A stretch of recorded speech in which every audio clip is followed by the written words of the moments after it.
but you have to put on the sunglasses when you make that sign. Otherwise, we're not going to know what's happening. True. Yeah.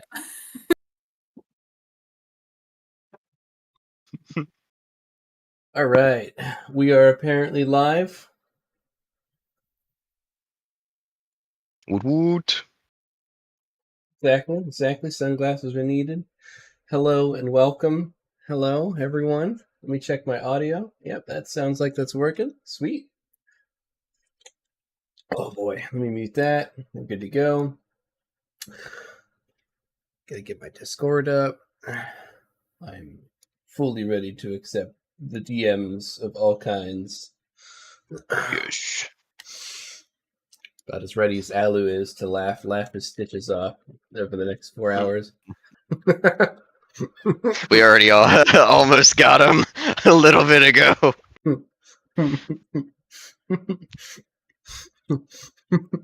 I can't. I'm sorry. Love you, bud. So, let me kick this off. Hello, before I just get derailed any further. Hello, and welcome back. Welcome back. I typed that twice. To Rodinia, where even the most casual stroll to grandmother's house over the river and through the words turns into a night of visceral terror. I'll be your host, TwoHands. And before we begin our grand adventure, who do I have the pleasure of playing with this fine evening? I will actually introduce our first player and character. His name is Anfasol Erlenor, scholar, ladies' man, lifter of 40-pound forks, played by Alu, or Aludriea. Ladies and gents, and all folk, he's in the house. Who else are we playing with today? And I am Joe, and I'll be playing Bori Krios.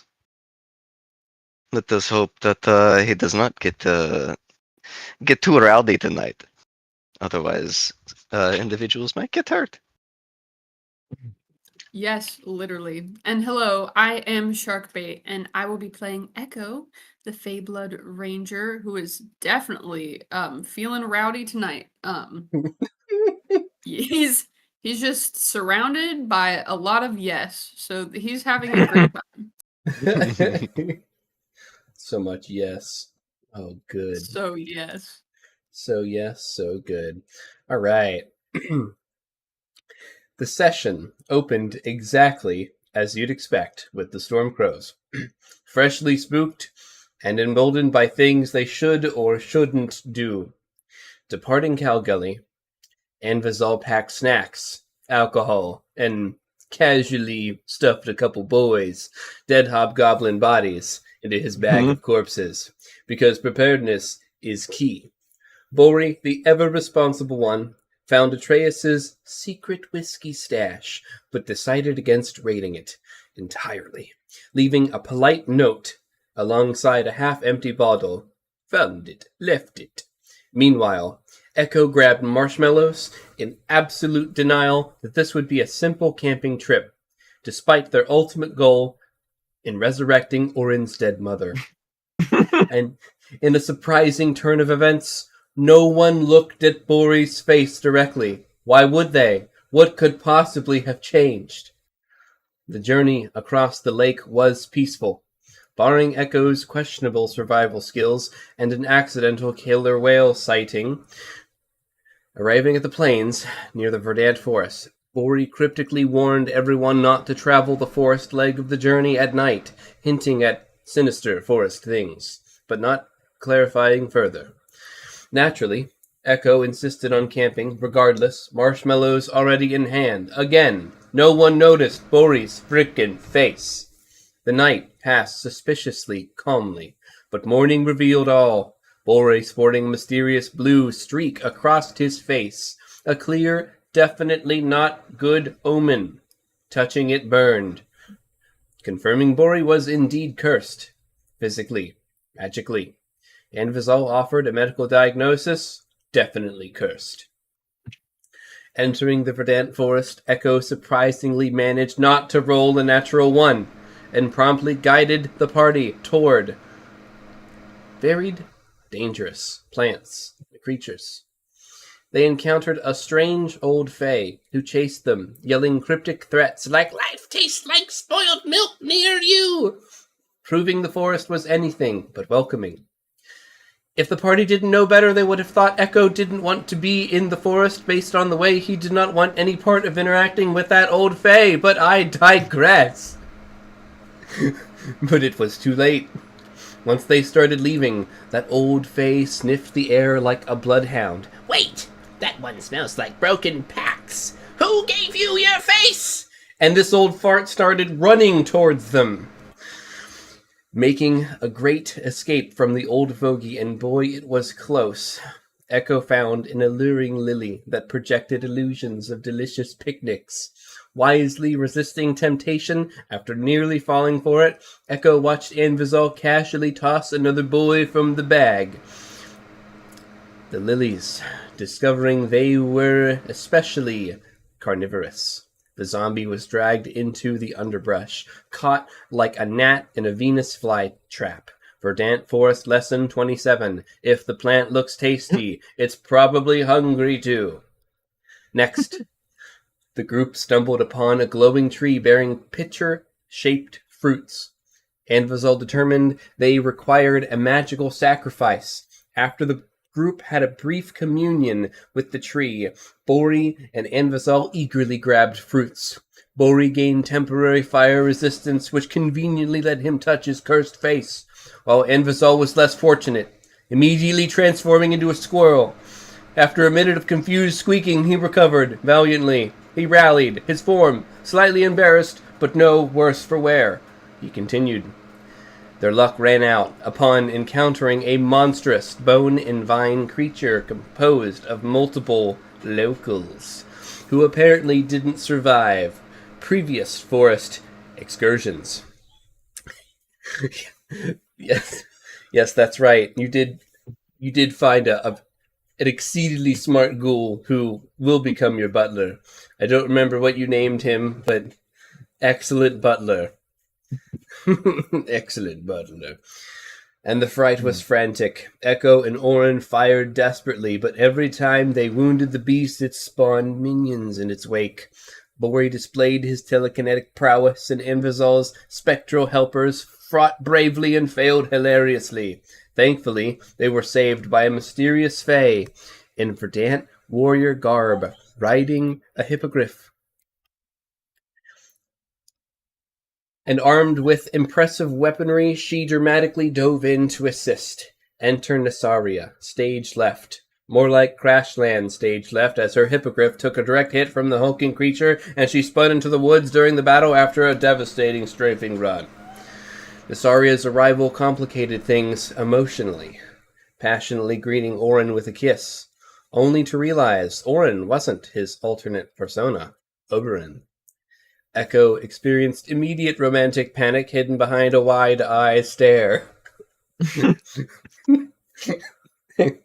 Watching someone else enthusiastically stake a claim on his emotionally tangled territory? Trouble in paradise? She sported a similar blue mark, like the one on Bori's face. When asked about her curse, she explained that she was cursed when she left for the Verdant Ire almost 50 years ago.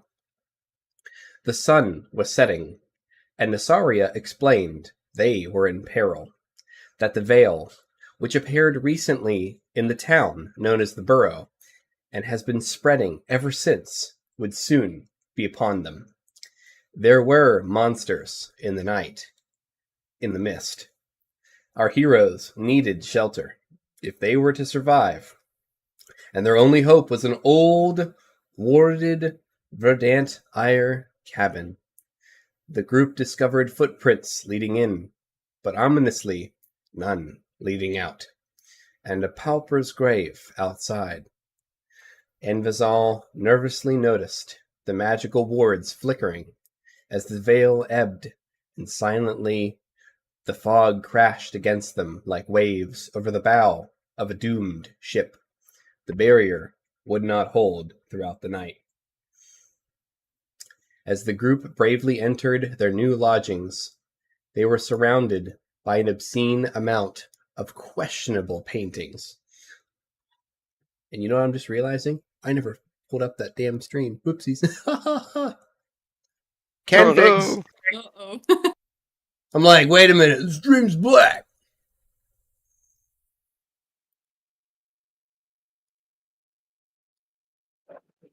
Bro. It's okay. I'll give the viewers a chance to exercise their imagination.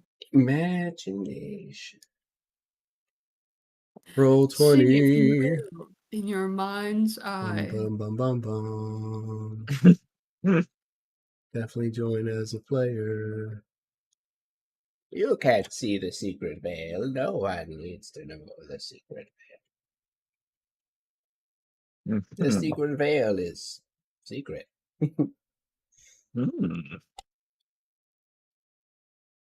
And couple of a ding dong. Oh yeah, we're getting somewhere. Oh yeah, that's the stuff. I do think I need to turn on the graphics acceleration though.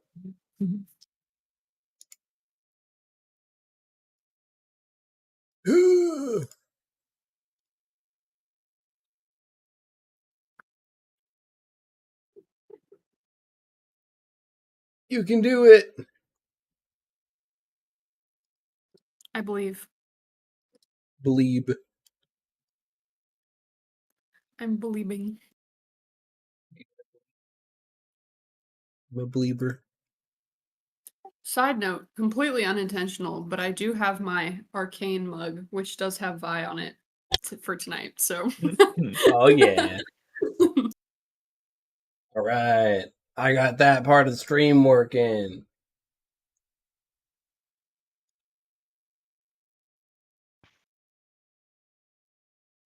Well, I think we're groovy. You know, as you were describing all of that, that's some very Mists of Ravenloft shit.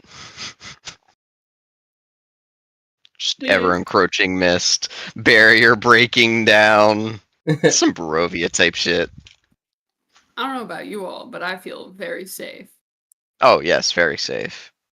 Great. If Alu could talk right now, he would definitely agree with us. You know, I just Mhm. know in my heart of hearts that he would probably be like, Yeah. he would probably be like, yes, I feel so safe, you know, with this party of experts. Wait, don't you have a hand signal for that?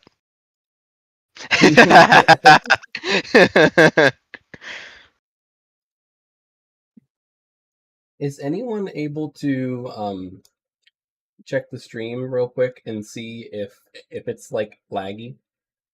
The audio seems to check out okay, but it seems like it's a little choppy when I'm like trying to check it out. But I also don't know if it's just for some reason.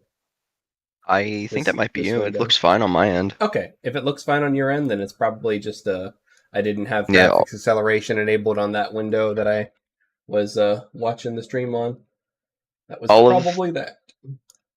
All the little windows occasionally start to like go black, but I don't know if you're like I clicking through just different synced them. windows. Yeah. Okay. Yeah, but besides that, it looks fine. Cool. I blame who knows.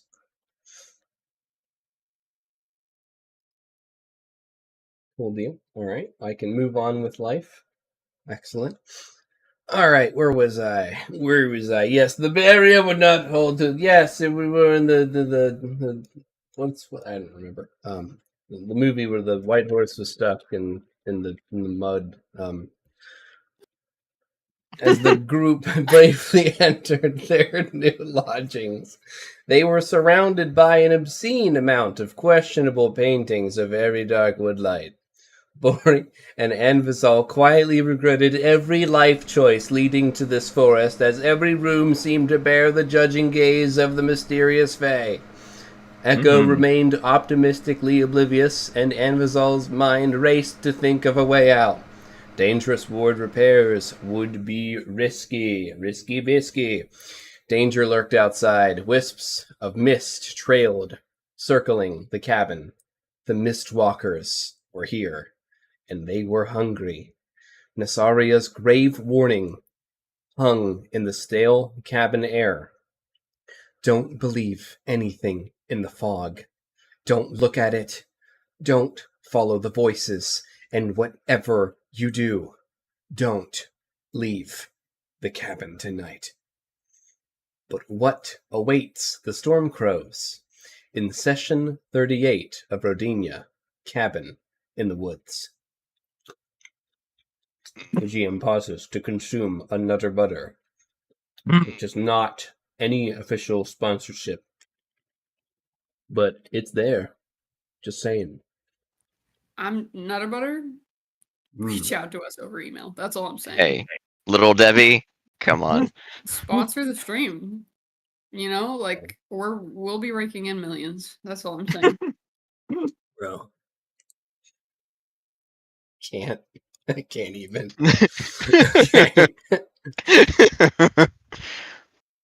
Oh boy. All right, I'm about to bring you guys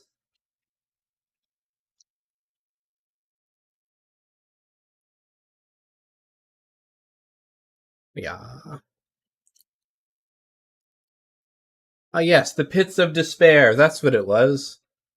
Oh, yes. Is that what the map is called? No, but Missed it. it was I can't remember what that classic like 80s movie is, but it was a thing, I promise. That's not the never-ending story, is it? It might be. Never actually seen that movie. Oh my god, it's so good. It has like the puppets, but not in a creepy way. Oh. Yeah, some of those 80s puppets were just wild and Mm-hmm. There are some movies that are terrifying. Like the Muppets? Oh.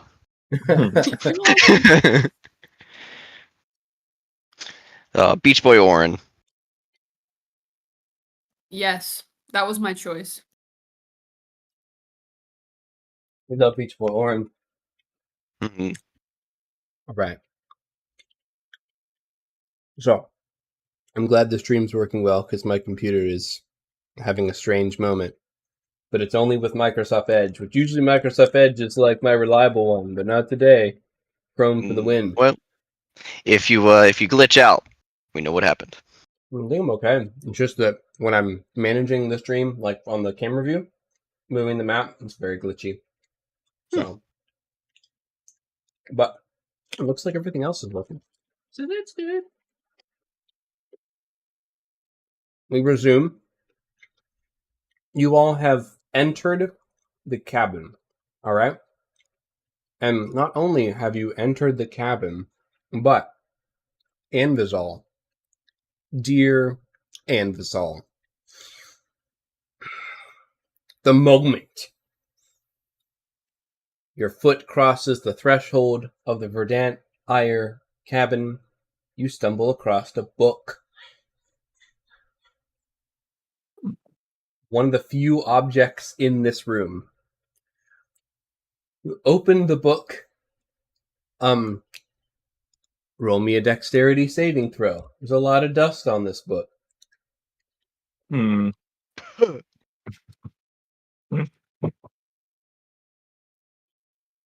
Not bad. Wow.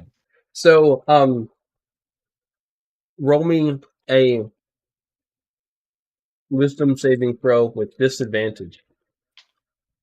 As this book opens up and the dust flies. Oh, and that one. Oh, that's terrible.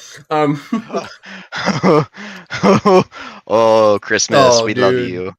So, two things happen. Yeah. You open a page and immediately black, stringy smoke starts curling out of this book. You immediately close it because that's the smart thing to do. There is a small explosion and the book forces itself back open from that explosion and the page turns to a new curse where purple smoke begins fouling out of this book. Nasaria immediately goes wide-eyed and says, "No!"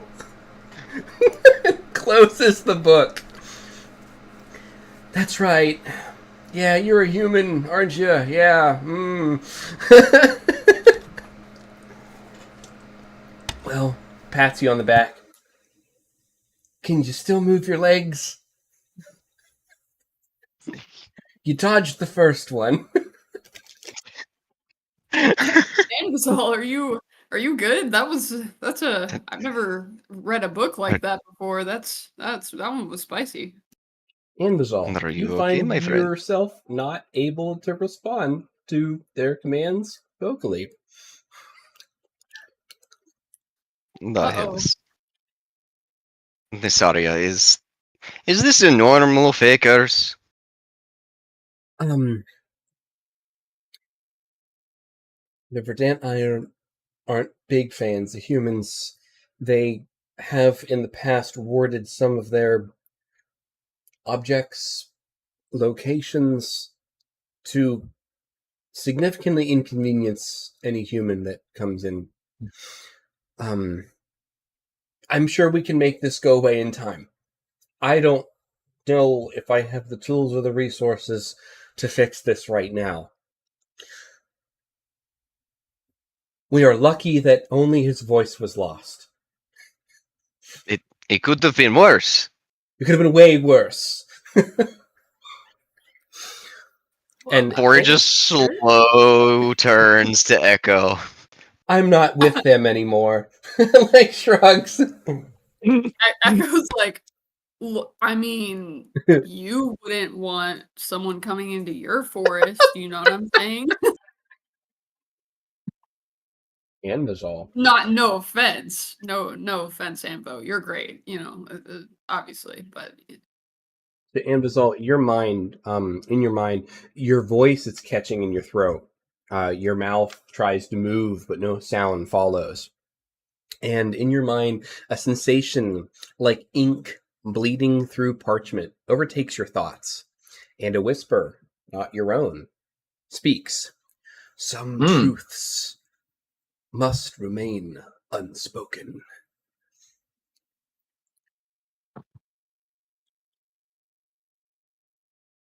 Your voice, in every sense, magic, logic, and will, is gone for now.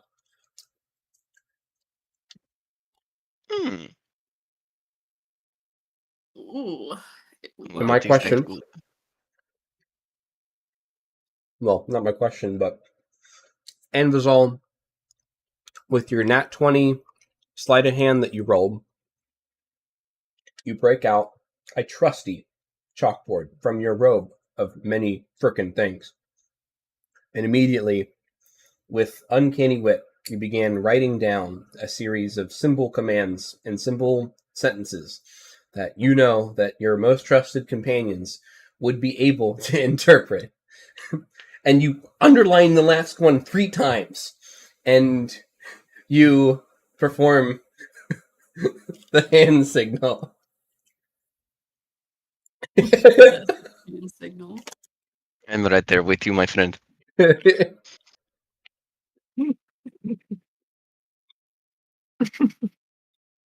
Yes. This is good. We'll still be able to communicate with you. At least through the bench already. Yes. And it's a I'm good sorry. thing that your magics depend on your rune carving and not vocal commands. That is so true. Mm-hmm.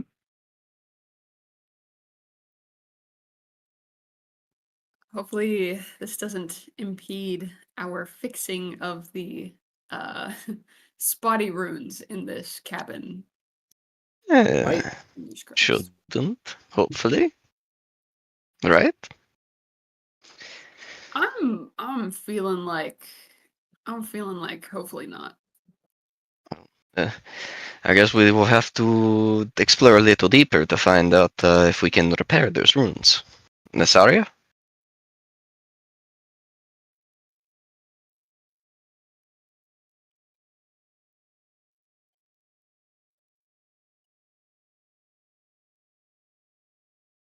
Yep, sorry. I was doing a couple different things.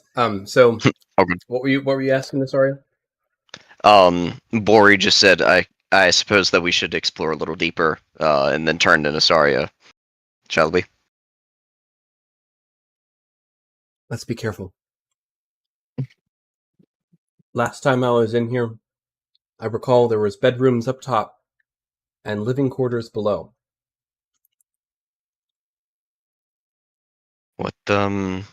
What would be a safer place to be if those runes were to break?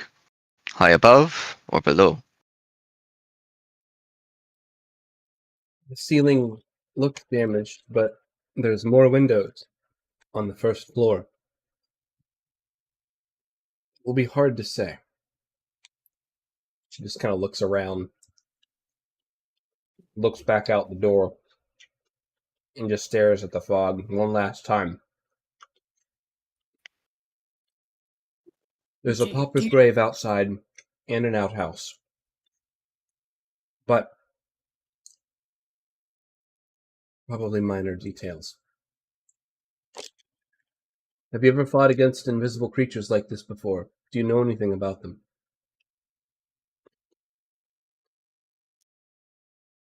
I do not. Can't say that I do. I I suppose know my little most myself. effective. I suppose my most effective thing against to fight them is possibly a area of effect blast. It's a wide range, but it could damage other people's even terrain. Why don't you Might guys not give be a me good a thing to history use. check, everybody? This is a YOLO high DC history check. Yellow. Yeah, it's 15. That's a 10 Mm. for Echo. You have heard of invisible creatures around, but you really don't know what to go off of. You don't have much right now. So currently, it's anybody's game. As you all start to walk through the different possibilities, what these creatures could be, and if you even know what they are. Yeah, Nasaria, I have is there any chance that these creatures are the people of the burrow? There's a chance. I won't lie. I can't lie. But I don't know for sure. That is a horrifying thought. And what happens in the morning to them? Do you know?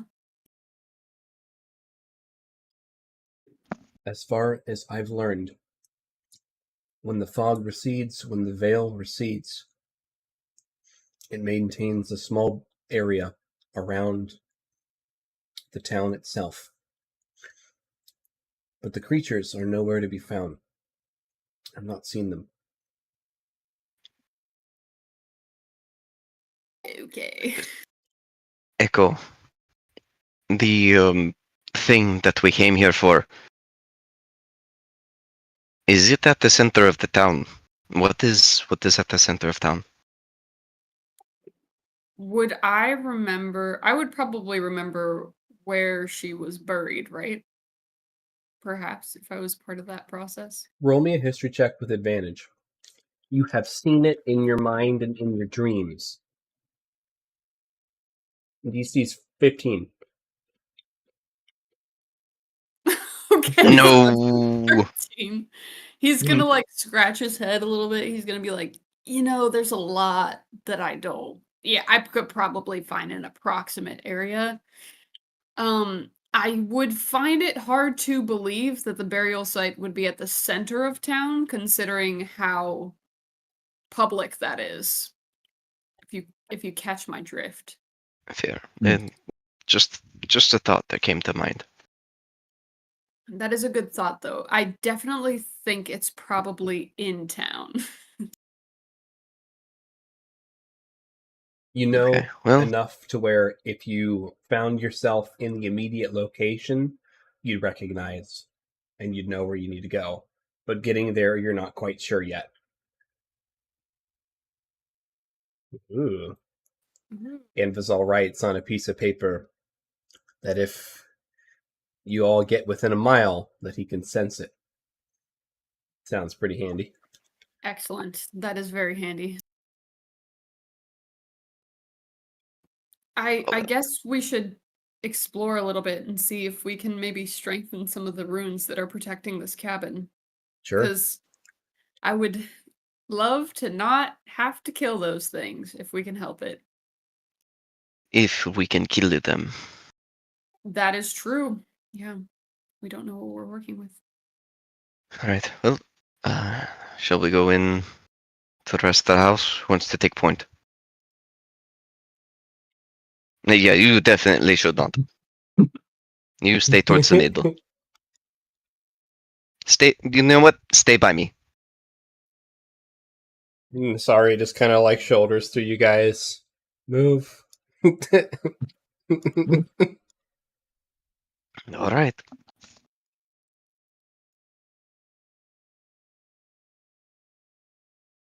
Were you guys able to click on that door, or was that me? I don't know. Yeah, we can click on it. Cool. She walks through.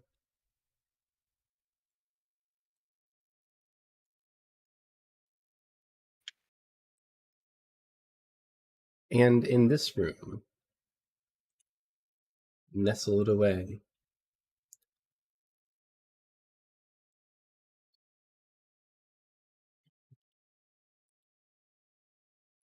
you all find yourself in something akin to a sunroom. Let me tell you a little bit about the sunroom. This room is oddly untouched. Warm sunlight that doesn't seem to make sense where it's coming from, but it seems like that there's a ray of warm sunlight piercing through a crack in the roof, even though it is nighttime out. There is a small shrine in the corner with some old burnt offerings. And other than that, roll me perception checks for anyone who wants to investigate. 21 from Echo. 10 for Bori. Oh, And 13 for Alu. nice. All right. So, Bori. Da. You find a hand-drawn child's map of the forest. And below it, scribbled and highlighted, the good trees and the angry ones. Oh, great. Hmm. I'm so glad you found that. Bori's gonna, like, huh. I think we might have encountered some of the good ones and bad ones. I would definitely say so. Oh.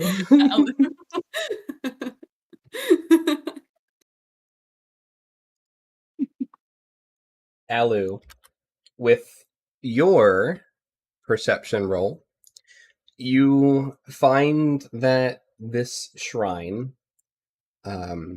Roll me a religion.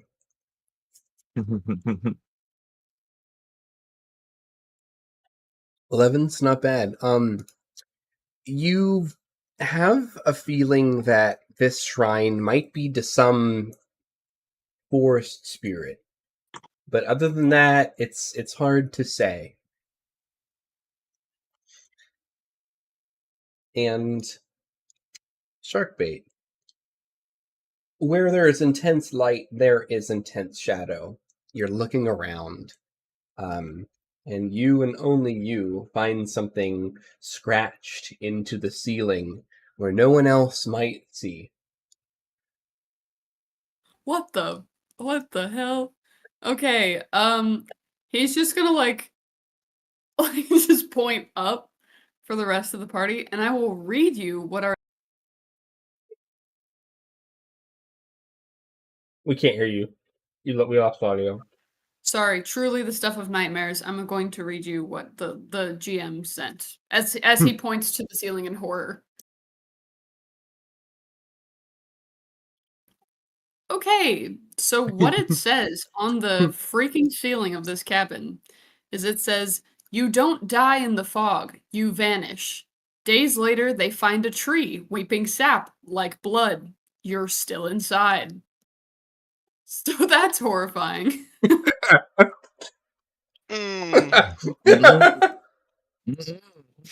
That was Ambisol for all hell no. Yeah, that's wow. So Echo's just gonna kind of be like, guys, I feel like this fog is bad. Just, according to, that, I just feel like we should be very careful, and maybe be very careful of the things coming out of the fog. Nasaria puts a hand on your shoulder, Echo, and kind of pulls you in close, and like leans over your ear and whispers something that she's only mentioning to you quietly. I've seen a lot of these trees.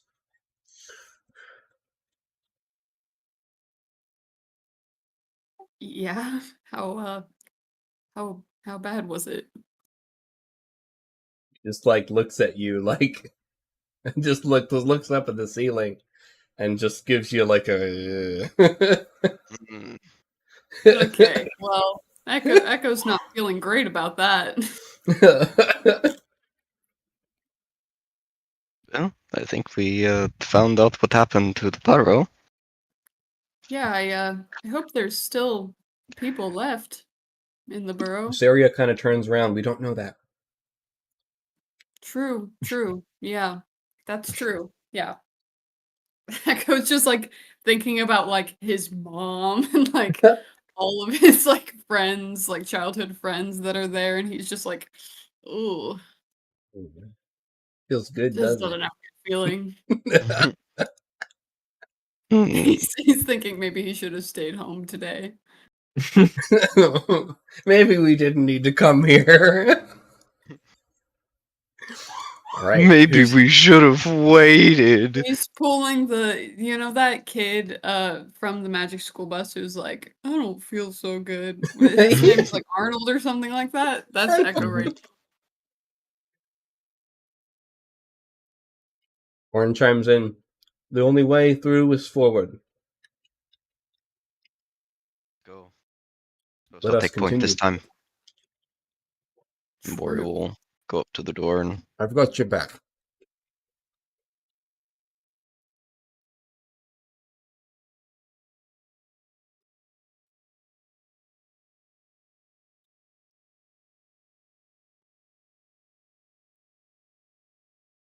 And in this next room, I'm going to move Alu up.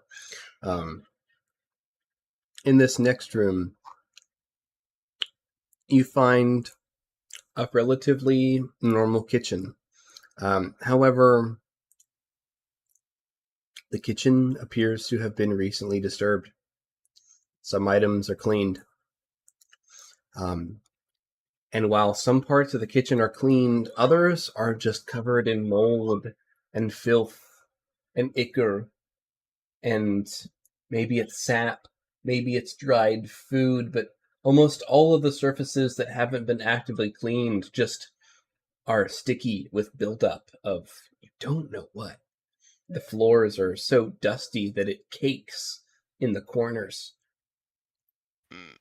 There are spiderwebs and cobwebs all around. If anyone wishes Bori. to investigate or perceive, you may do so. What were you saying, Bori? So Bori will perceive, but Bori does the look, and points to the cleaned utensils and clean stuff, and then he just TKs the hammer, just having it at the ready. Okay. Would we be able to tell the relative size of whatever had disturbed everything, and like if it's bipedal or that sort of thing? Roll me a survival. I will give you advantage on this one. Please, for the love of God. Bori got a 14 for his perception. Okay. Dirty 20 for survival. Yeah. 13 for unresolved. Echo. Something, whatever came through here,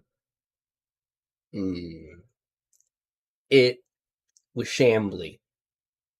That's the only word I can. Are there like drag marks through the dust? Yeah, it doesn't look like someone came in here and like knocking over tins and like messing with stuff. Something rolled through here. Oh, does it have feet? Are there footprints in the dust? With your 20, you can see like that there are old footprints, but something kind of like rolled. Like you can see where something plopped down. Like there's a big like displacement of dust, and then it just. Right. Okay, I'm gonna relay that. Oh, ooze. Guys, just so you know, here's what the prints are looking like. Just FYI.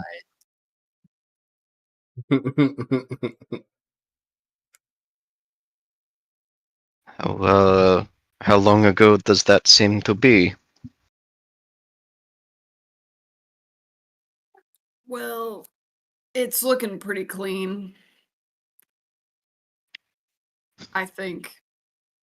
In the way that I'm perceiving it, I believe it looks pretty clean. I mean, if you compare the dust. So the footprints are older, right? I mean, they're newer, but older than the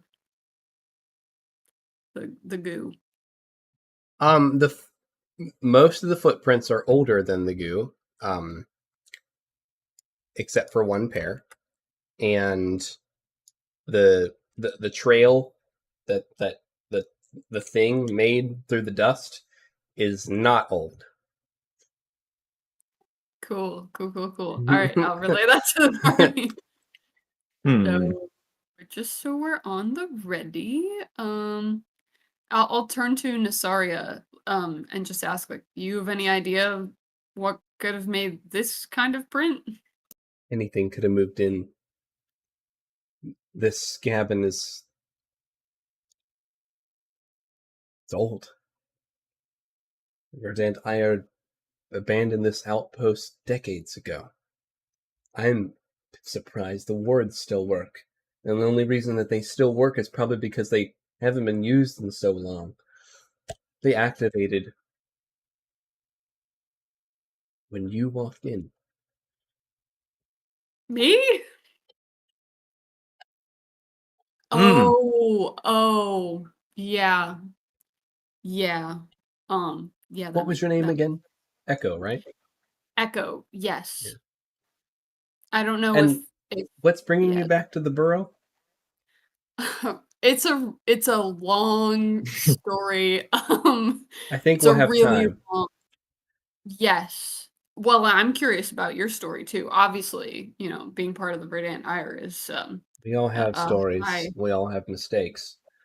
Yes. Well, it's a pretty big deal, And you She and just kind of touches her face, and you see her fingers smoke a little bit as she accidentally touches the blue streak on her face. oh, also, how long have you had that? Every bit of 46 years. And she just kind of. Oh no. Echo looks over at Bori and is like, "Oh fuck." Bori. Or it just does that. He's like eating an apple. Like, yep. Oh, Right. perception checks, guys. So, Anvisol.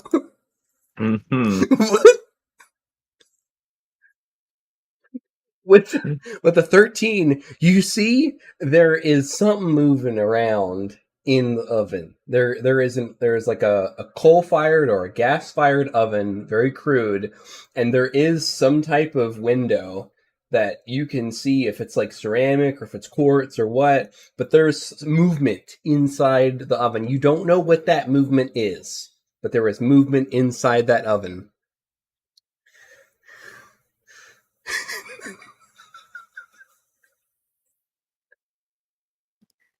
What is it, Ambisol? What is it, boy? What is it, boy? Is Timmy lost in a well? Sorry, No. I had to. Dude. Oh my god. Bori just readies the hammer, just ready to swing. Yeah. Echo will pull out Buster Call and just point it at the oven. Okay. Who's gonna open it? All right. You open it? Open the oven? Who is opening it? Oh, I Bori thought you will- said you were opening it. No, we're deciding still. Bori will TK it from afar. Oh, Okay. good call. All right. So let me just, before you guys open it, I'm pinging where the oven is. Okay.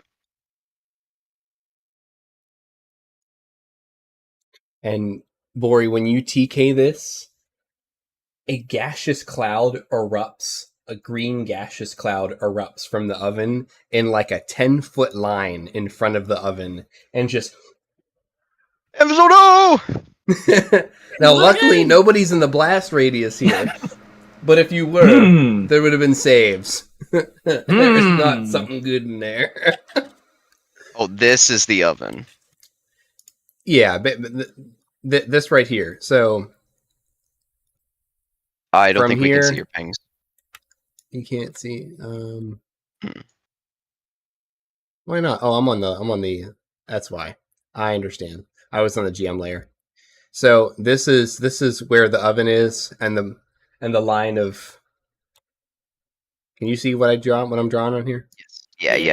Right Yeah. there. So going you guys south. were all clear of it. But yeah, there was something funky in there. Maybe it was a trap. Maybe it wasn't. Looks like someone doesn't know how to cook. And Vizal, do you want me to send you what you find, or do you want me to read what you find?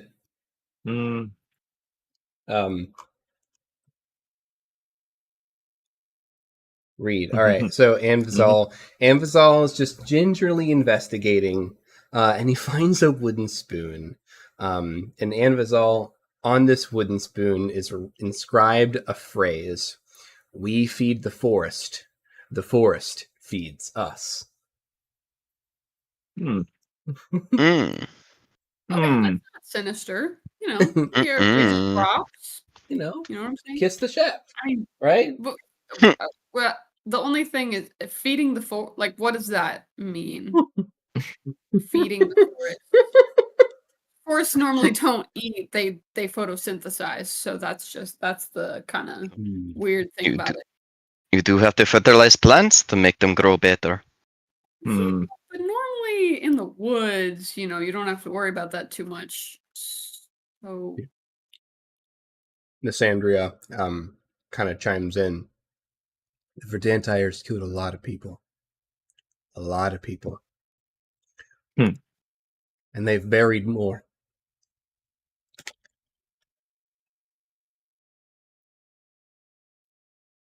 And she just moves on. Just like, yep. Echo will just kind of like look at Orin, like, oh, like give him a side glance. Orin's a little like, woo. This is fun. This is good. Oh, good. He doesn't know what to make of what's going on. He's like, have I been here? Did I come to this one? Did I miss this one? So the trail of this slithering thing, where does it go? Okay. There are 3 paths ahead of you. There is this small staircase to your immediate right. That seems to go to the 2nd level. There is a door on the left, which seems to go to another room. And there is a hallway that trickles around. What I need everyone to do is to make me a perception check. Perceptione. Another dirty 20. A 6. Oh, A natty 1. Whoa.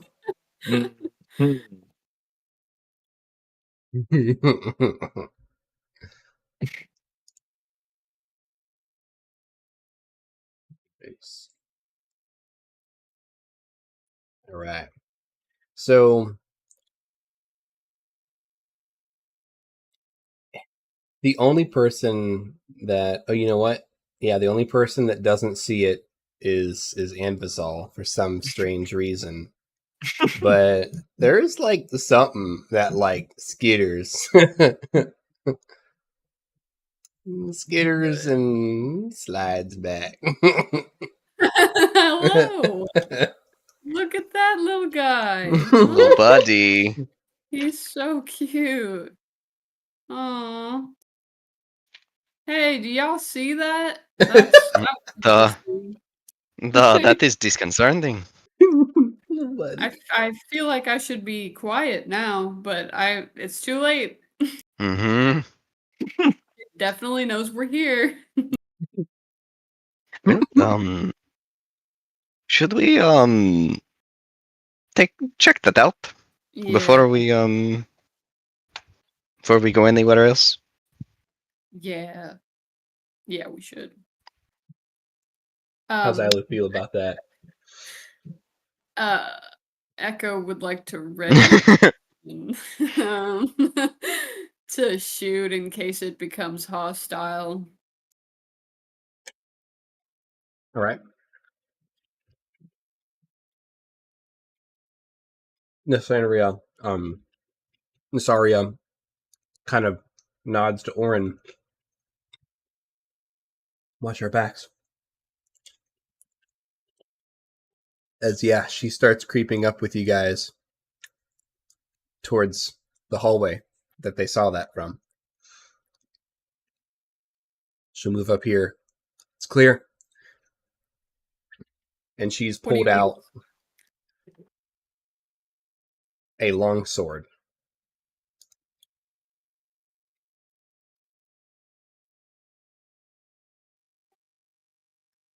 What if it's around the second corner? Well, that's why I didn't say that the second corner is clear. Just right, one corner at a time. Mm-hmm. She just kind of gives you a little pat on the back. It was suspiciously low. Yeah, don't patronize me. I know what I'm doing. I'm a ranger. I can, you know what? I'll take this next corner. I'll let you know when it's clear. Okay. Incredible. Don't worry, guys. It's clear. Wait, unless it's not. Is it clear? Let's see how you're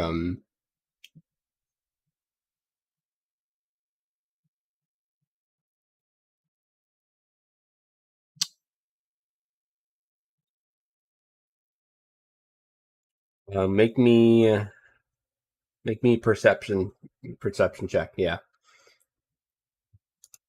11. That's not a bad. clean 11. Not bad. All right. So with your clean 11, you can detect a presence below you. And with your 11, you also see something scurrying around the corner, down the stairs, under the stairs, and disappears. Second corner's not clear, guys. It's not clear. There's something under the stairs, just so you guys know. Not clear. See? I do it too, okay? Or he just looks at Nasaria and just... I don't know what's gotten into them.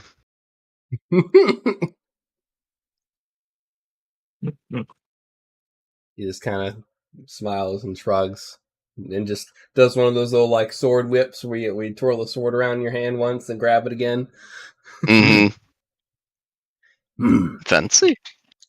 Well, lead on, Ranger. And she just kind of elbows you. Okay, he's gonna stomp down. He's pouting at this point. Just so you guys know, in this incredibly cursed situation, he is being a baby. Or he's gonna make eye contact with Orin and then he's gonna speak to him in his mind. Okay. Get a hold of your girl and your guy. Dude, They seem I to be don't know catfighting. her. But I know. she but looks she knows familiar. you. I think I've like seen her in my dreams before. That's the weird part. But I don't get it. The woman of your dreams? No, I didn't know what say it's that. like. I said I- I've seen her in my. Oh Hey, no, I mean, if you say so. I don't. Do you think Echo's mad? I don't know. No. I mean, He's fine. they seem to be a little bit more catty than usual. Perhaps they might be a little. Wait a minute. I need to roll to see if Bori actually says this before he actually says it. Holy Oh, shit. you natty. Not He natty. Oh, I think Echo might be a little jealous of the keys. I'm gonna think on that. Anyways, no time for that. We got stuff in the corner. Yeah, it's good stuff in the corner. Get him, Echo. Get him. Bori just pats him on the back as he goes by. Where is this guy? Oh my god. the freaking staircase. This area is just like, this is incredible. And if it's all you coming? There is something underneath the staircase. It knows we're here. We know it's here. Time for murder. Unless it's friendly, which I highly doubt in this extremely cursed cabin that it is friendly. But I'm ready to befriend it if it is. Right. Oh, that looks Echo, good. as you turn around the corner, you see this little, slithering plant. Roll me in nature. Hey! 14. This looks like a fungus, but it's moving. It was moving. Echo will keep Buster Call pointed at it, but approach cautiously and see, I guess, how it reacts. Sure. As you move closer, do you have dark vision? I think so.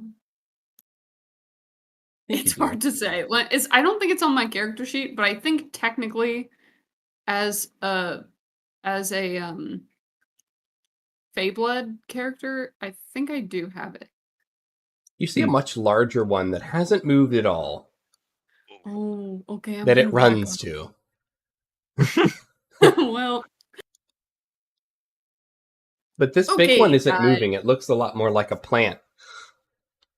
Yes, right. So I will point that out to the party and be like, "Hey guys, so this area is cursed. We may not want to touch it. It's probably fine."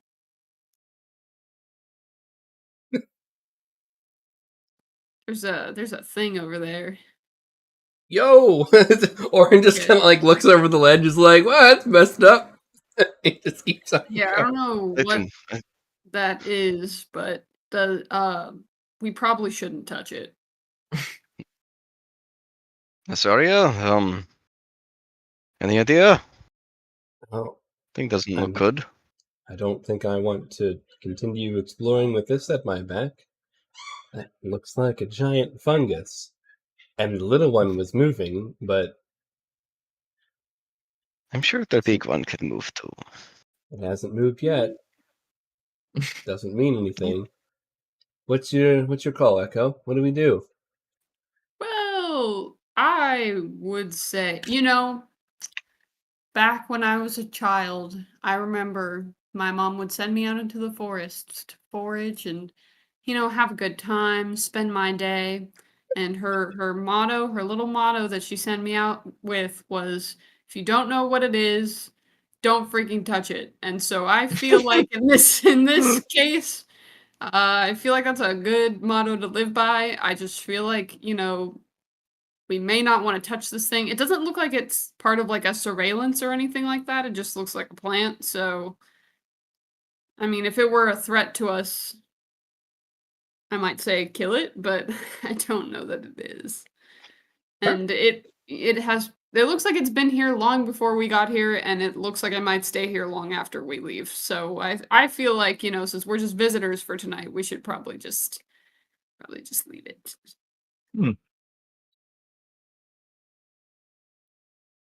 Okay. All right. So these stairs have gone down.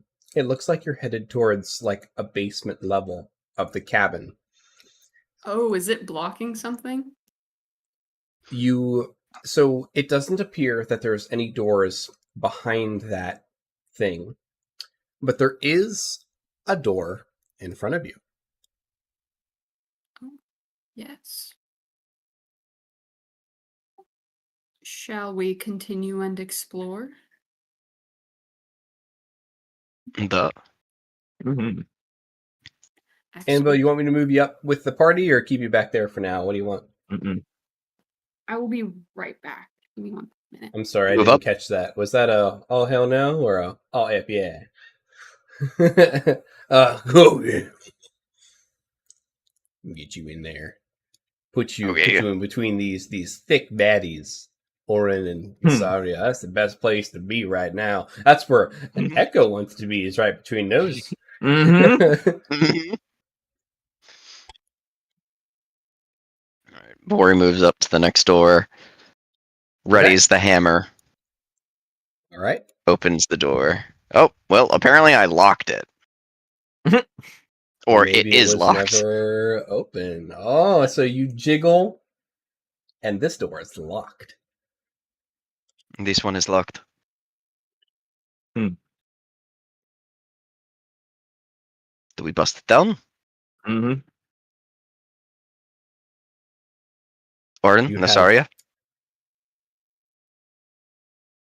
Nothing's ever simple in a place like this. What have you found? Locked door. I know it's locked. I mean, I haven't found a key. What else do you want from me?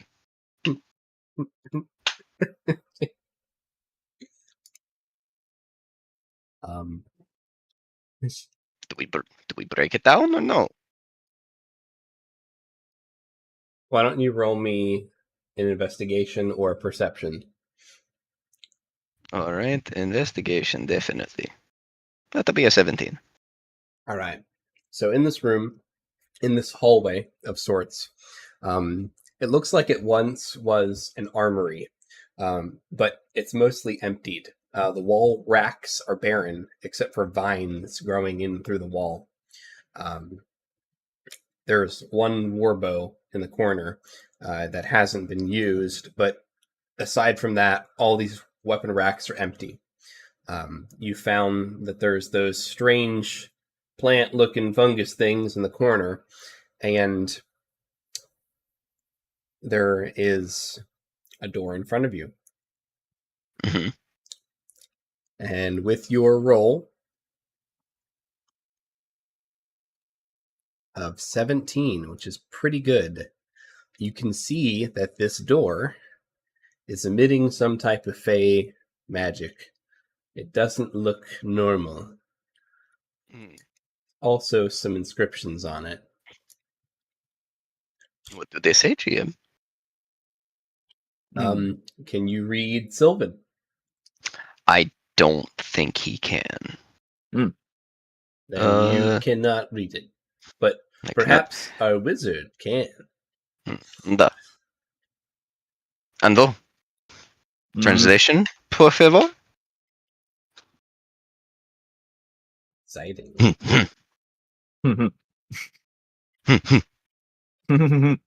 Anvo, I've sent you what's written in Sylvan on that door.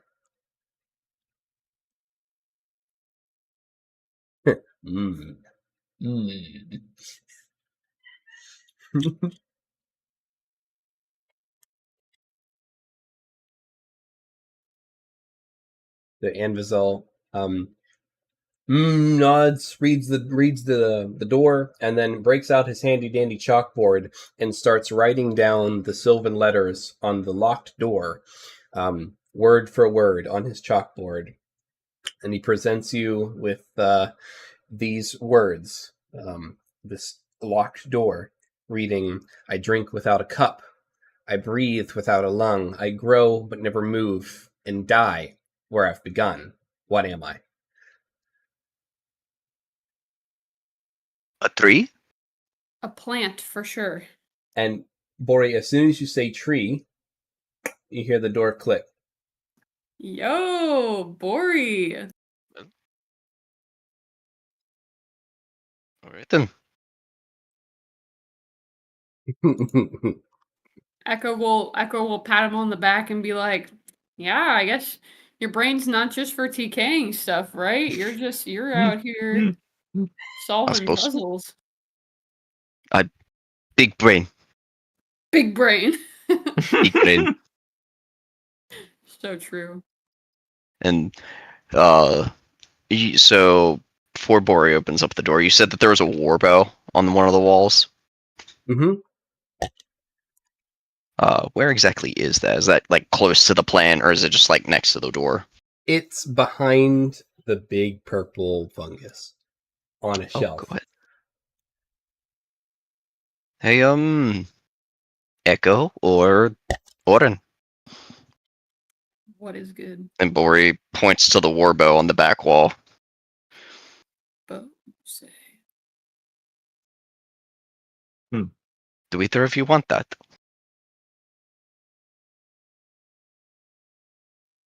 I'd be interested in knowing the properties of this warbow.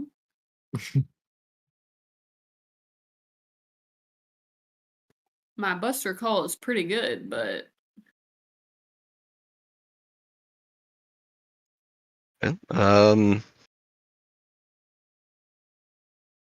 Yoink! And Bori's gonna use repel on it and pull it towards him. Roll me an intelligence-based ability check. All right. Intelligence-based ability is a 21.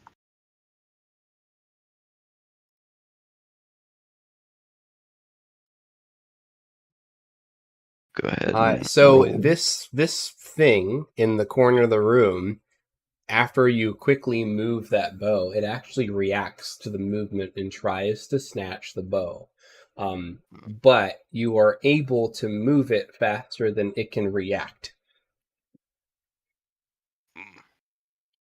This bow feels powerful. Hard to say if it feels more powerful than Buster Call or not, but upon closer inspection, you can see that this bow has a lot of names on it that have been crossed out, a long line of names. With one name at the bottom. what's the name,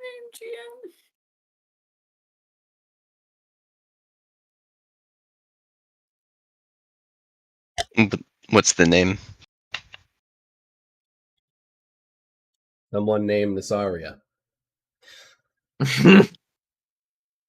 Oh, so my bad. He's gonna hand it over to her. He just shrugs. I don't need that anymore. Okay. Is there a story behind this bow? That bow's killed a lot of people. Do you think it would be better if it stayed here? I got rid of it for a reason. I guess people reduce, reuse, and recycle around these parts. What are some of the other names on it? Is there any that I would recognize? Roll me a history check. We'll see.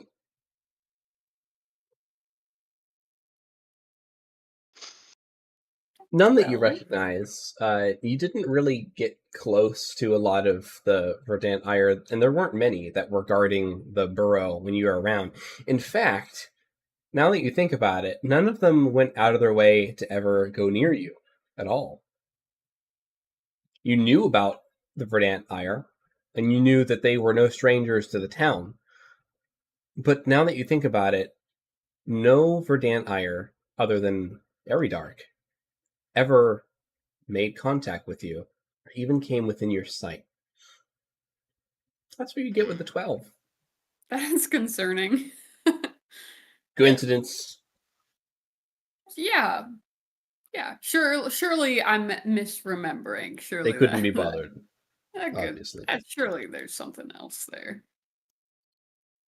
All right. That's rough, buddy. Well, it is your call on what you want to do with the bow.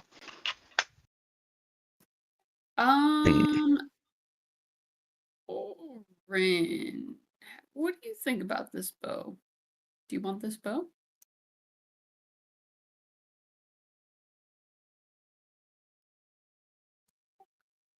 Actually, I'll take it. You'll take it?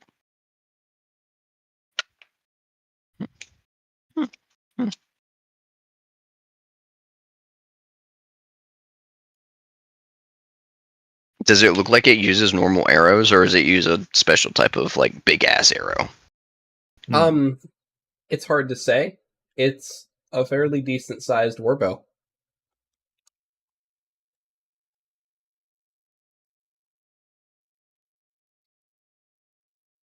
We might have to figure it out in time. Well, onward we go. Mori goes to the door, pops it open.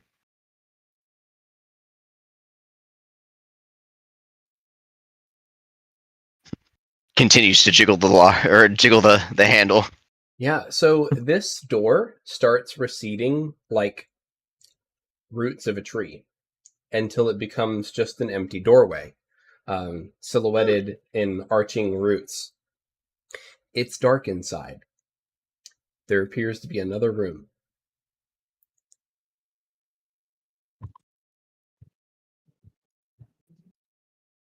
Well, I wonder what could be behind the magically locked door. Nasaria pipes up. Just remember we've got this purple thing at our back, and we've got the rest of the cabin to explore. But if you're going in, I've got your back. Oh, me too. What do you think? Orin chimes in. Yeah.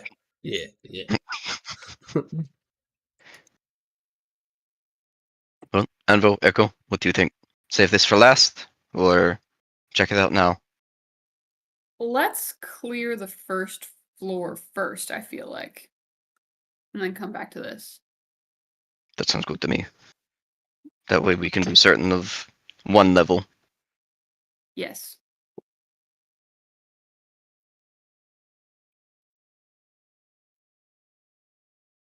Boar will make his way back up the stairs. Along the edge, like along the wall, so that thing can't, like, try and grab him. Okay.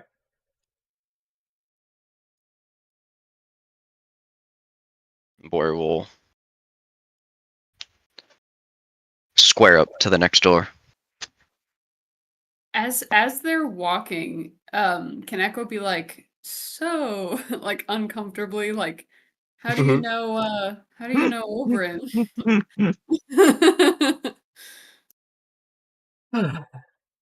Yeah, I guess we haven't had a chance to talk, have we?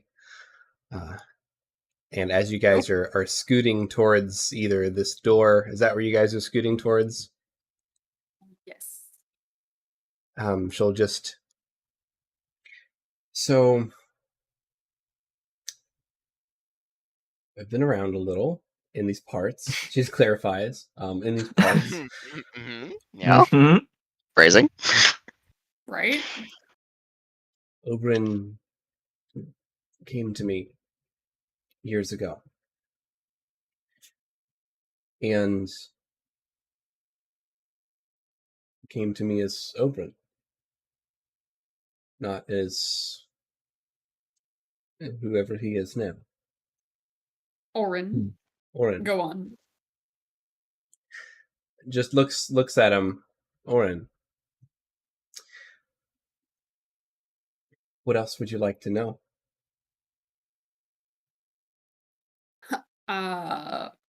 Okay. So he was in this form and like points to Orin. His eyes were different. Had more seals on him last time I saw. Mm.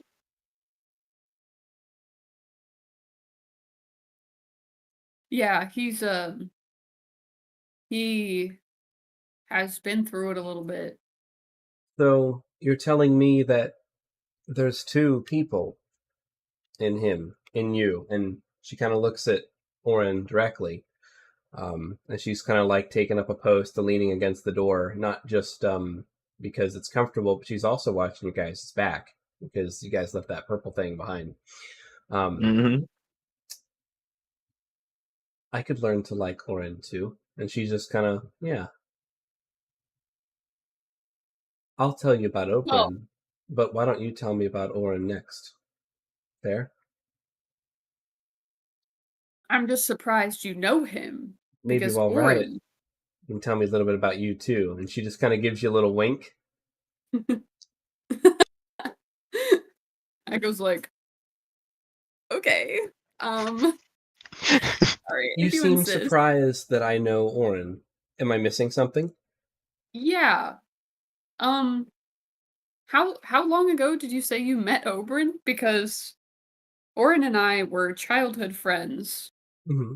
around 50 years ago. Okay. It definitely wasn't 50 years ago. Maybe 10 or 20. Maybe Oh, 5. Somewhere in there. okay. Well, interesting. Are you two together? No, we're just, we're hanging out. Oh, okay. So Are you two together? I don't know Orin, but I've had some wonderful times with Oberyn. Echo's like, I'm sorry I asked. And he walks away. And she's like staring wistfully like into space.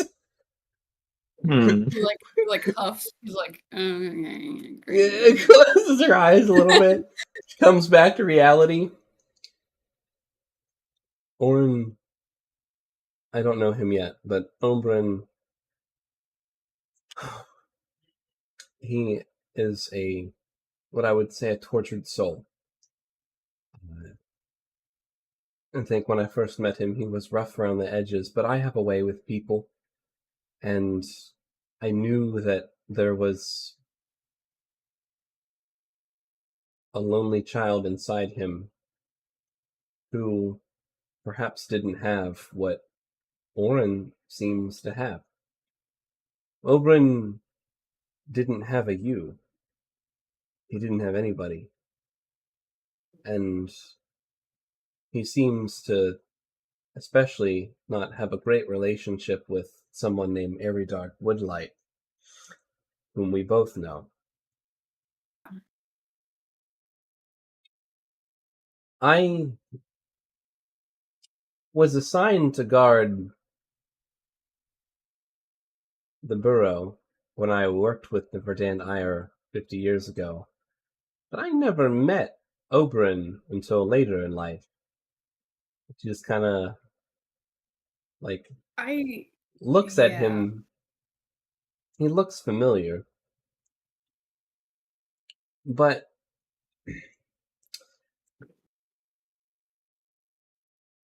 I learned to understand Oberyn's pains, and I think Oberyn understands a piece of me, if Oberyn's still in there. What He can you tell is. me about Oberyn? I'm sure if I've so readily been able to speak to and get to know him, I'm sure you have too. What's Oberyn like to you? Hmm. Well, I would say Oberyn and I have a maybe less favorable relationship. I came to know you motions to Elf Boy. I came to know you in the form of Orin, so Oberyn felt like an unwelcome intrusion rather than someone to get to know, if that makes sense. I don't think it does. What's keeping Oberyn from being here right now? He's not hurting anybody. Is he not hurting anybody? I don't I don't I don't know about that. I think he is, well, maybe not. I was gonna say I think he's actively being sealed away, but if he had more seals when you met him, and he looks at Orin like kind of puzzled, like those seals, I thought they were meant to keep Oberyn in. Yeah, yeah. And I only lost control that one day because that's the only day that I don't have memories of what I did. Yeah. Oberyn was hostile toward me to begin with. Really? And this is Yeah. Lysandra, Nasaria. Why was he hostile? I mean, I guess I can see he's rough around the edges, but I never sensed that type of hostility. I definitely sensed it. What could have what Well, okay. There definitely was a situation where I feel like maybe um I perhaps dropped some lore that overloaded Orin. And I what think kind of lore? maybe Oberyn was He came lashed out out at in pain, maybe? You know, yeah, he's definitely got some hang-ups with Eridar. But that's yeah. really the only person that he's ever said that he's got a problem with. Do you know something about Eridar? And she just kind of leans in closer. It goes like, we could get into it now, but we don't have to. But I mean, the Aridark is related to myself in a very complicated manner. And See, perhaps that was the reason why he lashed out in that moment. he lashed out in pain, and you Right. talked through it, understood. He left on good What? terms. Right. No, no, I wouldn't say that. I mean, it was, yeah, it was a bit of a moment. Um, we definitely talked. I don't know if we left on the best of terms, but Is Oprah able to come out and talk to me? I don't know how to. I don't know how to get him out. He was out when he met me, I don't and think I don't Warren, think you're saying you Orin. don't remember not remembering this if you two are swapping, swippity swappity? Warren got real quiet. Uh-oh. Orin, do you remember? He just kind of like, I don't know what I know anymore. I Oh, I have seen her in my dreams, and he just points to her. But I've never met her. no. It's been a rough few weeks. Not Um, recent dreams. what do you mean not recent dreams? I don't know, like when I had dreams 10 years ago, or 5 years ago, or 20 years ago. Oh. She was in them. See, I see. Interesting. Yeah, I mean, honestly, if you're able to talk to Oberyn, that would be amazing, because then we could learn to sort of coexist rather than, you know, threatening people and everything like that. Who's Um, threatening? She's uh, curious. Oberyn was threatening a little bit last What time did we met. what did he say? Oh, what did he? Yes, I remember it so clearly. Yes, hang on. I remember. I'm remembering. Mhm. Do you think he's just trying to get out and trying to have identity? I mean, it must be horrible being locked away in your own self, being actively Agree. suppressed. I'd be cranky. I totally agree with you. I agree with you there. I think If I have a way to bring him out, is that okay? Hmm. you. Well, you just said you'd want to get to know him more, right? I mean, yes, and yes, if he's going to be normal.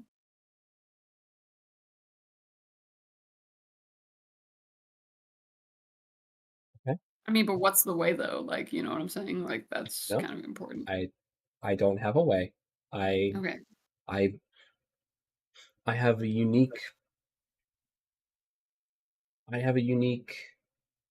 It's not a skill. It's not a trait, but something about me always brings out more in people than maybe they realized they needed to bring out.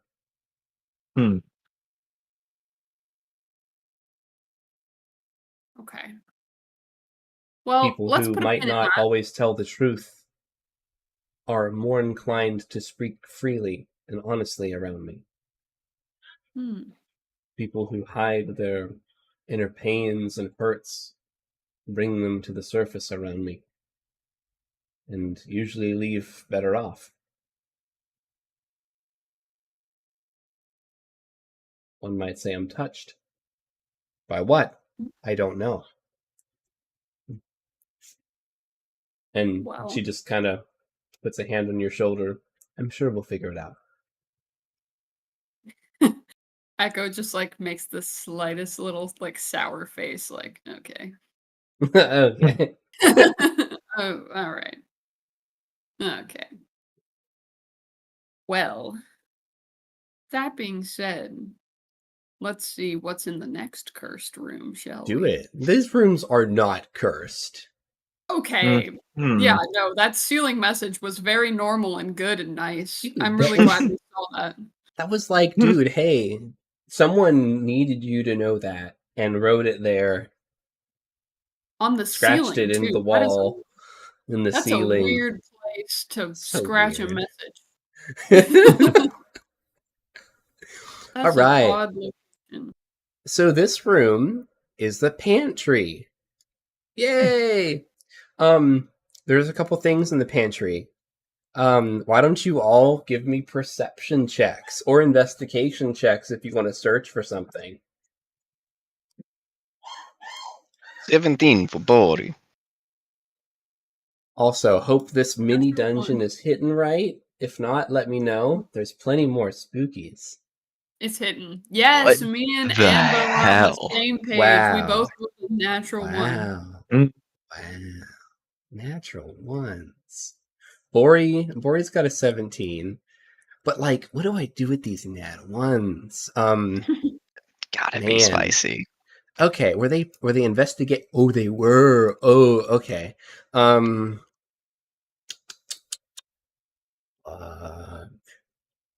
man. Ooh. Oh no. Okay, so Bori, let's start with no, we're gonna start with Echo. Sorry, we're gonna start with Echo. Good. Echo, your perception, you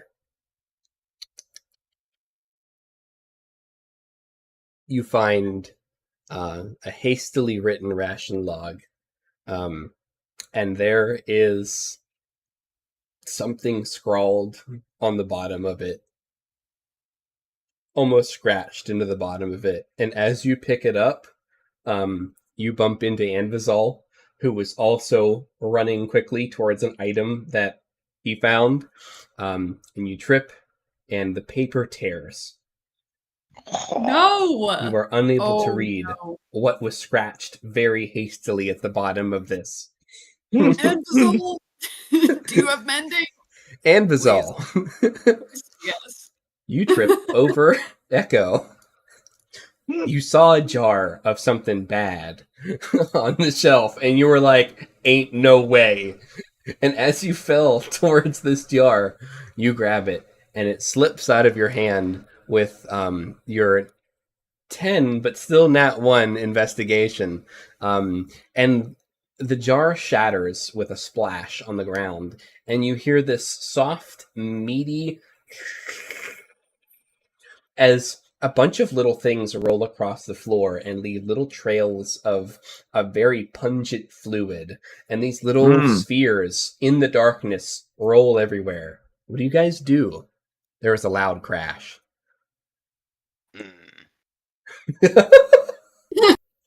No. No, please, no. Oh no! Wait, there's a signal.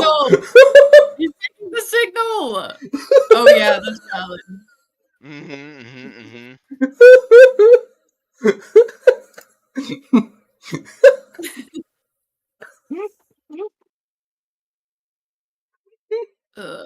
Who picks one up in the darkness? Or does nobody? Echo, one roll with your feet.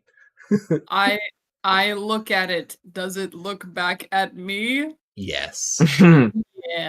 And the more you look at the floor, the more you realize that this jar was entirely full of preserved blue eyes. Great. They're all blue. Blue. They're all blue? Like the irises are all blue. Oh. Oh. You're like, oh, okay, second one, third one, you're like, no. You pick up the fourth one, and it's still blue. He looks down at his feet, and then he slowly looks back up, and he just shakes his head and leaves. He says, nope, no thanks. Ori.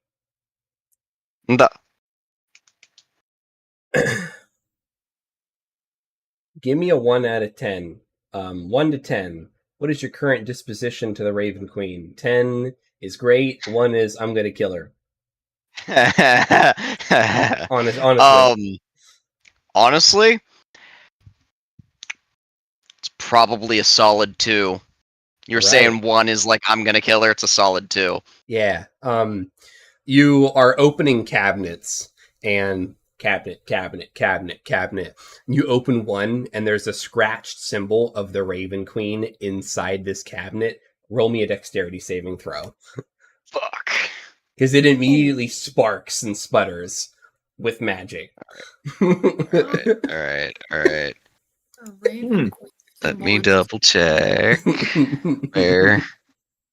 Strong mind, when you need to make it strength or dex save. Yeah, I'm gonna go ahead and make that I'm gonna force that to be a intelligence save. And just take a strain. That's a 26. Whoa! All right, so that was a save or suck. Let's see how much you avoided. You avoided 6 damage as the cabinet. You just lean out and it explodes.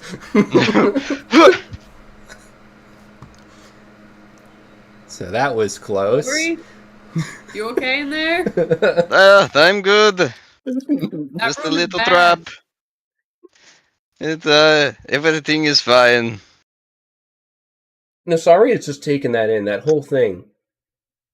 I don't think that was a trap. You're a Shadowkai. Da. And she just... Yeah, don't think about it too hard. Okay.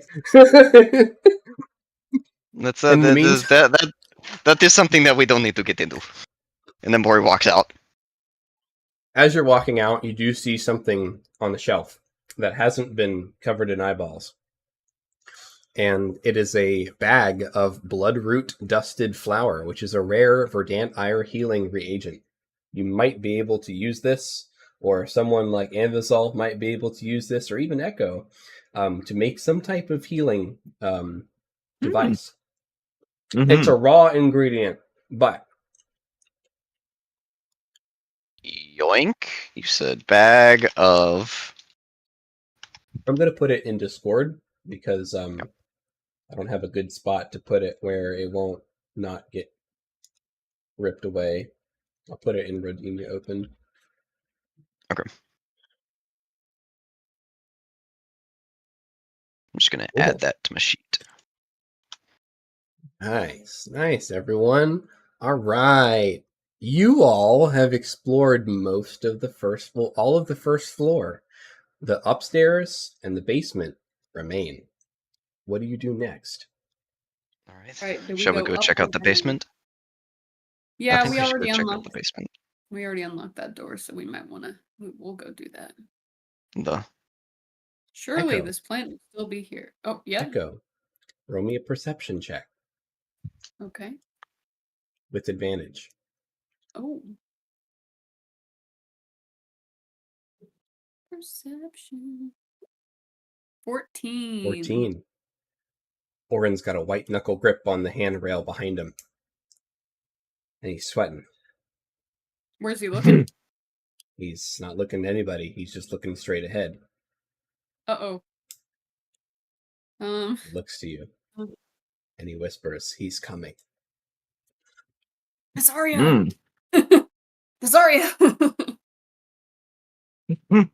Yes? And she just comes over to you all. If you want to talk to Oberyn, now might be your time. Hmm. But don't be weird. Don't be weird. Actually, we're just gonna go back in here. Where did she go? Wait a minute. Oopsies. Oh, sorry. I'm just kidding. Whoopsie daisy. So she kind of looks at you and like, you sure it's okay? You seem like he riled you up last time. I don't want to hurt you. And she puts a ginger hand on your shoulder.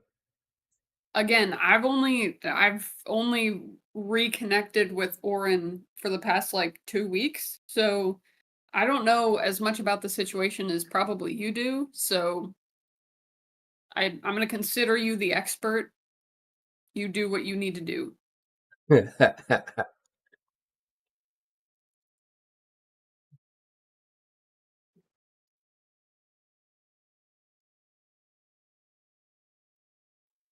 Oren shakes it off. It goes back to normal. I'm okay. I'm okay. Let's keep moving. Echo will like give him a little pat on the back, like, you good? You good?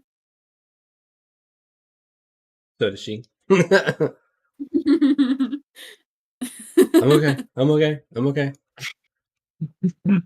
We're good. We're good. I'd like to think that like Echo's and Nasaria's hands brush together and like he gives her pink eye. It's like, hey. Hey. Like No. shrug? No. Shrug? More the merrier? No. Does Oren and Orban count as two people or one people? That's a great question. It's an excellent question.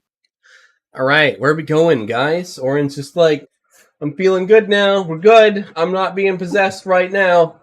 Okay, that's positive. Mm-hmm. To the basement we go. Oh, I love basements. He's cooked. He's actually cooked. I'm so excited. It's like getting to be in, airy dark stomping grounds again. Ah. Oh, Nasari's like, there's people buried under the floorboards. She just keeps walking. He's like, oh, taking it back. Oh, never mind. This is horrifying.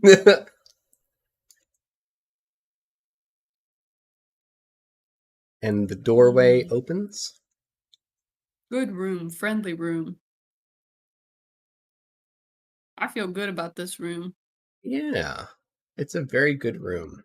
So in this room, there is a very tiny window that is locked and barred up here. And there is a single journal on a table in this very small room. What do you Why does all these? want to do? The room is pretty barren. There's a single table, no chairs, and it's a pretty small room in here. No sign of any sigils on the floor or anything like that? How would you like to investigate? I would like to look on the floor for some sigils. Okay. Anything How, that might have been like, yeah. how about you, Bori? How would you like to investigate? Ori's gonna look around the room. He notices the bars on the window, and he thinks back to how the door was sealed. With his history, admittedly short history, does Bori get the sense that this is a prison cell? Interesting. Roll me an insight. Alu, roll me an Arcana for fun, but your spell will go off. And Echo, roll me an investigation. 18 and a 17 Arcana for Alu. Perfect. 9 for insight. Yes. All right, so let's start with the least exciting findings. Bori, you know bars pretty well, unfortunately. These bars were clearly meant to keep things out than to keep things in. Okay.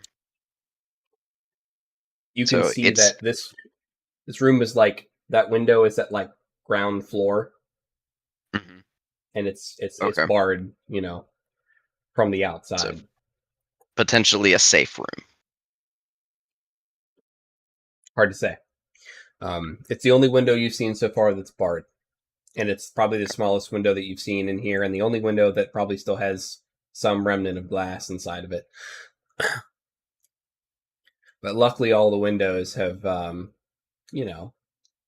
not been full of monsters yet. Yeah, well, we wouldn't know, Oh, would we? that's a bad sign. Okay. They're Yeah. invisible. Yeah. They're probably, yeah. Okay. Now for shark bait. So you're looking for sigils on the floor, is that right? Yes. Yeah, so with your 18 investigation, you find footprints.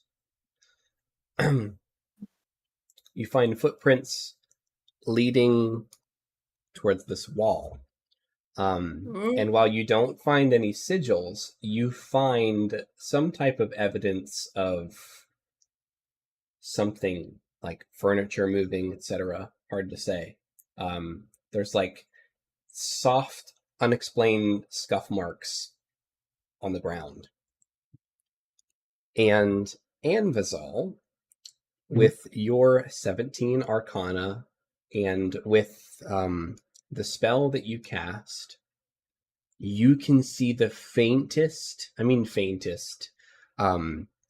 magical outline of some type of fey magic around a door. Like it's making a secret door outline. There's a secret door in this room. Yes, secret door.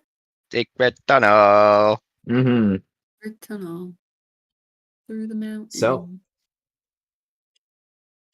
with Through the your curse. combined investigation and arcana, Anvizal, you and Echo could easily find the way to open this door.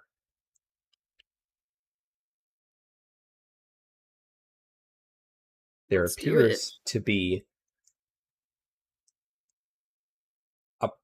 a small hole where you stick what looks to be a finger. Oh, hell no. Oh, hell no. Some That's Saul shit. cursed. That is cursed. Oh, God. Good to know. One of us will definitely do that. In due While you time. guys decide, I'll be right back. Gonna Yeah, get a Alright. drink. let me use the restroom real quick. You guys can think that over. Cursed. Incredibly Well- cursed. It should definitely either be Echo or Orin. Yes. Or Nasaria. If it's someone who is part of the Verdant Ire. She's not part of the Verdant Ire anymore. Mhm. Group.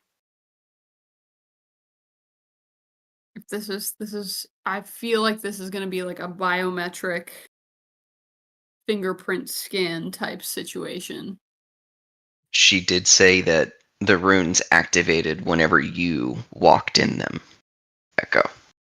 True. And I want to get to this tasty looking notebook.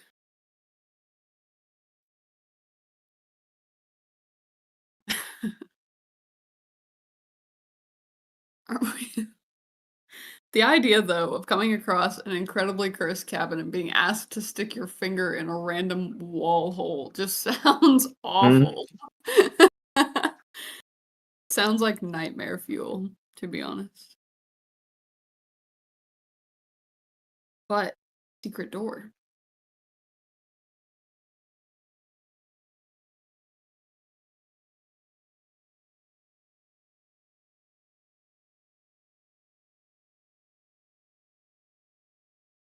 Edie. Sweet girl. Is she living, She's- laughing, and loving? Mhm. Oh. She's loving all the attention she's getting. Oh. That's a good girl. And Luna's hating it. She's like, you. Because, like, I've been closing my door every night, pretty much most of the day as well, to keep her in here. And Luna doesn't have her spot to sleep anymore. Oh no. Oh, no. That's tough.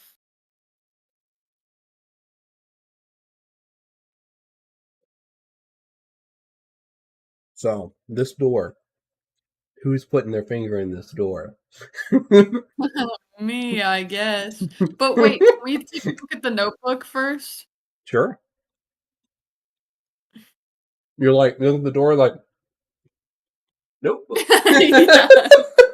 Because like, hang on. Before I potentially lose a finger, let me just. Oh. Good suggestion, Ambazol. Ambazol. Suggesting that we could put one of the ghoul thingies in. Just to see what happens. Sure. Are we okay with our butler being fingerless? We could just take a pinky, probably, right? And Oh, Bo. just an arm.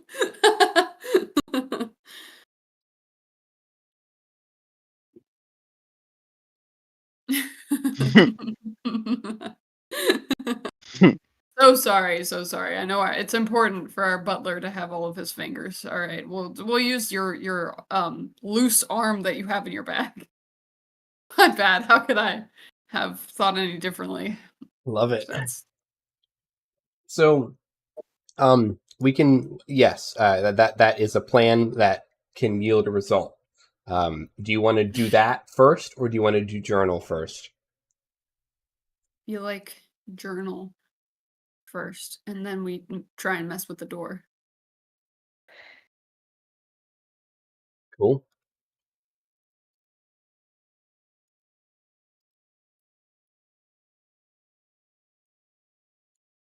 You open the journal,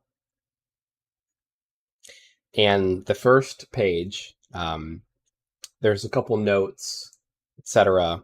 It looks like normal things that you would see in a journal found in a place like this.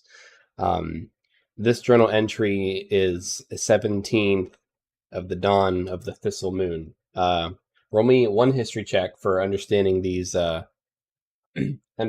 calendar dates, and I'll tell you if you know them or not. It's an 8. You are a little rusty on your Verdant calendars, but you're pretty sure this is a while ago, a long time ago. Okay. The fog. Oops, wrong one. Sorry. The others think I'm obsessed, but they didn't see what I saw at the Whispering Lake all those years ago. The unicorn came to him. Echo stood on the water without knowing. The child's power bends towards him without cause.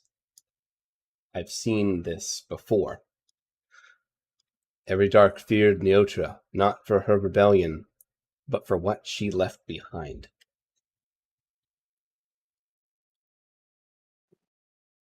Ooh, Turn the page. absolutely. All right. This one is written in the third cycle of the Hollow Bloom, which is not as far away, but you can't really place the date on when this is. Dreamed of him. Who did I see? Who was it? My memory flickering like a lantern losing oil. Who wears his face? I know the promised king. I know my mission. I know what I have to do. But who is Echo? Excellent question. I myself do not know. What's on the next page? Is it something good? This page is a little torn, and the date is kind of smeared, but it's legible. Spotted the boy. Now grown. Now a man. The whisper root says he bleeds dreams into the soil. What the hell is he? Me? Just a little guy. What do you I don't mean? know. Wait, unless he's talking to Orin. Okay, all right. It's hard to say. Next page. No, this is the last one, and this one is written a little hasty. The veil is growing. It knows I've gotten too close. If they come, if Echo comes, don't let him go to the burrow without knowing. He's not who he thinks he is. Oh my god. Well, Echo just like stares. He's like, if I may be allowed one curse word. He stares at the page, he's like, fuck. Maybe I shouldn't have read that journal. He just looks to the rest of the party. And then Did to you Orin, read all that out loud? and then back at the book. Yeah, he'll be like, okay, guy, yeah. Who knew that sign would be so pertinent in this episode? So he'll be like, yeah, so basically this is what this book says, which is really unfortunate in many ways, because we don't know who they're talking about. We also don't know who wrote this, which is who wrote this. I mean, Orin's gonna chime up. Well, I always knew you were special. Orin, Do not. you're great. I always thought Alright. you were special as well, but I didn't think you were this type of special. I don't know if it's about me. It could be about Orin. Orin's But just it is like, I've got enough about me. It'd be cool if Mm-mm. things weren't about me for once. I'm sorry Just- about you. He just looks sadly at the page, like, oh, there's more. and he'll pocket the journal. Nice. Thanks. I hate it. Time for the corpse arm. Is that right? Yes, corpse arm. Yay, corpse arm. All right, Alu. Mhm. Are you babying it in person, or what's your strat for Mhm. put? Okay, cool. Mhm. So as you put it in, you hear like some wooden clunking, and then you hear, and then you feel a little, just not super hard, but just a little like poke, and you feel like the arm go back a little bit. Hmm. And then you see like a channel open up below where the finger is. It looks like a groove in the wood. And then a small little plate, like imagine a bubblegum machine, that little thing you scoop the bubblegum out of the bottom. Imagine one of those with the door taken off, like shows up at the bottom of the door. And then little doors open up around it, and lots of beetles, little beetles come out, and they're running around this little chamber that is opened up below the channel, below the finger. But the beetles are confused. It's like they're going to find something that isn't there, and then they eventually just run back into their little holes, and nothing else happens.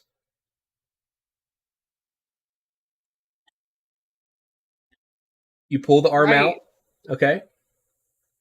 The arm and all fingers came back out, attached. All the fingers.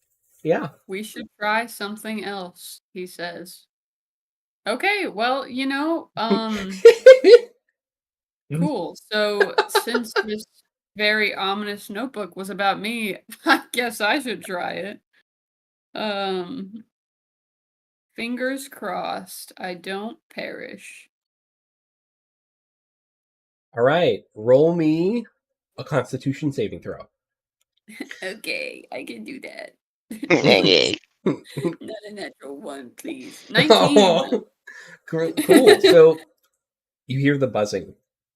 You get stuck. Something sticks you. It's not small. And you can almost feel it like sucking a little bit of your blood, like a giant mosquito on the other end of that door, inside this door.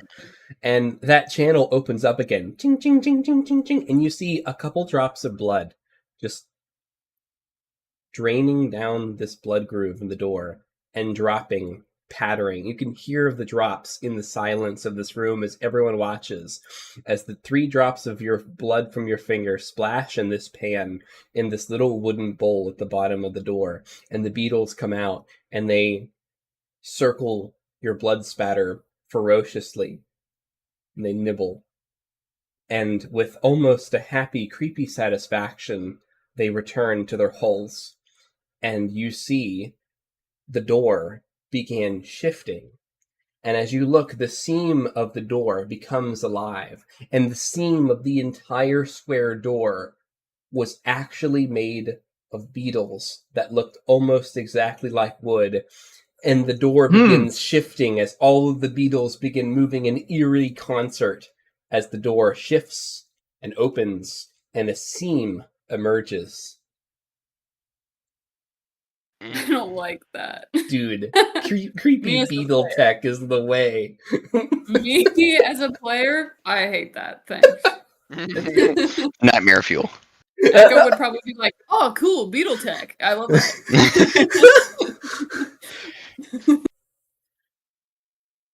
Nasari is like, guy's a weirdo. Right. Yeah, what about the beetles? We know how much he likes them. Orin's like, he does like beetles. Bori found that out the hard way. Yes, I did. Yeah.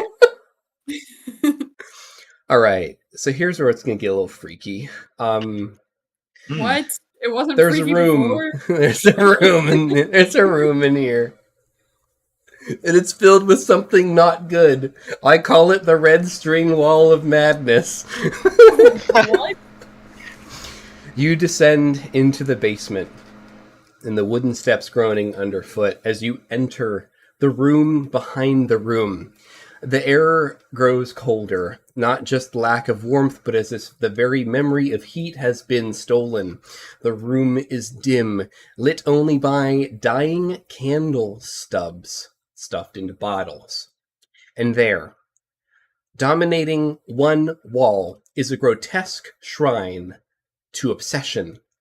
A red string web stretches from tack to tack, pin to pin. Maps, faces, torn pages, burned playing cards, and hastily scrawled questions form the chaotic mosaic of a mind unraveling. In the center, pinned with 3 rusted nails, is the sketch of a child, fey-marked, sharp of cheek, soft of eye, unmistakably Echo. Beneath the sketch, scrawled in a thick red ink, who is Echo, and why is he so damn important? The scene is a cross between a conspiracy theorist's map and a Verdant Ire's tactician's war room, detailed, obsessed, desperate. Shall I continue? Or would you like a moment to scream? Please go on. Beetletech sick!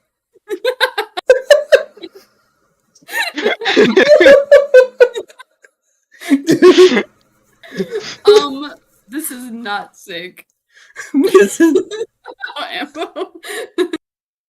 it's like, man, I don't want to live on this planet anymore.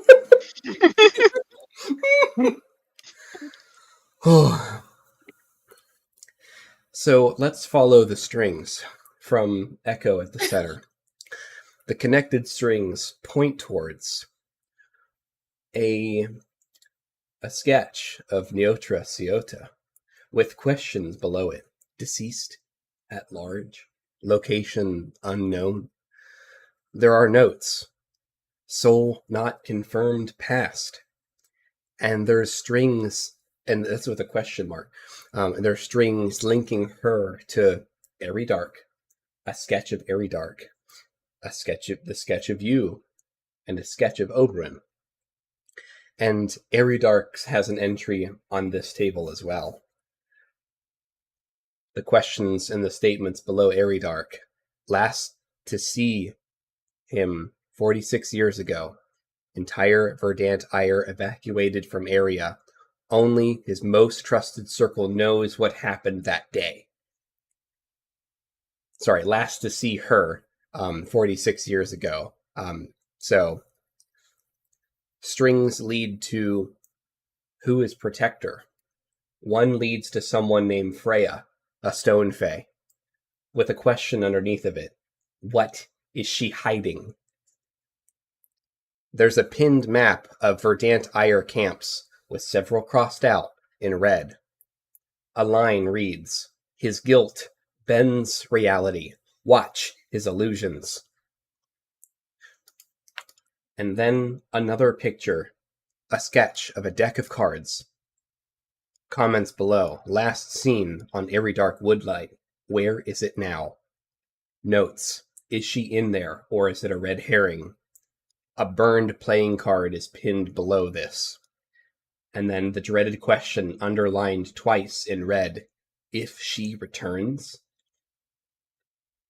There's a picture of Oberyn, two sketches, identical faces, different expressions. One labeled Orin, the safety. One other, Oberyn, the weapon. In between, the words in bold, where is the trigger? The safety, the weapon. One more piece. And then there's a line on the board, prophecies. Traveler prophecy, pinned behind an aged vellum scroll. A Fey king shall rise with a raven. But there's a new line, one that's either made up or one that you'd never seen before, Echo. Not while the mother still mourns. Scribbled below, in frantic scrawling, but what if the raven is not who we think? And then there's mention of the burrow, Echo. There's a topographic map marked with concentric red circles, with a pin labeled the burrow in the middle of the center ring. The labels, center of collapse, Vale first seen here, no survivors reported. There's a line to Echo's childhood, with lots of question marks. No records of his birth. Why the secrecy? Airy Dark ordered all records of citizen births in the burrow destroyed. Would you like to see what it looks like? Yes. Yeah. Yo! Oh, Jesus H. Christ. It's not perfect, but... Jesus H. Christ. You know, I don't know what's worse. The fact that this exists, or the fact that it's not Airy Dark that made this, which means there is someone who knows this much about what's going on that is somewhere. Who knows? Hmm. That's really bad. And also all of this is really bad. Cool. Okay. Does anyone want to interact with this board in any way, shape, or form? No. No. Nope. Hmm. Mm. Mhm. Mhm. Mhm. Mhm. Airy Dark Woodlight last seen 40 years ago. That What's one, that all I kind of said that wrong. I meant to say last to see her, Oh, stating okay. that like they were talking about the connection between him and Neotra Ciota. They're Okay. saying like as far as they know, Airy Dark was the last to see her 47 years ago, and they don't know where she's at. That's what this board is saying. I just kind of messed that part up. Oh, that's all good. Right. So, this is incredibly cursed. Is there anything else in this room? Um, yeah, there's a couple things that you could investigate. Why don't you roll me an investigation and tell me what you're investigating? He's just trying to literally look anywhere but the board. Like, Okay, so that's ugh. really specific. Go ahead and roll me an investigation. The DC's pretty low because of what you specified. Wow, you actually hit the DC, but only because you specified you weren't investigating the board. Let's go. There's something behind the board. A hidden page tucked into the wall boards behind Echo's image, and it's scribbled hastily. And as you just gingerly pull it out, I'm just going to send it to you, and you can do what you want with it. Oh, good. Yay! I'm so excited. And Oh let's, god yeah, damn while it. you're processing that, let's pan over to Anvo is going to be trying a couple things because his detect magic has been on. Mm-hmm. And there's some really nuanced stuff in here that's really hard to see to the untrained eye. And yeah, however you want to do this, I can read what you type, or I can give you a minute too. So, Bori, how you doing, dude? You've been pretty quiet back there. Everybody doing okay in the Bori bus? Bory's just been taking it all in, and then he's looking at the one bit that says the Fey Queen rises with the Raven, and he's trying to figure out what that means. Is it the Raven Queen? Is it something else? What is the Raven? This is just what he's like thinking of. Mm-hmm. And that probably alludes to an old prophecy that Echo knows. Mm. And that is a Fey King will rise with the Raven. So if the board says Queen, it probably should have meant to say... Yeah. Well, so his Bory's mind is like the Raven does it mean the Raven Queen? Oh, it doesn't say. It says the Raven. That's the thing. Yeah. I know, but that's Mhm. what's going through Bory's mind. Does it mean So, the Raven Queen? Does roll it me mean a something history. else? We'll see what I can give you. Okay. 14. Not great. That's not bad for...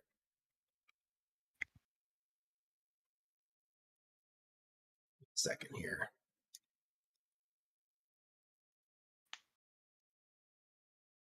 Okay. Echo's also going to hand Bori this note. Oh.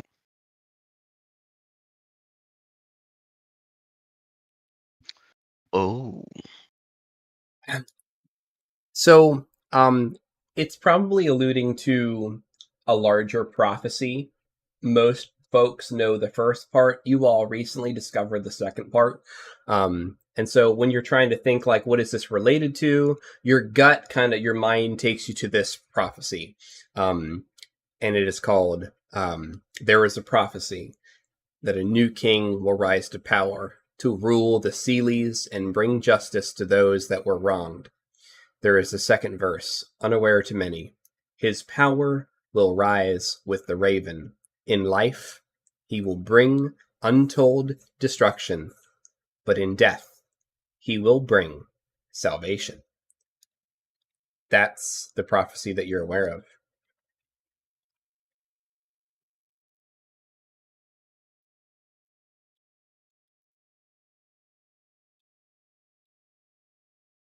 Also, yeah.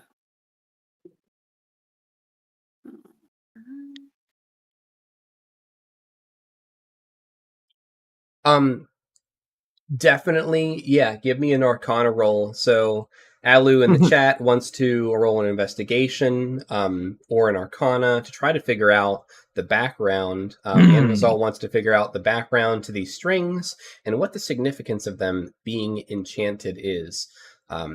Anvizal, with Detect Magic, can easily detect that there is divination magic woven into the very fibers of these strings, linking all of these ideas and these sketches.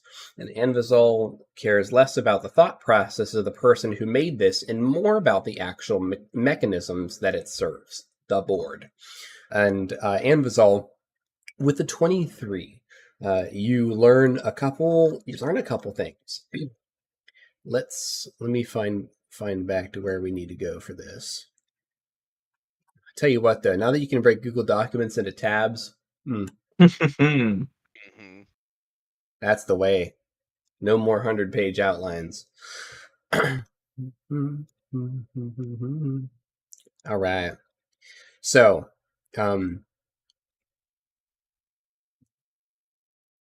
Anvizal, this person wasn't just guessing. Were they making assumptions, making claims, making theories? Yes. But your magic and your investigation is telling you that they were seeing at least fragments of the truth, even if it wasn't the full truth. This magic was being used to gather information, whoever was using this.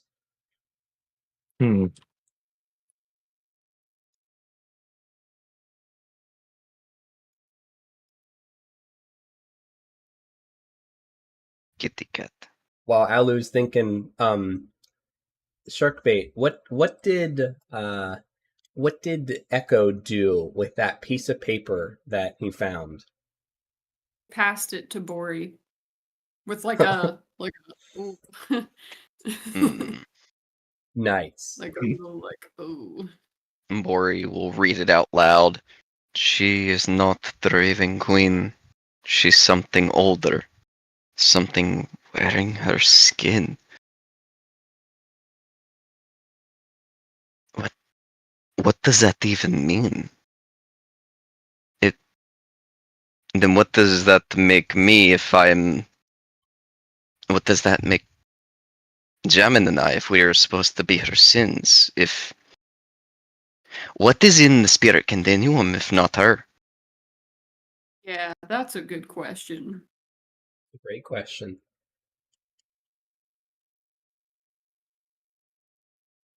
All right.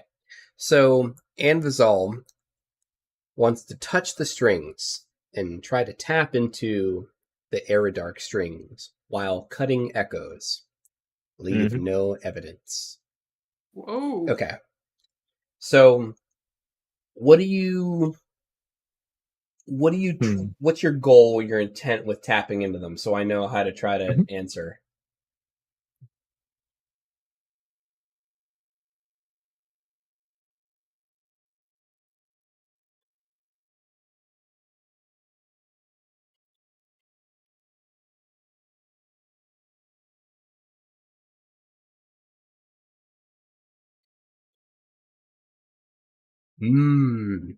Okay. Ooh. Like a surveillance.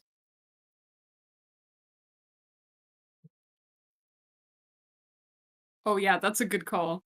So, Alu is thinking of playing back any evidence that was previously recorded or seen, seeing if it's still available, or to try to use it to scry on Eridark, even right now. Try to get his whereabouts. Hit him with the old Uno Reverso.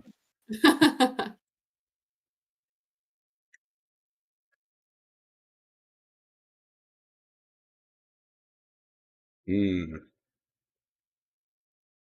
me think about what Mhm. you could glean and what roles that might be.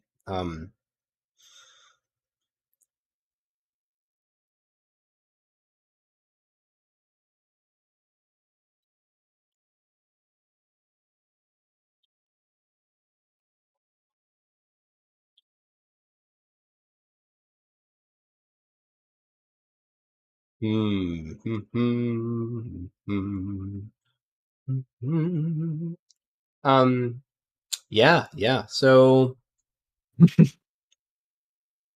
man, this would be interesting. Okay. Mhm.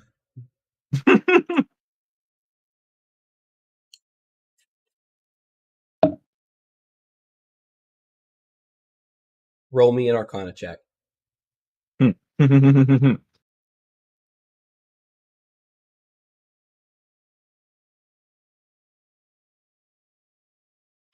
16.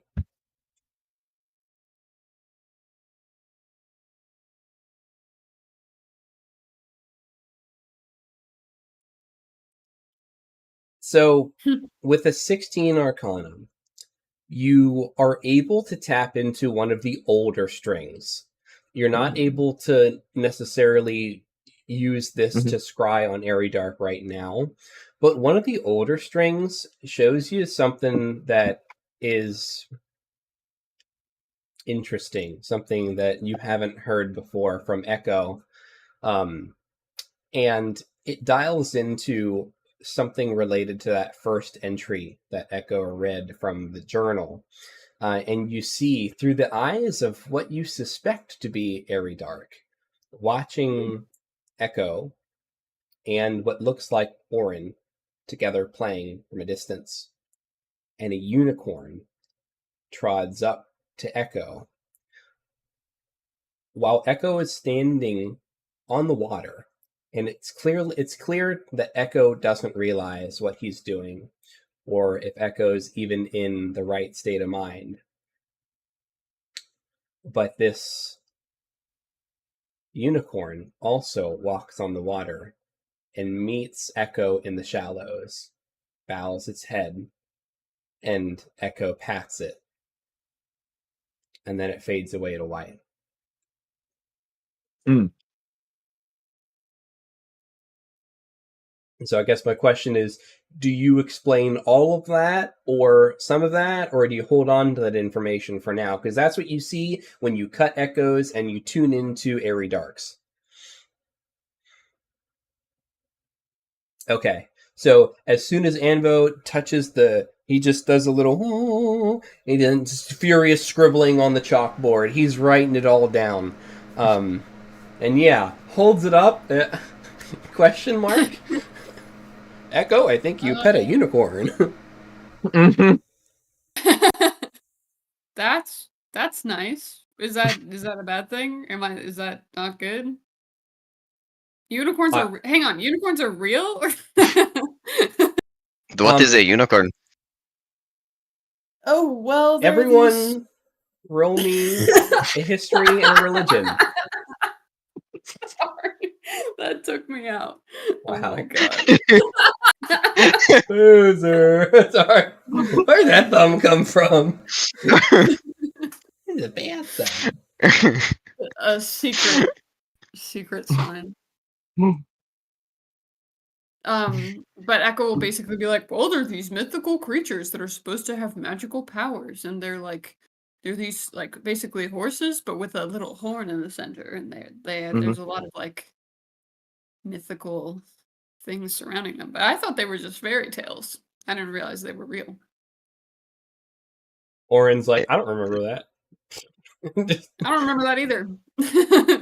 Good for me, I guess. That's cool.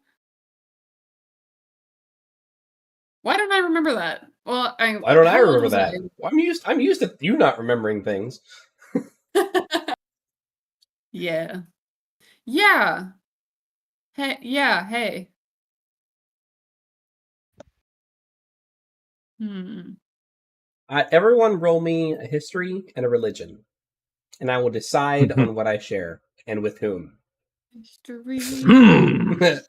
Religion. Whoa. Nat 20. Oh, Bori. Whoa, Bori with the lore.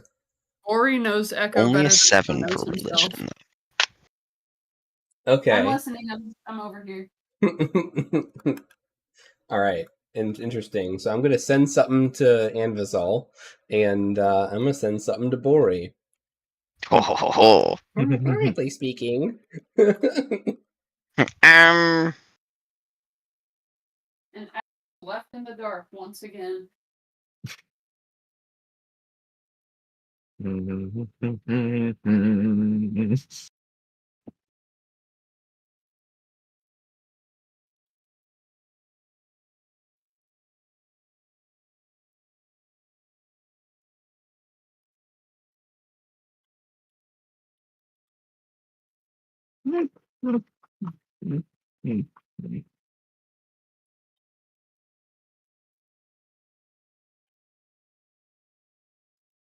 The only thing that comes to your brain, Joe.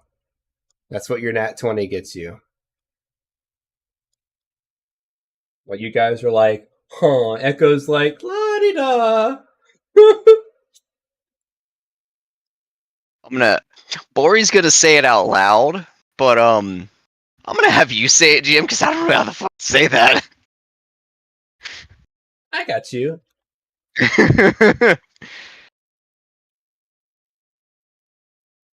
Say it exactly as it reads.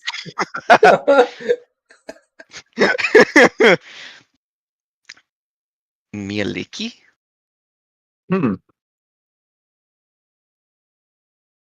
Does that mean anything to you? That just Oren's like, popped into God my bless head. you. No, I think it's a name. I think. Well, Abel's got something you he's know what? cooking.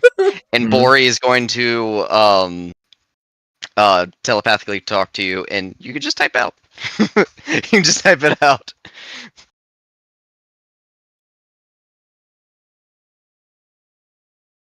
And then Bori will relay it to everybody else. This has actually been a really enjoyable telephone tag episode. We're actually doing it in a way that I think is pretty enjoyable.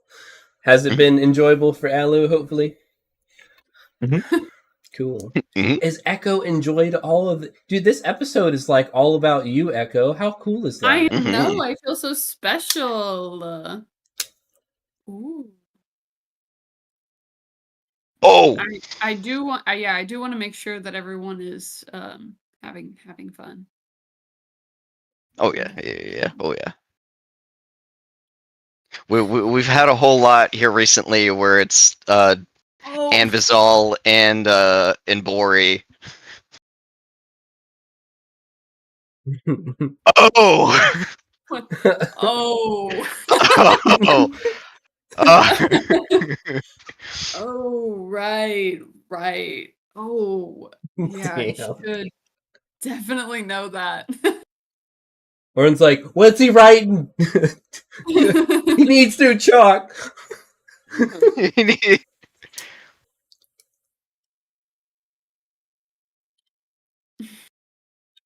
Bori is telephoning saying this out loud. Right. Oh. Read some more Drizzt books, okay? Yeah. Sorry. I'm barely literate, just so you know. I just, Oh, no. There's this thing called Audible. He's talking about the character. In ye old times. Oh. Yeah, bro, she's more Yeah, educated they're than called, all of us, buddy. Yeah, they're called recording stones. You know. All right. If you say so. Yes, the goddess. Yes, of course. How could I forget? He looks at Orange and is like, no clue what they're talking about.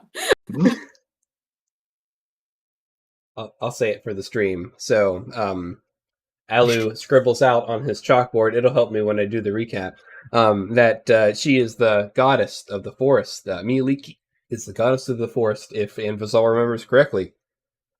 And that her symbol is the unicorn. And that he thinks that they are her messengers. and that if he remembered correctly, that Miliki is the patron of rangers. Well, and you see like a little side note, at least the good ones. Well, considering my impeccable survival rolls, it makes sense.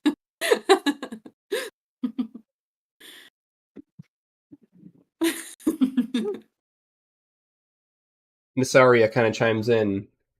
So someone's obsessed with you, and the unicorn likes Yeah. you, and unicorns are Miliki. So what does it mean? What's the big picture here? Well, I don't know who it is that's obsessed with me, and that's concerning. That's very concerning. But with the unicorns,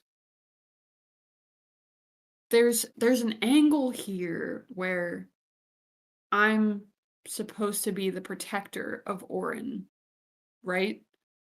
So I'm wondering. Oh, No. oh. Thanks, Amazon. Damn. And also, screw you. That Thank was you. why. For the stream, Ambizal says, "You know what they say, if you can't be good at what you do, at least you can try to be a good person." And you got that, Echo. Bro. Thank you. Ouch. Love those layered compliments. That's totally Ambizal. That's so him. He's pretty good for him.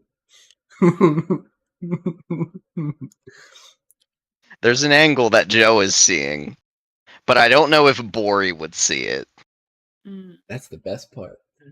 Yes, and that's what I hate. I. Mm, Nasiri just kind of shrugs. We don't have to figure it out now. True. We have the rest of this accursed cabin to get to.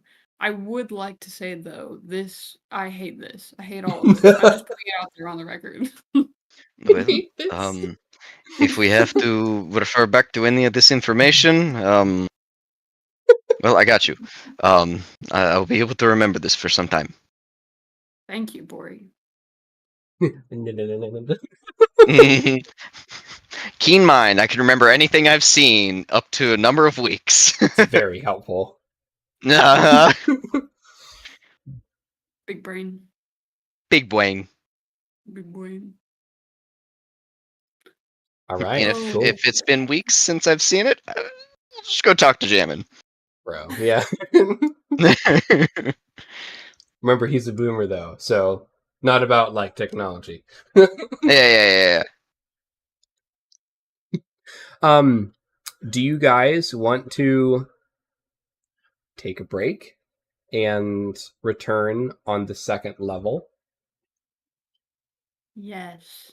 Mhm. That sounds Because good. there's a little narrative cutscene that'll happen before that happens as well, as you guys take a break in game. Because you guys have just processed a lot of information. Mhm. I feel unsafe. Mm-hmm. Yeah. Perfect. All right, let's take 10 and see you back soon. Okay. Put that break screen in.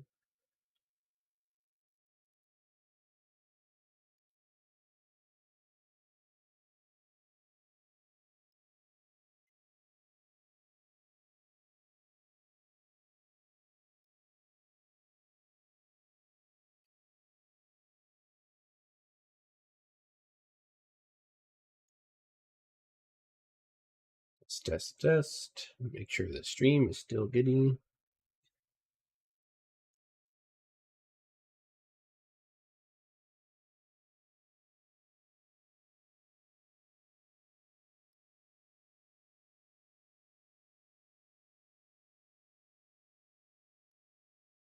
Yeah, sure, dude. Hit me up.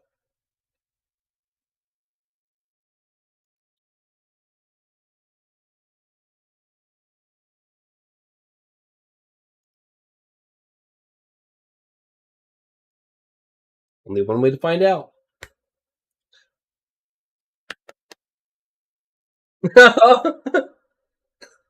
She's like, wait. There's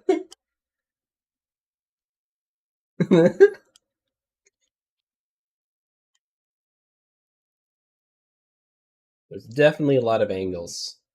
There's a lot of theories and prophecies that are all connected that can be interpreted lots of different ways. And some of those interpretations might be right, some of them might be wrong. It's very convoluted.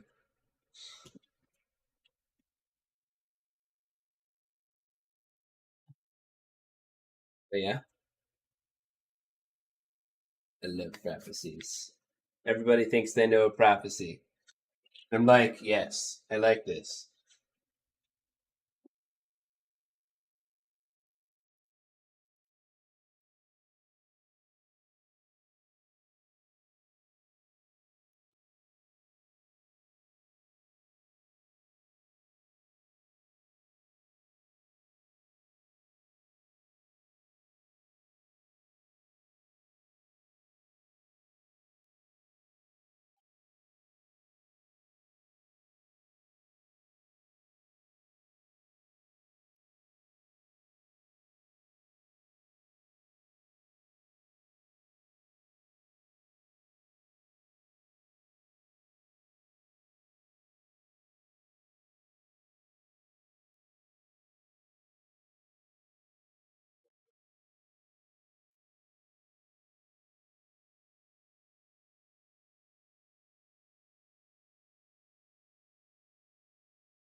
You've been enjoying the PI detective.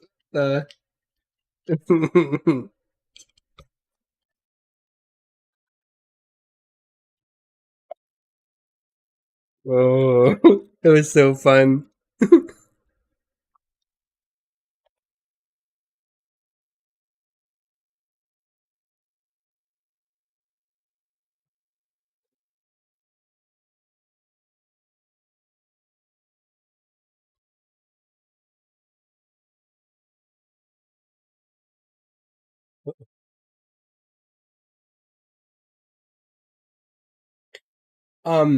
Thursday evenings, typically I'm usually hanging out with Tanya.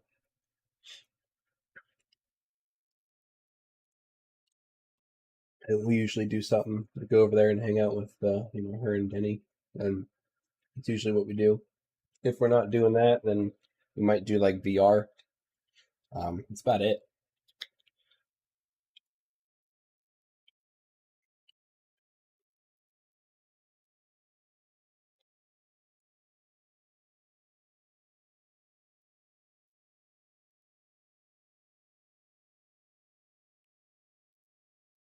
I would love to guest star. I would happily show up for that if I know when you're generally planning on doing it.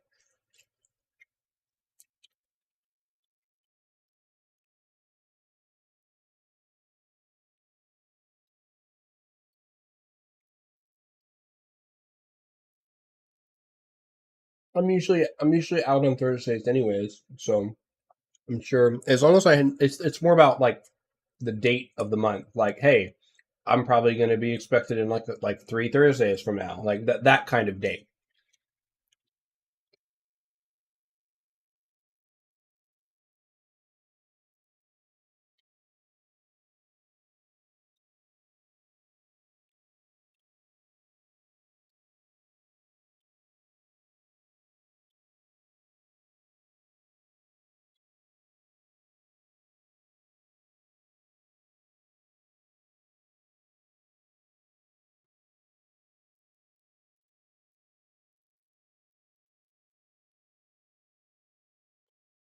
That's cool.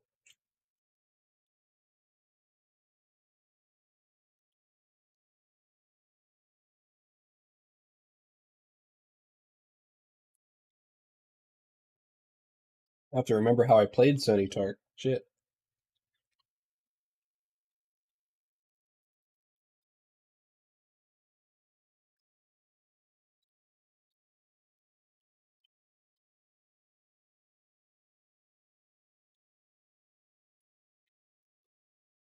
Yeah, I remember.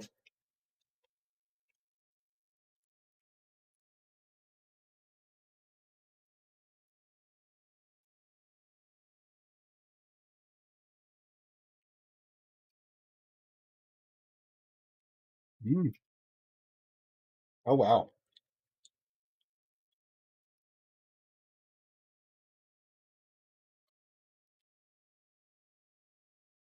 Whoa.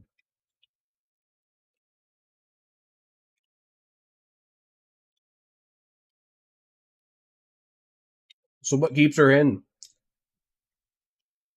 What keeps her in Barovia? Like she wants to win, or wants to throw down Strahd, or?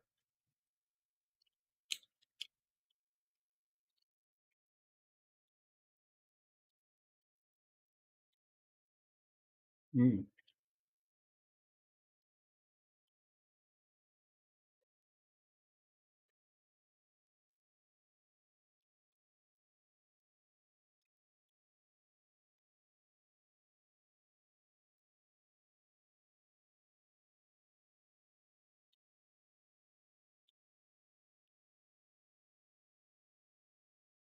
Yeah, they did it.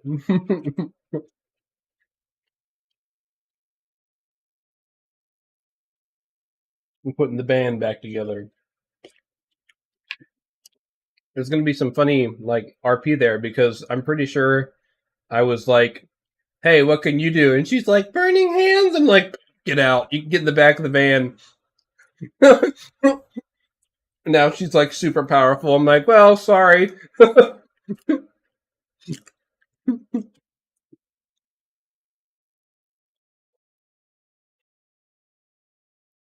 Hmm.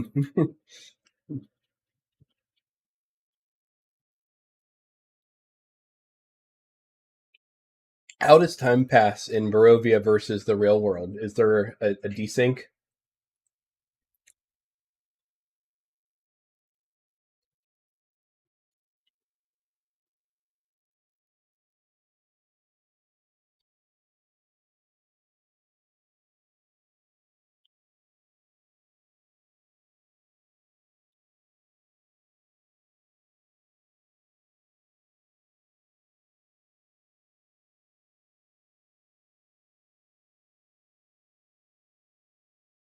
Okay.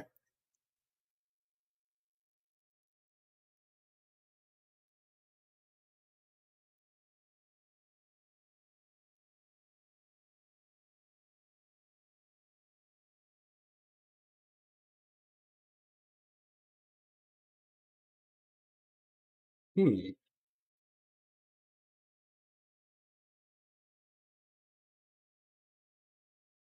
Okay.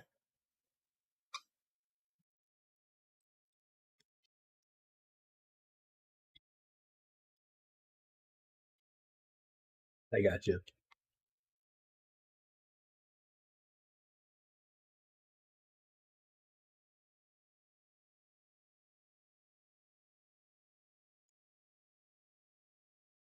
Across the board.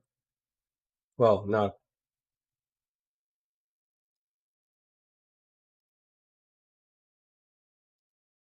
Okay.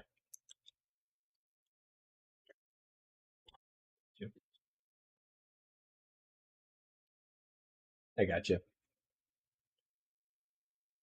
Shark bait, how you doing? You feeling especially cooked? Well done. Medium rare. Things are good.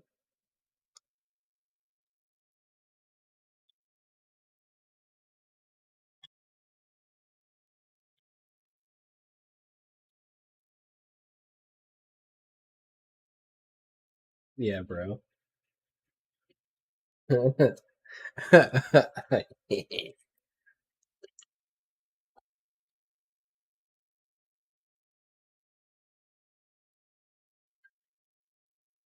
Oh, sticky.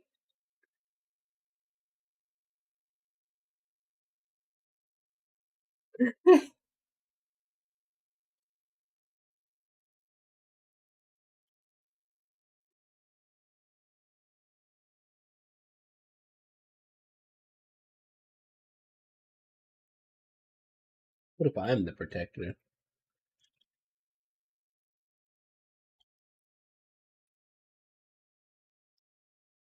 This is not a house.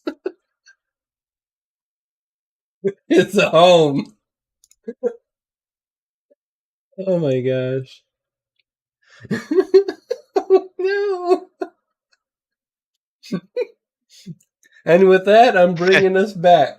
Thank you, Joe. Yeah, you're welcome. Man. Oh, Hello, God. everyone. America. So we return. Honestly, and correct me if I'm wrong, everyone's a little either shaken or just a little stirred with the amount of information that is poured into everyone's brains at this point.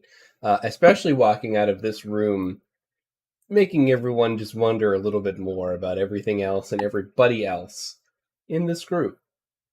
And so with that, Oren says, I'm going to find a bottle of alcohol in this kitchen if it kills me. Okay. And he just goes off. Oren? And he just... Oren, wait. Oren, wait. Wait, for what? Stay with me, Oren.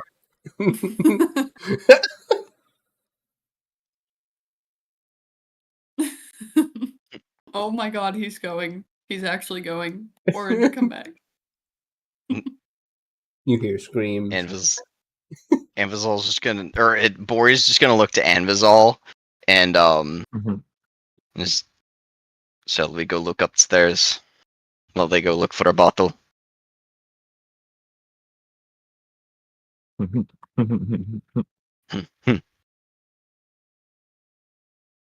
Alright. Bori and Anvil go upstairs.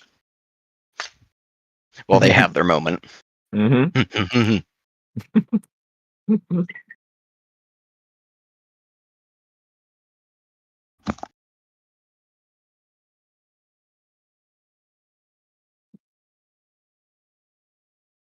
Bro, Oh, maybe you are muted there, GM. Thank you. I didn't realize I tapped my microphone. Everyone is desperately searching in this kitchen, looking for something to consume. I'm going to have Orin roll. Let's see how well he rolls on his investigation. Please roll a natural 20. 7. No. No. Nasario will try rolling as well. Nobody's finding anything. Guys, come on. We've got to keep our wits about us here, okay? We're not on a... Look, nobody's happy about what we found down there, okay? Trust me. But we also don't want to be drunk when we're encountering invisible enemies. Check in the mud room. No, Orin. I'll check the sunroom. Oh, okay. And Echo, as you're kind of let me move Anvizal and Bori upstairs. So Anvizal and Bori emerge upstairs. Question if I can get up there in the stream. Okay, I'm gonna have to pick one or the other. God, that stream's laggy. Anvizal, so Orin and Nisandra kind of just like walk off and they're searching in different rooms. You hear some light rummaging and you're just kind of like left alone in the dining table. Like, how are you feeling? Are you doing okay? Horrible. No. I was like, oh my god, there's so much more to this. I thought I was just a little guy from the forest, and now what's happening?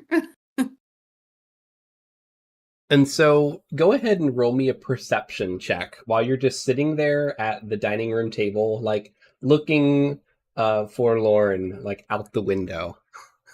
That's gonna be a 9. What? A 9. Oh, a 9? Oh, okay. I thought I heard a nat 1. No, that would have been funny though.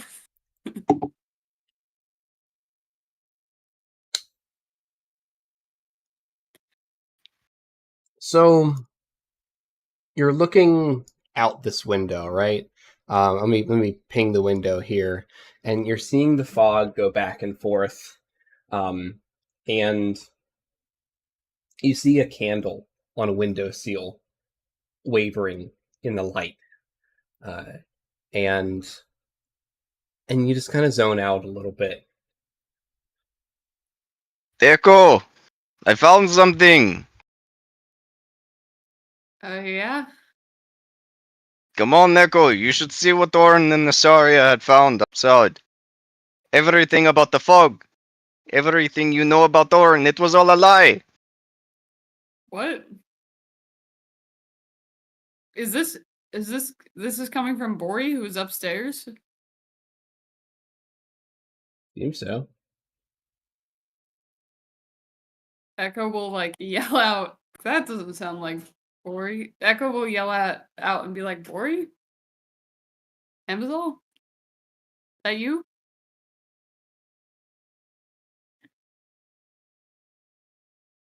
No, no, you, no. Okay, no, I don't like this. I don't like this at all. Okay, so just to be clear, there's nothing over here in the fog, right? Go That I ahead can and see. roll me a perception check to look out the window. I do not trust your ass. That was not normal. Whoa, a 19 is really good. 19.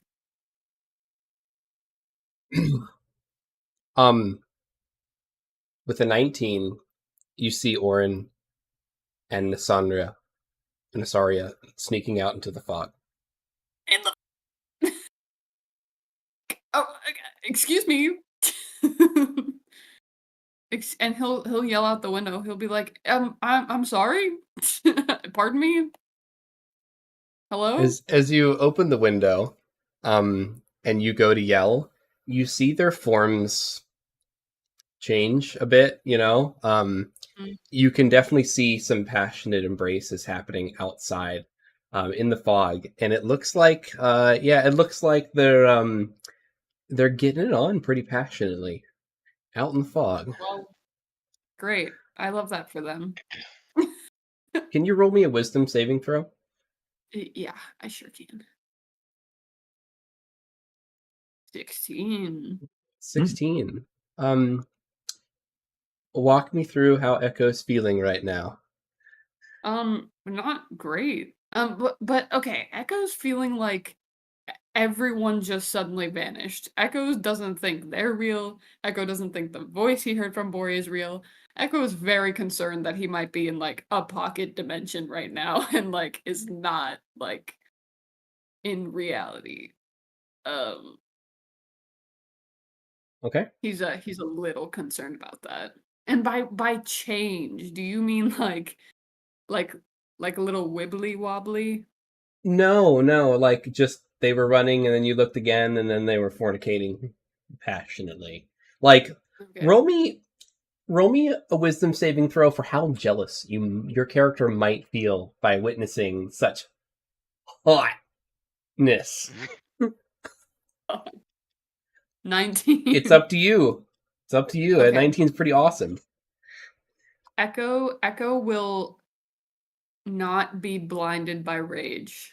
He will be like, okay, you know what? I don't know anything about these two really. Like Orin, yeah, like, yes, he's my childhood friend, but I don't fucking know anything right now. Sorry, I don't know anything right now. The basement's weird. I don't know this place anything is weird. right now. Gotta go to New York. Look, this place, it's cursed, okay? It's cursed up and down. It's cursed from the floorboards to the top of the tower. He's just gonna, like, turn away and be like, okay, well, they clearly, know what they're doing, so I guess I should go check on Anvo and Bori. Hopefully. That was Bori. And Orin appears behind you. Where you going, Echo? I found a bottle. You found what? So I look out the window. Is he still out there? The bastard actually found one, Nasaria says. Found this too, and she sets a little vial on the table. Echo, you just ignoring both of them, run out to the window. And they are no longer outside.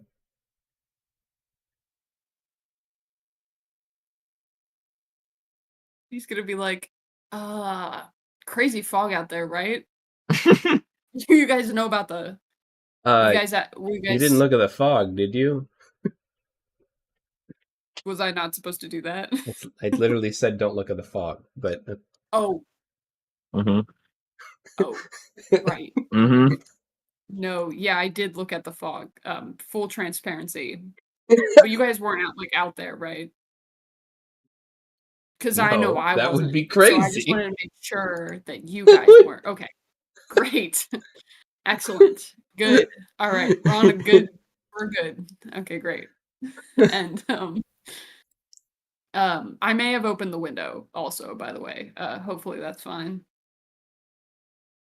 Full transparency. I also heard Bori calling out to me. Not sure that it was Bori. But just so you guys know. All right. You mean like Great. yelling? Because we didn't hear any yelling. No, of course you didn't. Yeah, no, that checks out. Yeah. Okay. we have heard that he. I mean, Orin's like, well, doesn't he like speak to us in our minds sometimes? Was he speaking to you in your mind? Wait, he wasn't, was he? You thought he was? I heard him. Oh, I thought he was? I mean, Bori just talked to you, right? Oh, I thought he was telepathically, like he always does. Speaking verbally. Oh, yes. Yes. What did you find? It's gonna be awful. It's called Pine's Peak. It's terrible, but I'm drinking it. Okay. And he just slams it on the counter and like grabs a cup that's still attached like a skeleton hand. He's like, ugh. Right. Right. Well, you two have fun. I- I'm gonna go You're not gonna. on my. You're gonna join us? No, I'm good. He's just he's just like, if I was drunk right now, this would be so much worse. I'm just Okay. gonna keep clear. Don't But worry, you we'll two figure have it fun. out. Right. And then he's gonna head upstairs. Nice. All right. So while you're heading upstairs, while that's been going on, Anvizal and Bori have had their own little adventure. Anvizal and Bori, what room or what would you all have done separately or together while that was going on? I'll start with Bori so Alu can type out what he may have done, unless he's already got it figured out. Together, stack up, room by Okay. room. Thoughts? Oh yeah. Yeah. Okay. Ape, together, strong. Alright. All right. We go to the first door. Left or right? Bori take. We'll do left. Before Bori Alright. opens up the first door, Bori's gonna do iron on himself since he's taken point. Nice. Go ahead and post it. 4. Okay. All right. I do not get any strain. All right. Kerclank goes to open up the first door.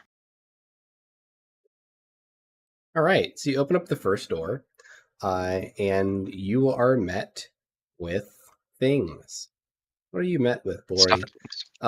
So there's a bed in here, and some books. The books kind of scattered on the bed.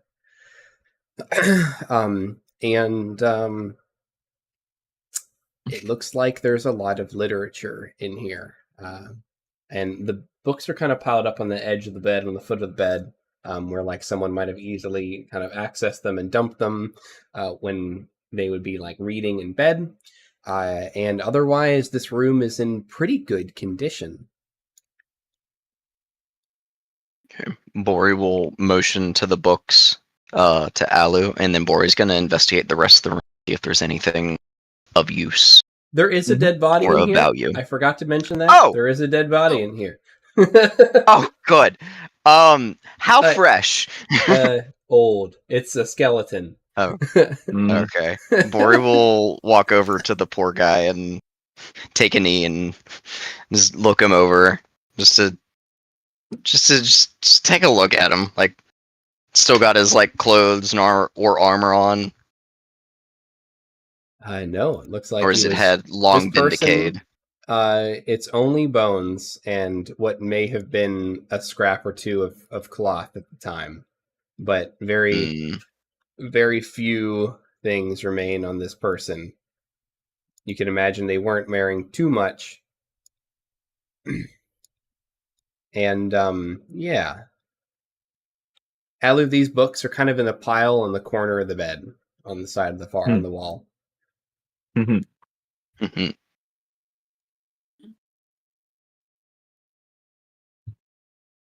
Alu wants to roll an investigation to give a once-over for these books to see if there's anything of interest or note. Sure. So roll me an investigation and roll me a perception.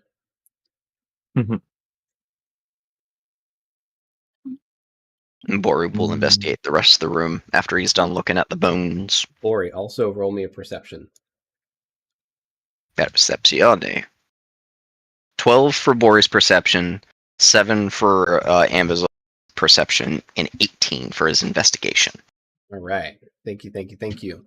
So, Alu, as Anvizal climbs onto the bed,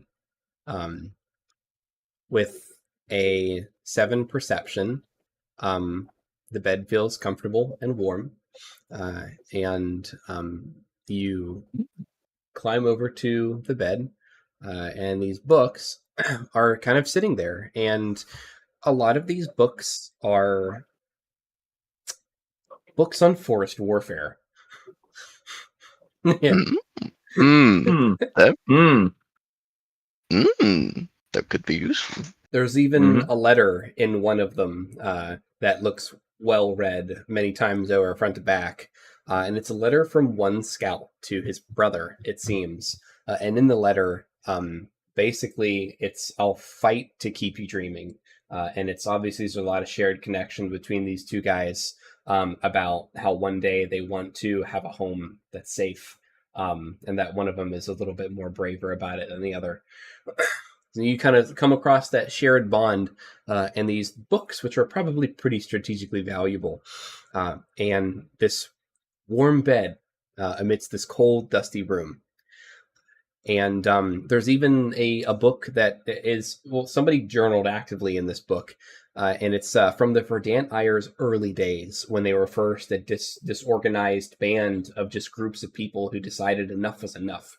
So many towns were burned, and even some of these older books have burns along the edges, like that they are recovered from fires.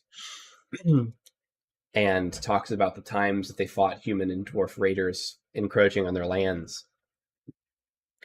Definitely some interesting stuff in here. With your 7 perception, Anvizal, you're at this window that has some curtains drawn on it. And you hear a very light tapping on the other side of the window. Tap, tap, tap, tap, tap, tap, tap, tap.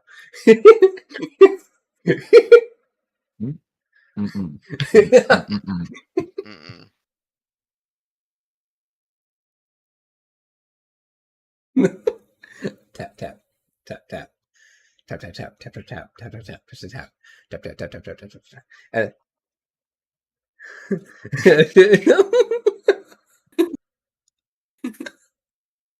It's like the one scene of the two guys. They're like, mm-mm,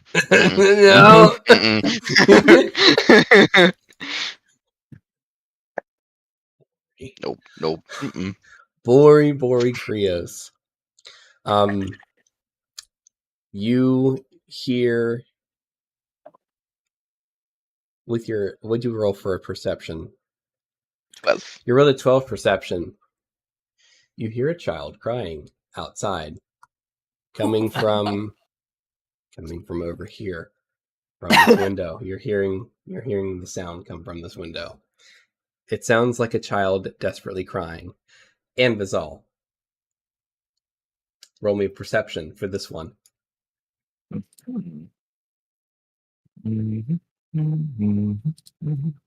With a 12, you hear it too. Bori, like,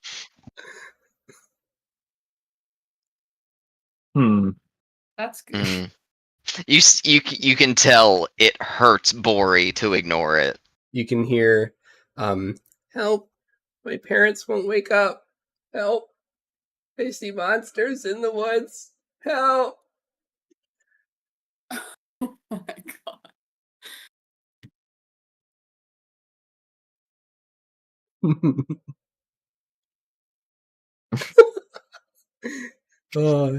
Anvizal looks like he's really struggling with not being able to speak in this scenario. It's oh,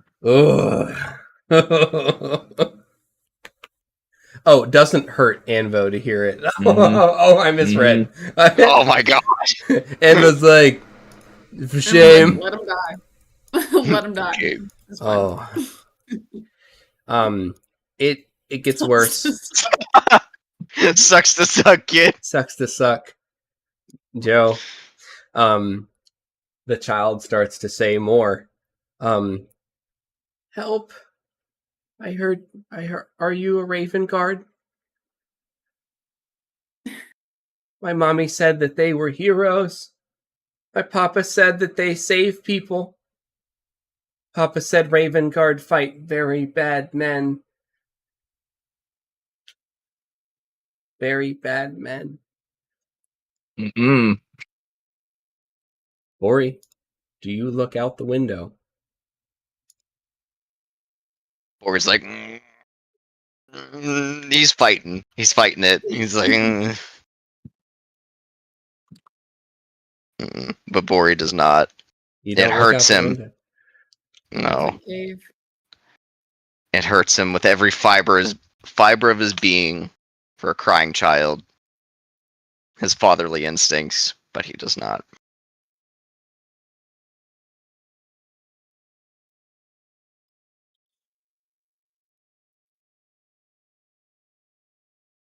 There's no way of knowing. Just some random child just would know anything about No way. The pleading Raven Guard. continues Boy, that is a and real quiets.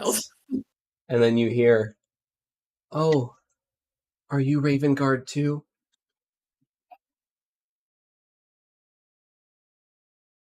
Mhm.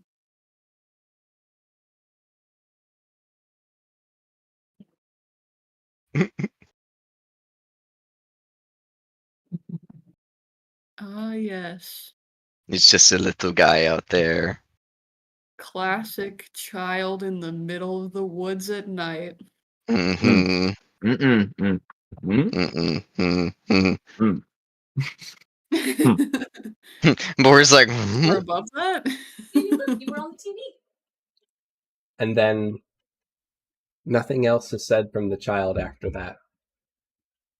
Ooh.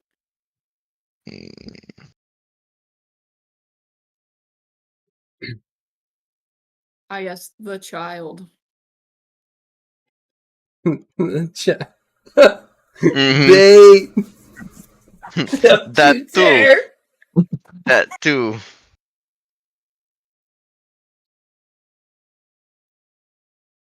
Wasn't there a hand sign for? Oh, it's how could you? Mm-hmm. That one would have came up. Mm-hmm.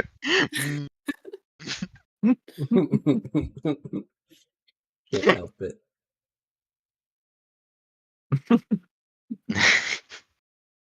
All right, Bori walks out of this room, content that there's nothing in there, and motions for Anvo to just grab all the books. I think those might be of use if they are warfare. Mm-hmm. Even if they are not for, even if they are forest warfare, they could be some tactics we could use. Sounds good. Sounds good. All right. of them. At this point, Echo, you catch upstairs. Nasaria and Orin are just contemplating their existence downstairs. I'll be fine. You have been added to the group. Oi. There's a window Hey. right there. Do you look out it? No. Because there's I've something learned out there. No, it's fine. It's okay. It's cool. I am tempted though. But I would like to Did they hear that last little bit? Are you a Raven Guard too? Roll a perception check. Me? Yeah. Perception. Yeah. Oh, You wow. heard it with a 12. Oh. Everybody heard it with a 12. You have just been scolded to not look out the windows of this house. Yeah. I can't do that. I really want to, but probably for the best that I don't. Hey, Bori. Oh, Deco. Hello. Hello. Did Ancients. did Did you find you- the bottle of alcohol down there? Ah, they did. Were you talking to me while they were doing that? Telepathically? Yeah, no, No, I've been up here with Anvazal. yeah, I didn't think so. I just wanted to make sure. But just so you know, there's someone talking with your voice, so telepathically in my brain. So don't know if that's just me. I did look at the fog. Could it have been Jamin? I might be Did tricked. Jamin send you a message? Nope. Sounded like you. It It was like Well- Echo. Echo, I don't sound like that, do I? This Mm-mm. is my impersonation of exactly how you sounded and what you said. That- Echo. I don't know if I should be. I don't know if I should be insulted or not. Echo. Echo. Some of freaking what is his name? Everyone is not how they seem. That was you. That's what you said. But it wasn't you. It was someone else. That is odd. All right. Yeah, that's a bad sign. That is the very, very bad sign. Yeah. We I mean- should make sure that we know who we are when we're talking to each other. All right. I mean, I am me. I mean, in Androzo can't really talk. Well, So I mean, yeah. so unless you see some chalk scrawlings on the wall or something, pretty sure. Okay. Uh, That's good. Good. Yes. Excellent. Um Well, we we found some books on forest warfare in a dead body in this room. So And with that 12, everyone rolled, you hear the sound of a horse approaching outside. okay, don't panic, but this is bad. that why are they imitating horses now? What the hell? Well, may I remind you that there is someone who is following us potentially right now. So hopefully that's no one we know. I hope not. I guess let's hurry and regroup with the others. Yeah, for sure. We should do that for sure. Got the books, Anvil? Mm-hmm. We can probably explore the rest of this in a minute, after we make sure that everyone's in the same place and probably check in on everyone. Duh. So you guys want to go link up with the local PTSDers downstairs? Yeah. I'll Duh. move you guys.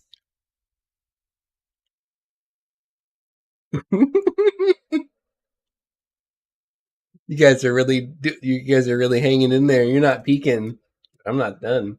God. I'm a little spooked. I'm not gonna lie. So you guys get there. Everyone's still there. That bottle is a Okay. little bit lower than it was last time. Oren's like, "Hey, what'd you find? What's all that racket?" Yes. No. They found bones and books. Bones and books on forest warfare. And they just to double check. Did you all hear of a child's voice outside? No? Okay. Just us. All right. Yeah, but we ignored it because we're not supposed to look out the window and at the fog. Okay. Just checking. I didn't look out. It was too disconcerting. Hope it wasn't a citizen of the borough. I hope not either. Oh. There's Surely people there out wouldn't here. be a child out there in the middle of the night. Surely not. Also, Did you all hear horses? Yep, heard that too. yep. But horses wouldn't be out here, so that's an easy one. Are you sure? Okay.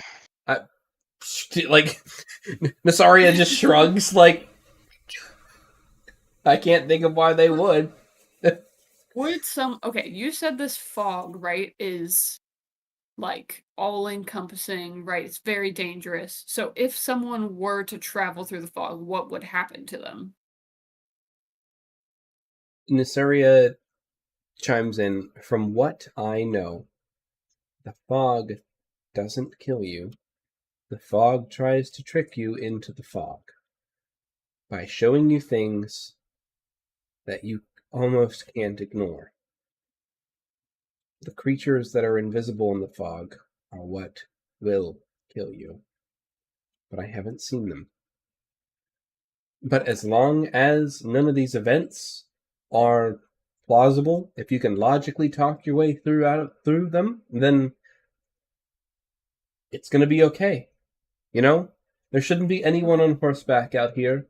Horses aren't used around here. She motions to like her little fey hippogriff necklace, like different animals. So there shouldn't be any horses out here.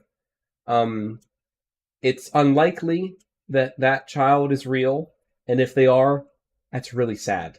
And she just kind of like, they stopped talking after they said something that I didn't understand. So Raven Guard. whatever. And I assume that's important to you. And yeah, he just like looks around like. See, the thing that makes me a little itchy though is like, sure, like the child was like tempting to go out, right? And it's like it's trying to pull us in, right? Like, what is a horse hoofbeat doing? You know what I'm saying? Like, that's not necessarily something that's like, I mean, it is now. It is tempting to go see what's going on because it is so untempting, if that makes sense. Like, there's nothing that's gonna lure you out by just like a horse hoofbeat. Oren's looking at Bori. What's on your mind, Bori? I can tell you're thinking about something. You know someone is following me, right? So I hear. Whenever that child was talking, they were clearly talking to us on the inside, but at the end they stopped, and it sounded like they were talking to someone else, not one of us. Oh. No, you're right. You're right. You're so right.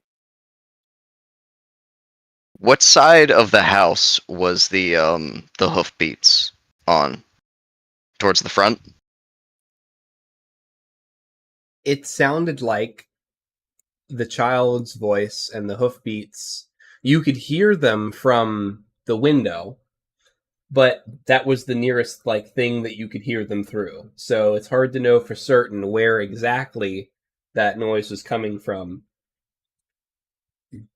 That makes sense.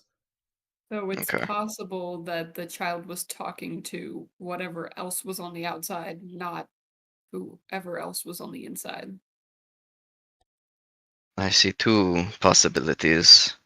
One of which the child was a fake and an illusion, and the entire thing was just a setup. The second one, the child was real. They were somehow talking to us, or they were talking to someone else, the individual that is following me. Yeah. What's the risk if it was real? That's Nasaria chiming in. Is this a problem? We could be in for a fight. Possibly. We're already in for a fight. But the fog can't get in because it's a fog and we're protected by sigils. However, a real hypothetically, right? Hypothetically. However, a real person, I'm assuming, would have no issue crossing the sigils. So we might not be as protected as we think. We should just be ready. Hope that it's just an illusion and probably be prepared for the worst.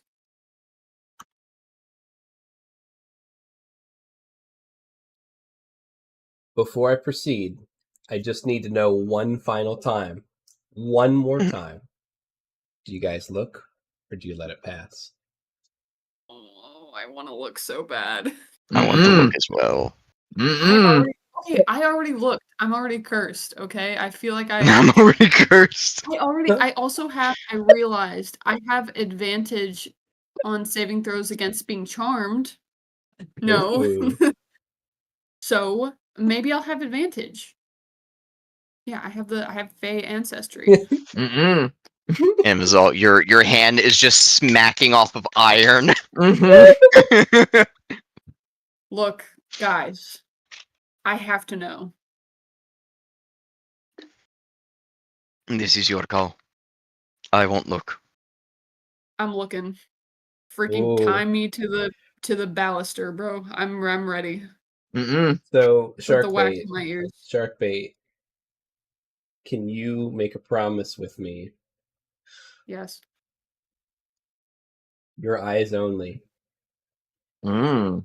Okay. Oh no. Oh no. So I will not share this with the class. The boats are in. Give me a I'm gonna be second. straight faced. You guys are not gonna know what I'm looking at.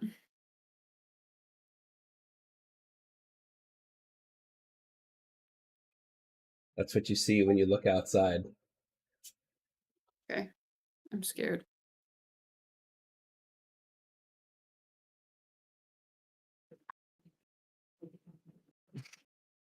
Cool.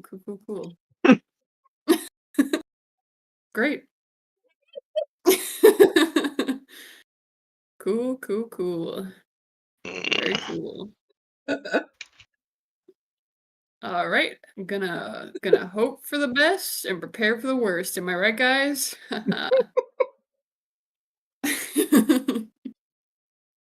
And at that moment, what's up, buddy? Oh no. Not the corpse. Michael's like, what did they see? What did they see? It's at that moment. I need another perception check. And Echo, roll me a wisdom saving throw. Yeah.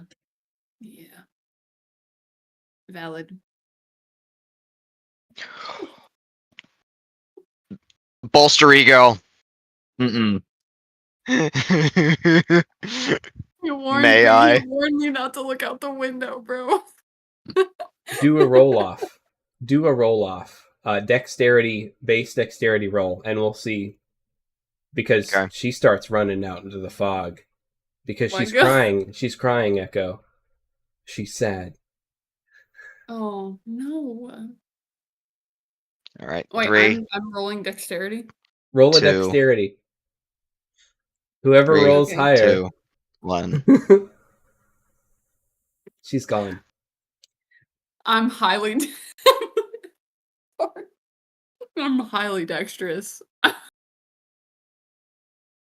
Hmm. Hang on. I'll see you guys later. I'll see you guys on the flip side. All right. Hmm? Let's Hmm? move Echo over here. Hmm? I'm Silvery Hmm. barbs! Mm-mm. Oh, web. Oh. Boom. Right. Bear Yay, with. I missed I think Amazol tried to sticky webbing me. Mhm. You're not going to let her take her fate? The sticky. Mm-mm. You don't want me to be a tree, Amazol? Come on. Bro, she's gone. She rolled a nat 1. She's Oh gone. no. Oh no. I'll see you guys on the flip side.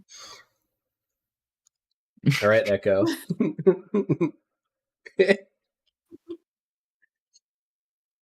You can tell. You can tell that you're not alone out in this forest. Echo's on a different map. Yes. This map is cursed. Roll me a d4. Okay.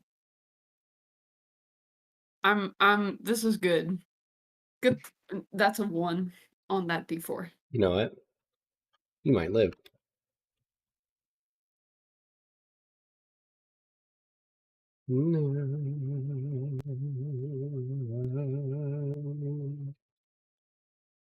I'm looking for things. Sorry. What are the chances? Oh my god. Mm-hmm. What's up? What are the chances? What? What are the chances, girl? What are they? That's what I want to know. I guess So 1 in 20. I don't know. I mean, you're not alone out here. as you went to chase the image that you saw, it vanishes into the fog, and you can't quite tell if this thing that you saw walked back into the fog or if it never existed in the first place.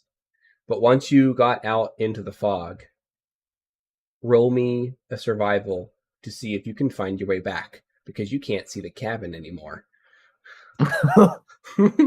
Oh, 17. Wow. Did You I meet the think that DC? you can see the cabin. However, That I can see the cabin. you see mist swirling around you, and you have to make it back to the cabin. Excellent. And 6 attacks come your way, all with That's a lot advantage. Okay, great. Good. And unfortunately, everyone in this cabin can hear you. They just can't see you, but they know where you're at. Okay, I'm gonna try. Have I like come back to my senses, or am I still like a little? You have 1 turn before you do. That's what Okay. your D4 was. So start of next turn, you will be back to your senses. Okay, great.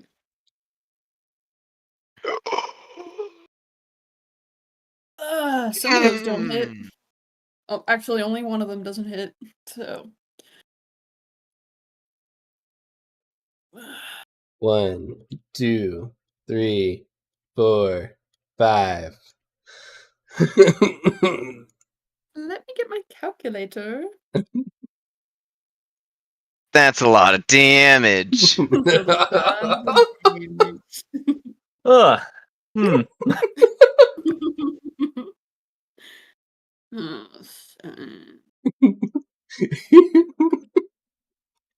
I think you go down, Echo. You don't know that. You don't know that for sure. You're right, I don't. Unless you've got something. 2 plus. Yeah. That is You might have been 75 okay points if of you didn't have damage. that natty. Yeah, I think that's. I think I'm down. But luckily, you're not. You're not down. You're just unconscious. That's good. I need you to make a DC 15 Constitution saving throw. You might disappear. Hopefully this works. And Constitution. Whoa! This could not have gone worse, I think.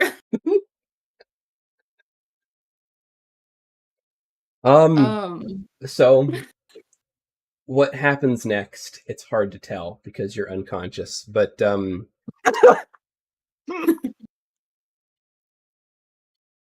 let's I don't want to spoil it, but I think I do have to read the mechanics of this to you.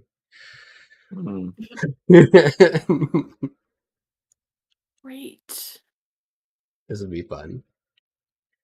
All right. You are rendered entombed, which that process means this is what happened. You in a tree now. You vanished into the fog and were hidden in a nearby hollowed out tree within 500 feet of the cabin. You have been sealed inside this tree with necrotic bark flesh, petrified and unconscious, stabilized at 0 HP, but do not regain consciousness unless healed or freed. You may be found with a survival check or a perception check, but I will not tell you what the DCs are.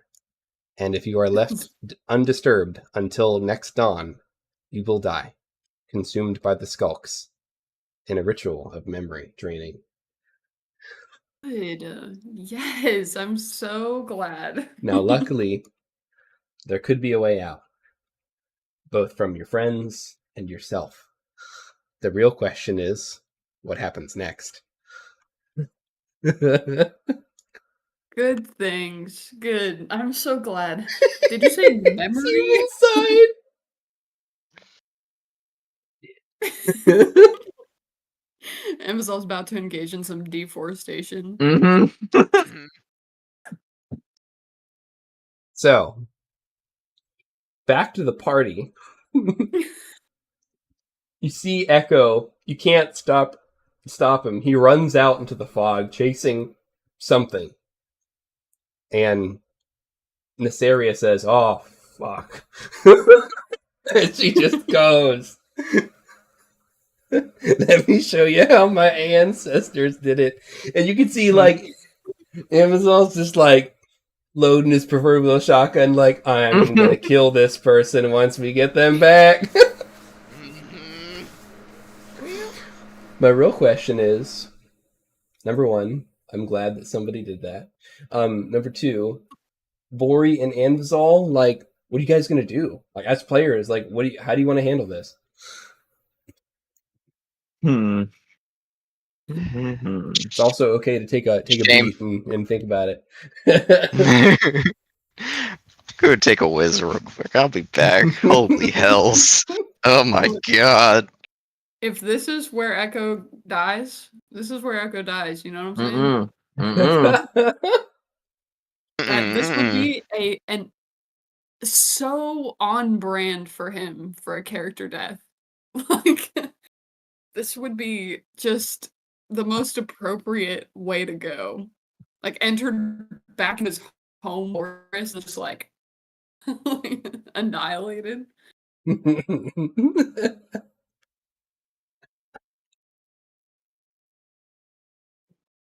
Eaten by a tree? Are you kidding me? That's the most Echo death ever. Eaten by the very thing he wishes to protect. He got ate. He ate, but not in a good way.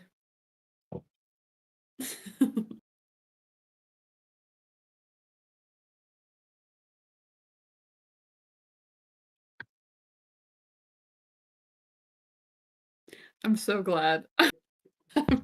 I had to know. Alright. Dude, they got you good. I thought you'd have been able to get back. did. They got you good. No, they did. That was a lot of damage. Yeah, I think I'm the tank of the party too, which is concerning. Ooh. Do you have more hit? How many hit points do you have? I was What's your down a max? little bit because Zero right now. our last fight. Well, I was down to 56, but I'm normally at 70 hit points. ouch. You have 7 more than Bori does. Yeah. Oh, okay. So Or what his max is, I should say. Bori only has 28. oh my god. Yeah, Bori's not feeling too good. Might be time to use some of that powder. Alright, so you said Nasaria and Orin, like, they went out? Like, they chased after her? No, they were like, No. oh crap, she's gone. Oh. Like, oh, she did that. What are we going to do? We can't just leave her out there.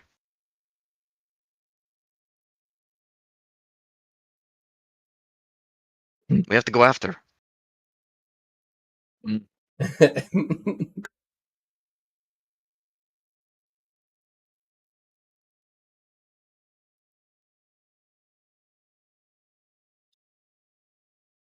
It's the way to go. Wow. While Anvizo's writing furiously on his chalkboard, very emotional writing happening right now.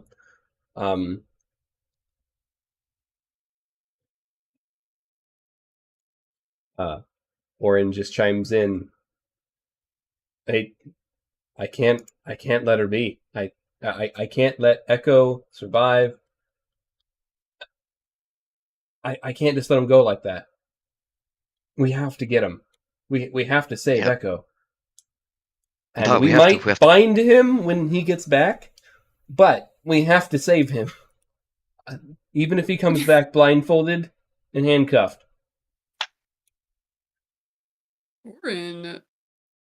Dang, okay. Okay, now we see what he's into. I'm just saying, like, she won't be able to look out another window again for the rest of the night if she can't see. You know what? That is fair.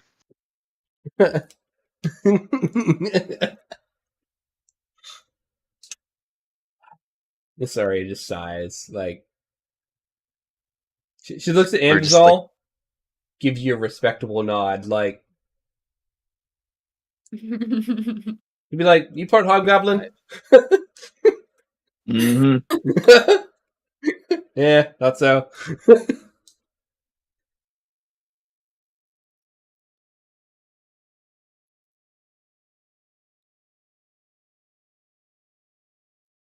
Hey. You've been harvesting my blood, bro?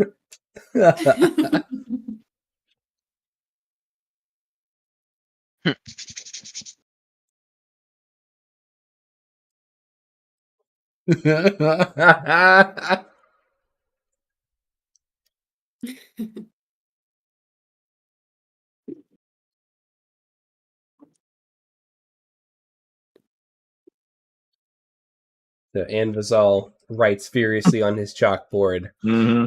So first thing we need is to locate Echo. I can send out a few shadows marked with Echo's blood that I have for reasons you don't need to know about. Pulls out vial. Orin's like, hey.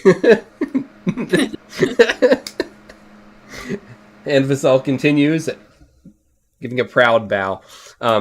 Once we have him located, I expect my shadows can slip past whatever is out there, maybe bring a rope, and lead to his body.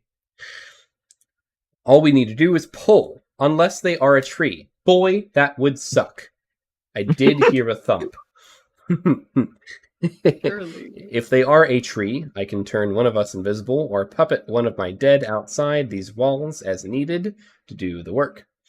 It wouldn't be pretty, but it would be pretty damn effective. Anyone have an axe?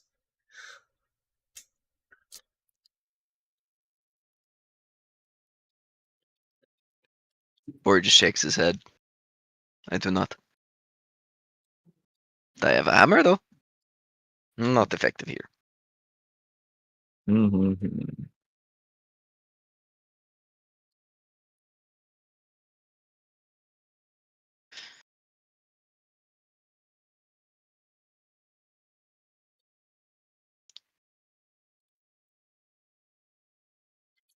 Alu So, continues with his chalkboard. If they are a tree, I can turn one of us invisible, or puppet one of my dead outside. Oh, wait, you already wrote that. What about you, Bori? What are you suggesting?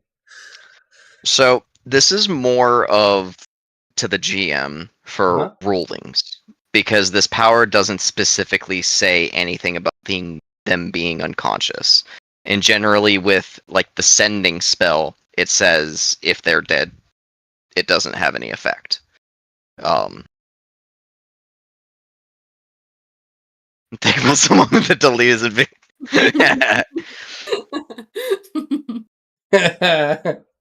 Ah, yes. Shrugs.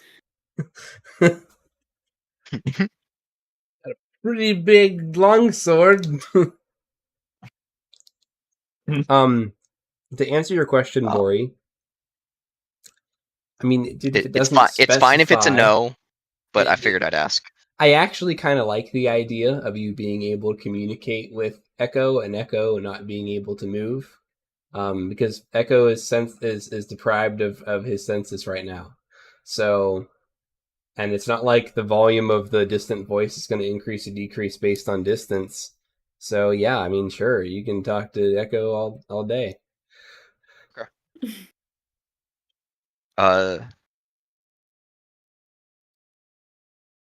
Okay. Bori just turns. I have a feeling that my voice might be able to reach them, but they probably can't respond if they are unconscious. At the very least, they would know that we're coming. Echo, roll me a d20, and please continue. Enough. 3. Okay, thank you. I just needed to know that was a time roll. Nothing bad. Besides that, I'm not certain I have anything that could be really of use here. And the powers-wise. Hmm.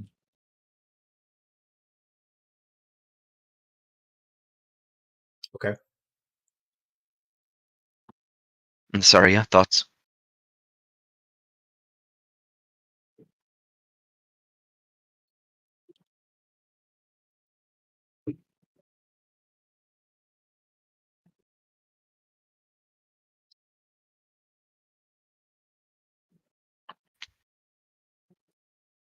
She's thinking,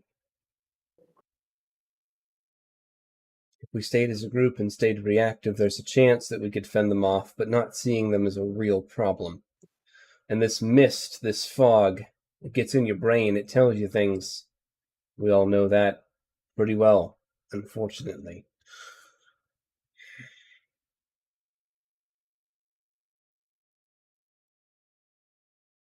I don't know much. I haven't seen them. I haven't seen them at all. They appear to have some type of camouflage. I didn't see anything in the mist when Echo went down. I didn't see Echo. Hmm. Hmm.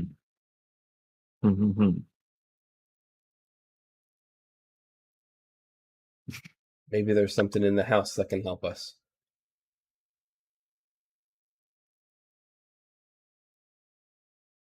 He's beginning to think. Hmm. Hmm. Hmm. Shut up. Diabolical. There's information that I would like to know, but that will require me to look outside. It's risky bisky, isn't it, Shit. Joe? Yes, it is. There might be ways to look outside in a way that prevents further losses to the group. I'll be back. I'm going to finish looking upstairs. Use the There has buddy to be system! something around here. What? I said use the buddy system. As Orin jumps out of his chair. I can't lose another one. Then follow me then. All right. All Perfect. right. Echo. Zara, come on. In the 3 minutes that passed during this discussion, you have returned to consciousness. You were inside of a tree. And there is no light, and this tree is you are shoved into a man-sized horizontal hole in this tree, and it's plugged up on one end. You have no room to move. But at the end of this hour, if your friends haven't come to find you, you will be allowed to roll a DC 20 strength check to see if you can get out. Okay. Every 3 strength checks that you make in this manner, if you fail them, incur 1 level of exhaustion. Okay. So we'll make that that later. Yeah. I couldn't hear what you said, Joe, but I assume you said something like terrifying. That is my nightmare. Being trapped somewhere and I cannot move. No one knows where you're at. It's awful. I guess he'll like take sort of like a mental like scope of where he's at. He's like, okay, in a tree, yeah. All right. And he's just gonna start. He's just gonna. I guess he's just gonna try and like yell and be like, "I'm over here." Go ahead and give me your performance. It's the real me, Echo, who's real. I'm this way. That's a 5. Buddy. You try, but you're packed in so tight you can barely take in breath to scream. It's truly dreadful. That is truly dreadful. Nice. Oh no.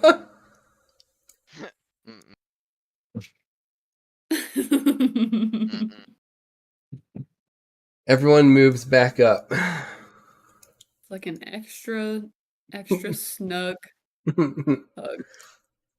Okay. Right, Bori's just gonna move to the next door, the next one that they hadn't investigated yet. Well, Anvo goes and grabs those bones. Okay.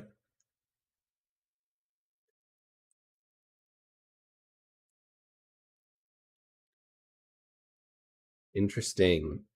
So let me explain to you what you find in this room. You check to see what Anvo's doing. Dude, the tree's hugging back real fierce tonight. Getting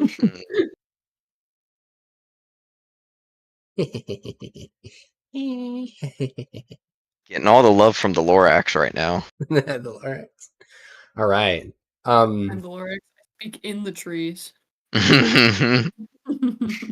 So in this room, you've got your standard bed. It looks like there's some type of like music box that's in pieces beside it.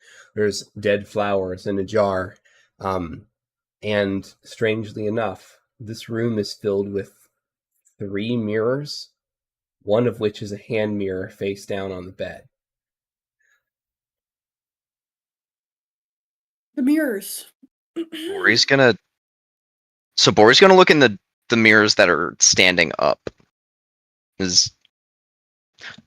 they They're all seem covered. cursed? They're all covered. Oh, they're covered.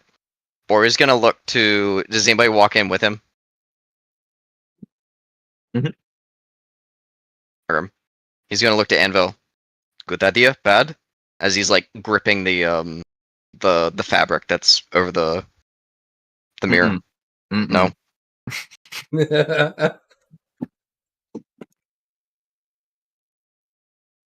My thought with the mirrors is maybe we can use it to look into the fog without getting hit with whatever it is. That I heard tales of men long ago that used the inner part of a shield to not look at the Gorgon.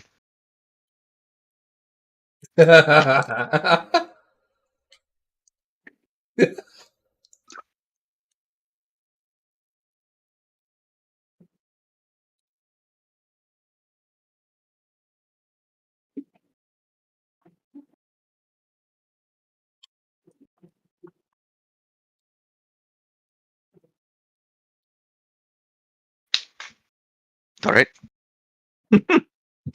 And Ori pulls one of the sheets off of the mirror. It's horrifying. It's Ori.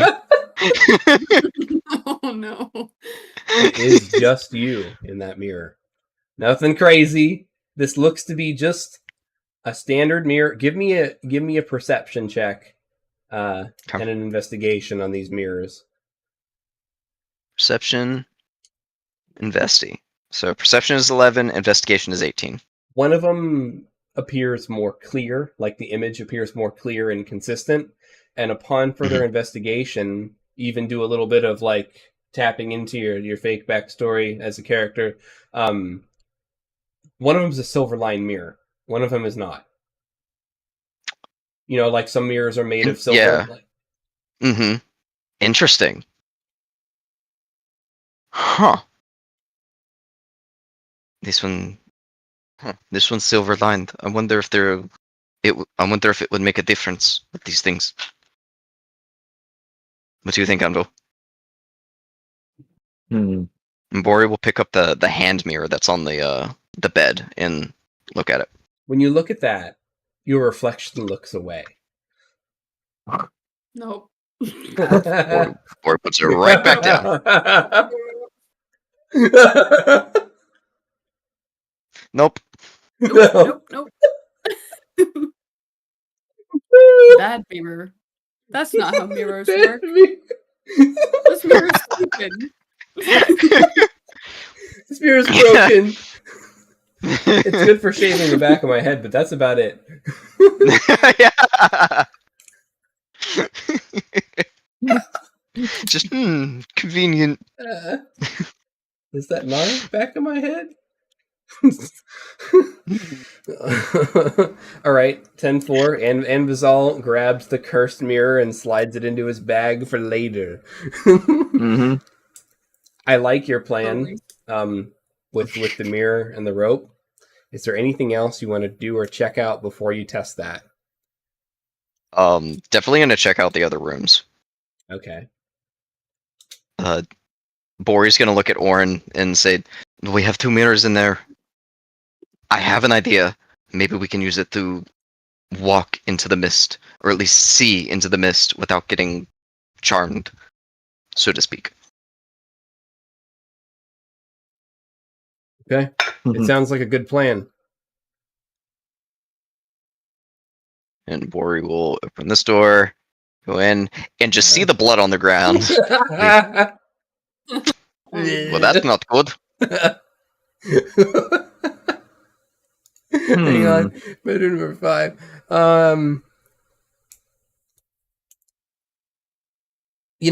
This one is hard to say. There's a lot of like refuse in this room, and there's something wriggling under the bed. It's under the blankets. Nope. You just close it. Nope. Yep. Nope.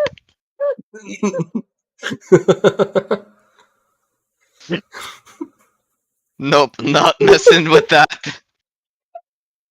It's gonna be a That's a solid nope. Oh. Hang on. I'm having a blast this session, guys. Oh my gosh. I love the house. It's so good. This bedroom that you came in, the window's open, and there is vines, big vines, actively like coming through the window, like they have been growing through the window. Half of this room is covered by some type of invasive vine. There is a letter that is in front of the vines precariously. It's up to you if you go for it or not.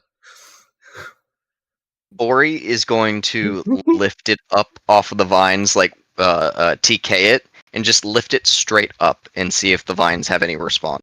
They definitely are going to try to go for it. So do the same thing that you did for the bow roll off. Yep. All right, intelligence 16.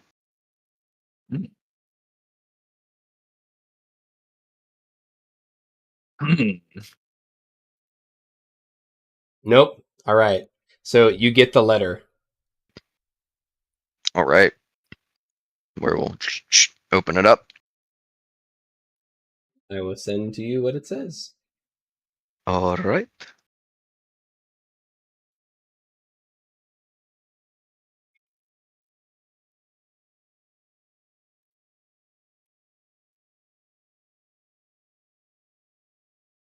All right. So not much in this bedroom that won't hurt you.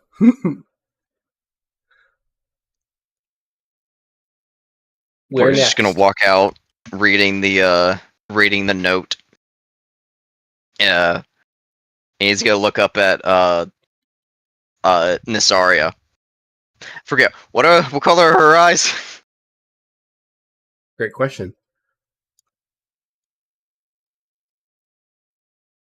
Let's put her up on the screen. Kind of like a blue-gray. Yeah.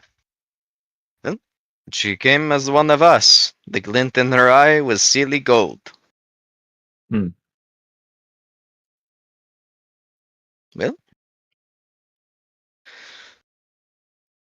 it just hands it off to anybody that wants to see it.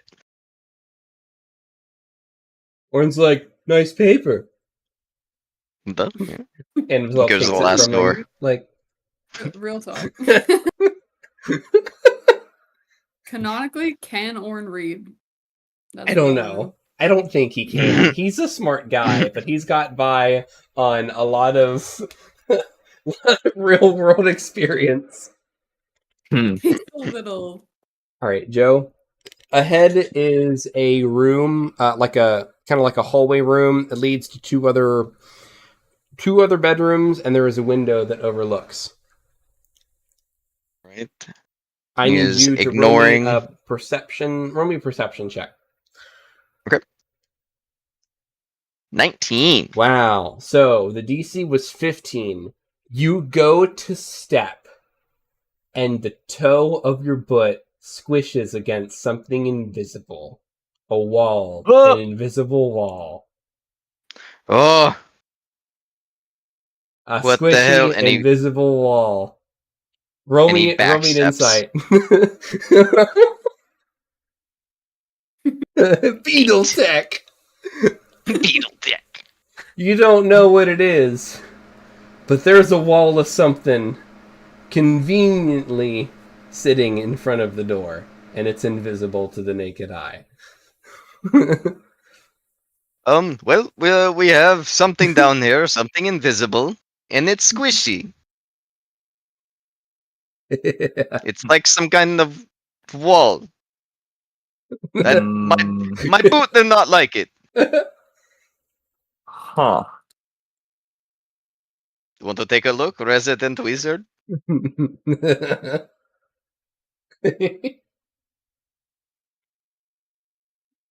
The stick sizzles. Poke, poke. Oh no! That's not Hmm. doable. Amazon's like, I can't speak, but if I could, I would not know what to say. Orin's like, that's different.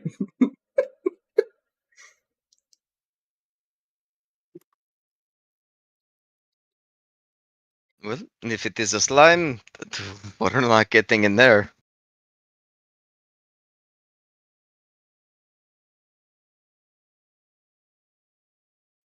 But what if there's something useful inside? Mm-hmm. At this point, you see a skull kind of like floating around into view as it like passes over the door frame. Huh. Mm-hmm. Mhm. Hmm. Mhm. And Bori does caress a flame on himself. And he's like, hmm? As he's still ironed up. Hmm.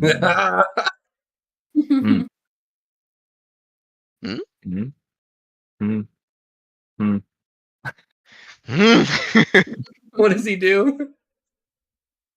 I'm guessing we're attacking it at once. Okay. Bori's doing. Oh, he's right. He's lighting a bonfire inside of it. Bori's doing the old 1-2 punch. Okay. Under could work and punch could work. I'd say you guys did it at the same time. Roll your attack and roll your damage for the fire, Alu. Invizol puts a bonfire underneath of whatever this is on the other side of the door. And Bori does a 25 to Iron Fist. And what's the damage type on Iron Fist? Let me double check here. I'll just post it. I believe it is bludgeoning damage. Okay. It is considered a psionic melee weapon attack.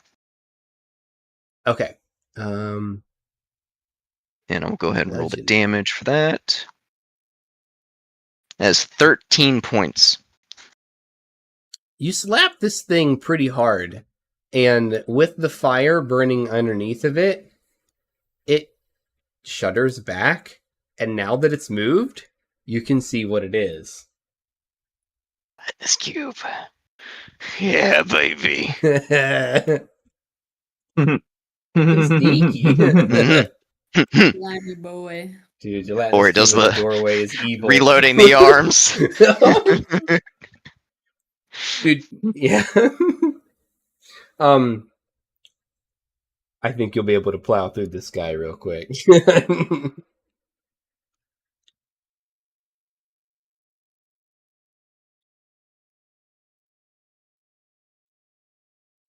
The question is, do you want to try to fight this thing and see what's in these rooms, or do you want to close the door and take what you've got? I say let's fight it. Okay. All Let's right. fuck it up. Shark bait. Hello? Just so I have an idea what it's going to be. Roll me a fate 20. I can do that. 16. Ooh, nice. Nice.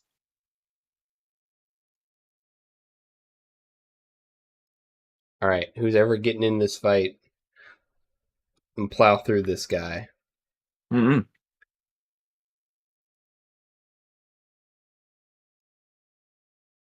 Or he's ready.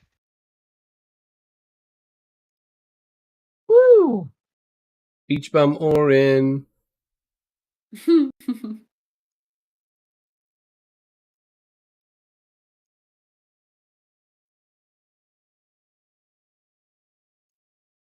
All right, who's going first?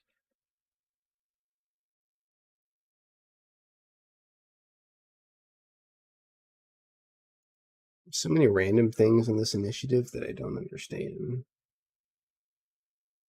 Might be from last game. Something has a -3 to initiative. Interesting. That's unique. What I should have done is clear the initiative from last turn before doing this. That's what's going on here. 14, 17. Orin is 17. Echo is the deads. Okay. All right. Nasara is up. Nasara's like, cubes. We can do cubes. Takes out a bow. Makes 2 attacks at the bow. Nat 1. Ooh. Ooh. That's not good. Oh shit.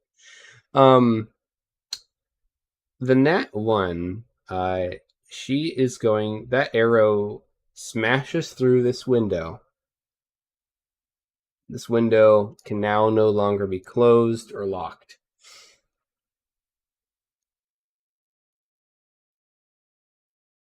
But the first one definitely hits. Because gelatinous cubes. Orin's up. Orin's like, be let loose on this guy? I can drop some shots.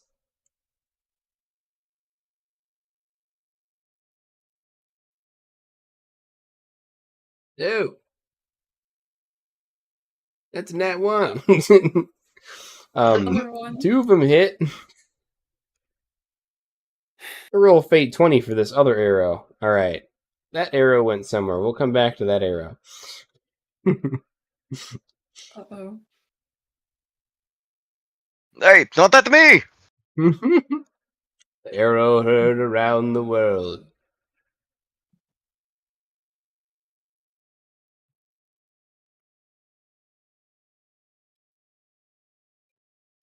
I'm gonna have to refresh. Okay, looks like it's Bori's turn. Right, Bori just reloads his fists and just whack, whack. Yeah. Smack him. 17, 26. Oh yeah, both hit. Roll your danks. 13 and 9. Yeah, I don't even know if this guy's gonna make it. He's looking not so square anymore. And Vizal. What you gonna do? This gelatinous cube is getting messed up. Mm-hmm. Gelatinous cube picked the wrong haunted cabin to haunt. Yeah! Sling! Roll your dankage. Incredible danks, good sir. 5. So Anvizal lines up his sling and launches a monster ball bearing just straight through this thing. Like ballistics jelly. It's the gelatinous cube's turn. It's probably just for the fun of it gonna try to absorb you for you. Try it. It moves up to its speed. It's going to enter your space, and Go ahead and make me a dexterity saving throw. Bori will go ahead. Bori will go ahead and expend another strain, and he's going to make this an intelligence save. Okay. Because Bori has disadvantage on dexterity saves at the current moment. Ooh. That's an 18. You pass. All right. So you can be pushed 5 feet back or to the side of the cube. We'll do 5 feet back towards everybody else. Okay. That's not to get separated. Mm-hmm. Go ahead and there you go. All right. And Nassandra's shown up. She's like, Bori, duck. She says, screw it. And she just runs up to this thing. Opens her character sheet again because it closed. And bam, bam. And she just lays waste to this thing. Wabam. Yeah. This thing's toast. It just melts. It's a good hit. That's a monster hit.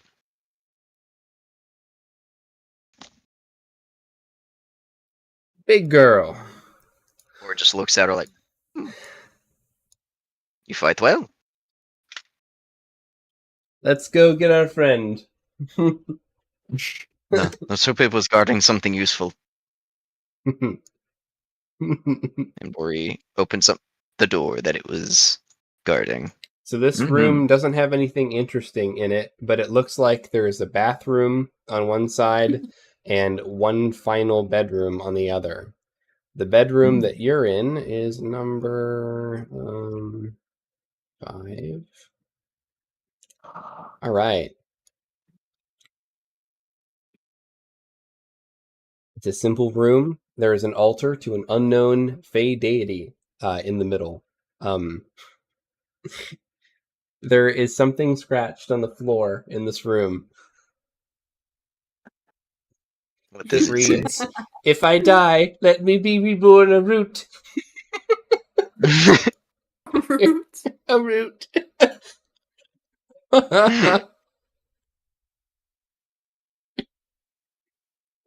There's really not much in this bedroom, buddy. Or we'll pick up the you said it was like an altar. Was it a statue or? Yeah, it's like a little altar statue thing with a little incense Alright. stand. Bor will pick it up. If it's like small-ish. It's definitely Bor will, portable. It's like a basketball size. Oh, okay, yeah, Bor will take it. And that's what's in this room.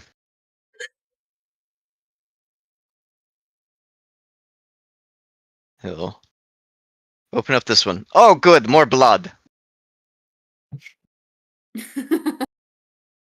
Oh, good. What the hell is that? This little guy. What is that? What is this guy? guy. Just something. guy. Where the bath would be, there is something festering out of the drain. The tub is cracked. There's dry blood smears near the drain. There's fresh blood stains in the middle of the bathroom. There is hair on the floor in matted clumps all on the floor. That's what's in this bathroom. It's what you see.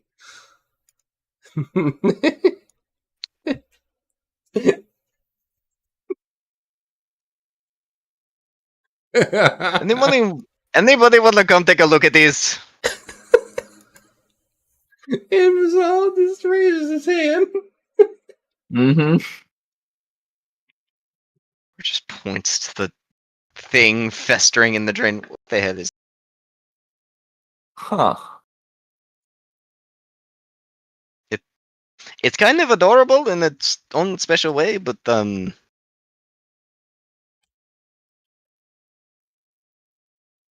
don't know.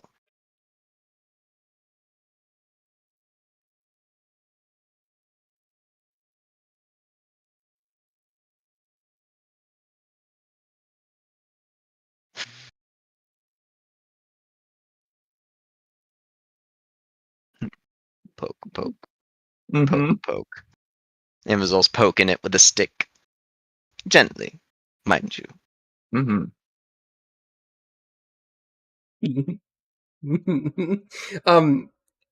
It wiggles and jiggles, and it doesn't make any noise, but its mouth opens like it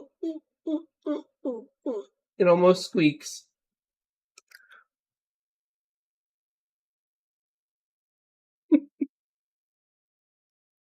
It seems to be feeding on something in the drain. If you had to dump it into something, it would like a Tupperware container, like the ones that you pack clothes in, the deep ones. It would fill that in volume. I don't know, so it's probably small sized in D&D speak.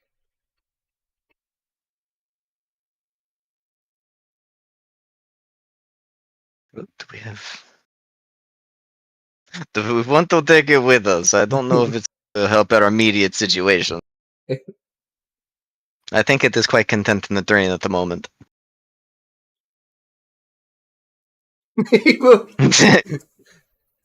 Anvizal has No. most unfortunately immediately bonded with this creature on sight. Emotional support, son. So Anvizal is just frantically looking for something to transport this boy in.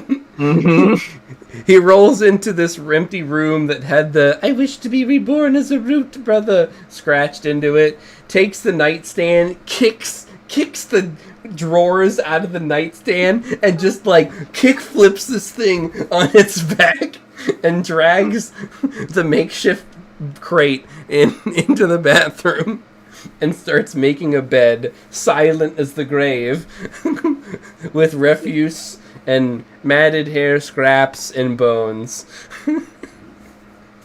Oh. Well, we have a new party pet. Let us hope that it is not going to kill us in the night. Anyways, besides the little boy, anything else in this room besides the blood? No, dude. These rooms were No. jokes. Hey, Sorry. we gotta fight him. Yeah. I imagine you have another one coming. Yeah, oh yes. Alright, well, you pack away your emotional support, boy. I'm gonna go take the mirrors downstairs. Hell yeah. In Bori picks up one of the mirrors, probably the silvered one, and could one of you grab the other mirror? Oh yeah. We're grabbing mirrors for Mhm. days. Mm-hmm. Were you setting up downstairs? Yeah, downstairs. We're gonna have to Okay. get outside somehow. Mm-hmm. As soon as I come back, I'll teleport you guys. And I'll grab the mirrors in a second.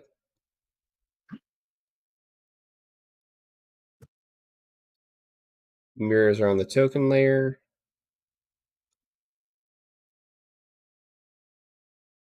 Hmm. All right. So while you guys have been exploring and fighting, Echo, go ahead and roll me your first your first strength saving throw. Okay. Please. Please, Echo. I will do this All the good vibes. and live. Strength saving throw, you say? This is a strength saving throw. I'm proficient We've in got that. this.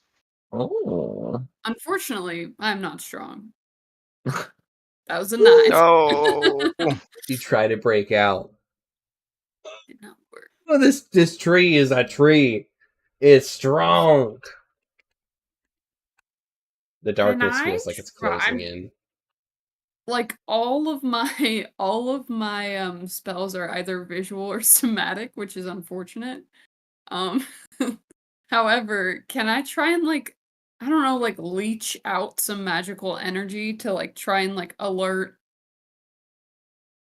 I don't know, like any one of like my presents that I'm in the tree.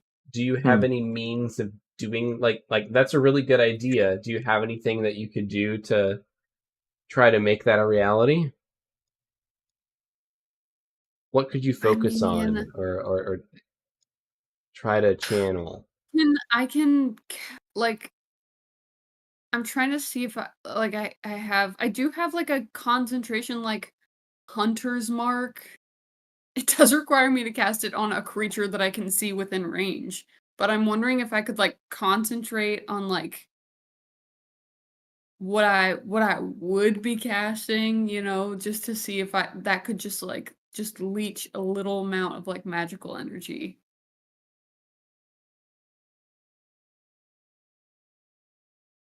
Hmm. Interesting.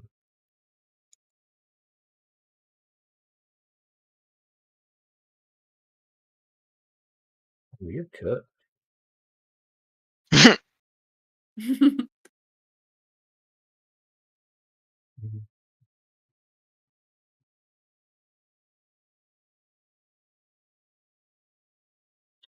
You have something. You have something that can help you. I just don't know. I don't know enough about if it's a prepared spell for you or whatnot, but I know there's something on your list that can help you. Dang it. It's on your list. My original thought, okay, I'll tell you what my original thought was. My original thought was Spirit Guardians. I think that's a feature of my armor, which if I cast surrounds me in a ring of like 15 feet of these little fey creatures. However, it requires a somatic component. So I would have to move my hands in order to be able to cast it, and I don't think I can right now. You can't move your hands, or not Yeah. enough to be able to cast somatic spells. Mm-hmm.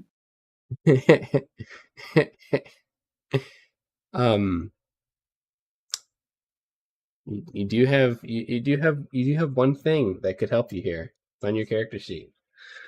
What are you willing to give up if you want the GM hint? Good God.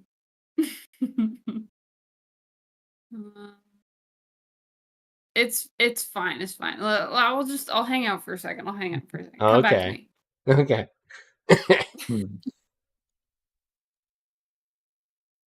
All right. So, shark bait, you haven't broke free. You're trying real hard. You're wiggling. You're trying to go through your mind of prepared spells that you have that could help you. You haven't figured one out yet. You're not sure how much time has elapsed. It couldn't have been that long, but you also don't know when you woke up. We come back to the party who has gathered back downstairs. And you guys have these mirrors. One of them's silvered, one of them's not.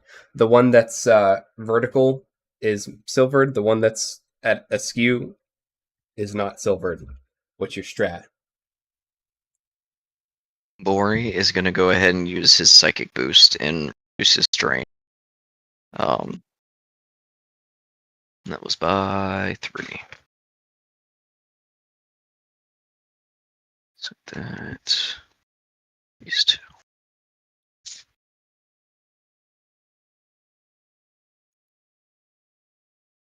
Because those are just checks, but it's still fine.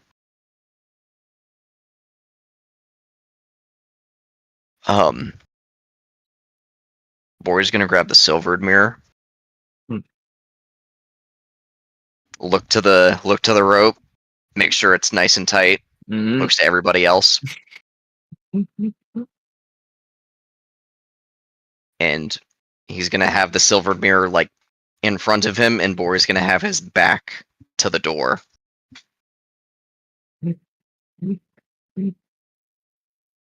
Front door? Front door. Okay. Sorry, do you want to get the door? I'm gonna draw where you see the barrier flickering. Okay. In blue. Let me clear this turn order.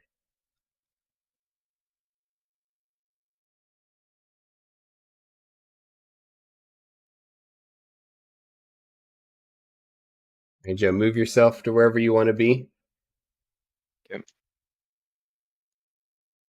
So over there, and he more or less is just in the doorway with the mirror in front of him, and he's looking towards the mists.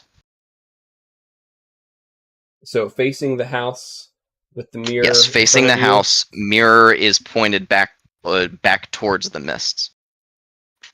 Interesting. He's doing shit. I can't even remember what the hero's name was. Is it But the Hercules, guy that right? took down Medusa. Was it Hercules or Maybe, was no, it maybe it wasn't. I don't remember. was it But yes, Jason? I know who you're talking Yeah, about. but whatever Greek hero took down Medusa. All right, Lori. So you see two things. You see images in the fog. Let's see which image you see first, buddy. Oh shit. That's it, Perseus. Mhm. Thank you. Where before you only saw wisps in the fog, you now Mhm. see these guys running around. Holy Oh. shit! With long, Huh. extended claws. Exuding dark mist. Pale skin. Hollow, blank eyes.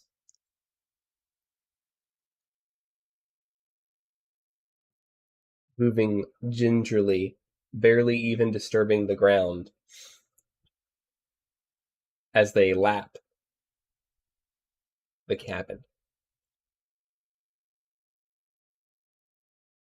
And you see them in the mirror's reflection. Well, I can see the Mistwalkers. Hmm. They are every bit as horrifying as they sound. Bori, you're looking in the mirror. You see something else. A figure. Walking back and forth, almost pacing like. You don't know what to make of this.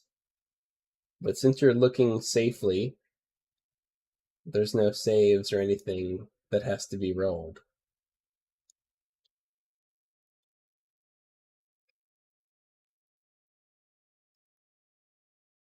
But you see this. Make of it what you will.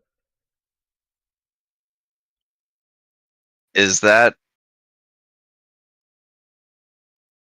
his mother?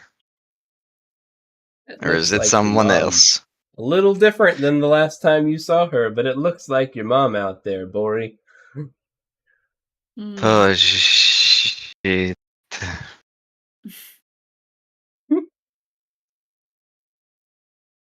Hmm. Please tell me that is not actually my mother.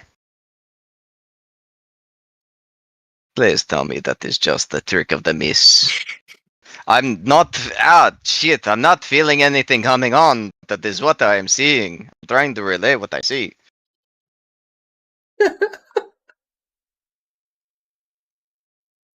Perseus, no! Mhm.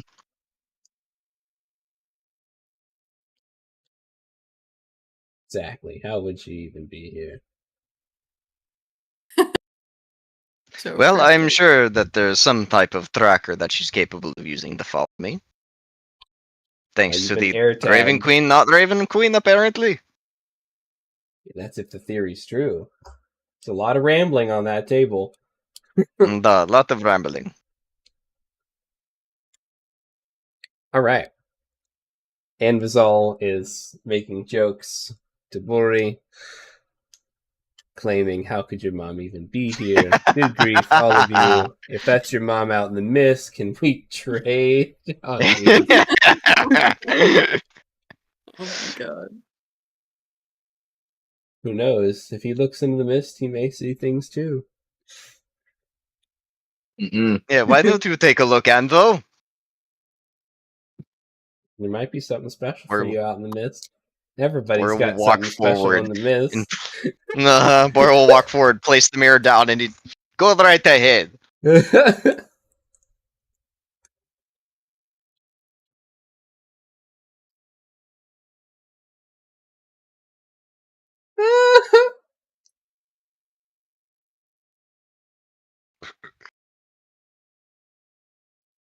If it is not my mother out there, then if you do not see my mother, then we know it is a trick of the mists. Ooh. Do you send your shadows out, or do you look through the mist, or do you look through the mirror? Because there's different things, different results. Alu is considering having Anvazal summon some shadows and sync his senses to them.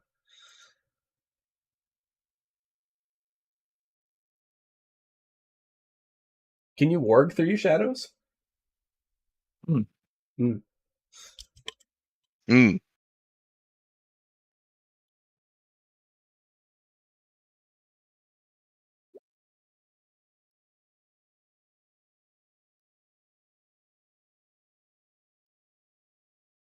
He's thinking about sending one shadow out and looks through the mirror to see if he can, one, track his shadow through the mirror, and two, seeing if the shadows blending in with the mist hides them from the mist walkers. Aggressive note taking for this first trial.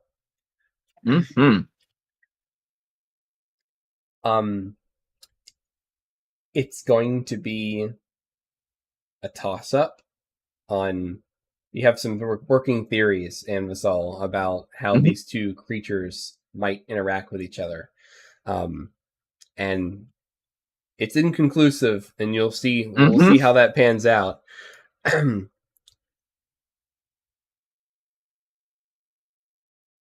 Okay. So you look in the mirror, and you send your shadow out, and roll me a fate 20, and on an 11 up, your shadow gets attacked.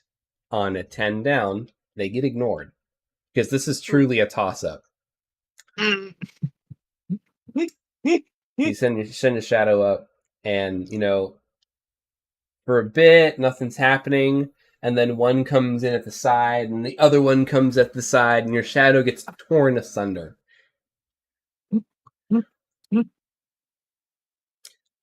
And while you're watching this scene, you're seeing these creatures again hovering, but this time they're not hovering around the cabin. They've changed focus. And they seem to be running towards a different creature who's moving around in the fog much less confidently. And that's when you hear the voice. Anvasal? Calgully! It's under attack! We need you! Oh, my God! Anvasal! I can't hold them back! Where are you? Anvasal, why won't you answer me? And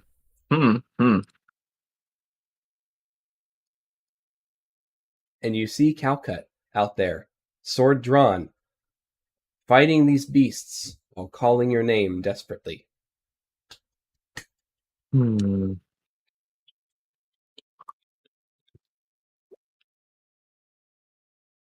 That's what you saw in the mirror.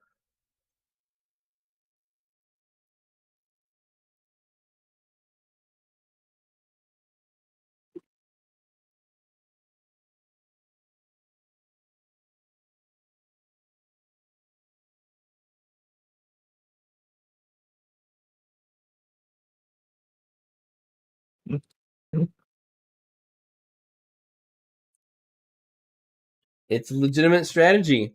So Anvizal is watching what he hopes to be a vision, a fake vision of his soon-to-be wife being torn asunder by these creatures, in pure desperation, as she screams for him to answer her, but he can't.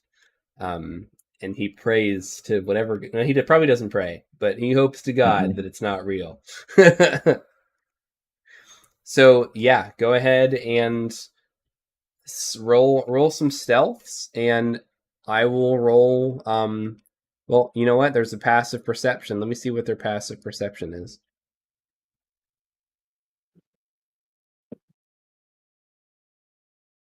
You're pretty tough. What? What? The old Six Claw rundown does not feel good though.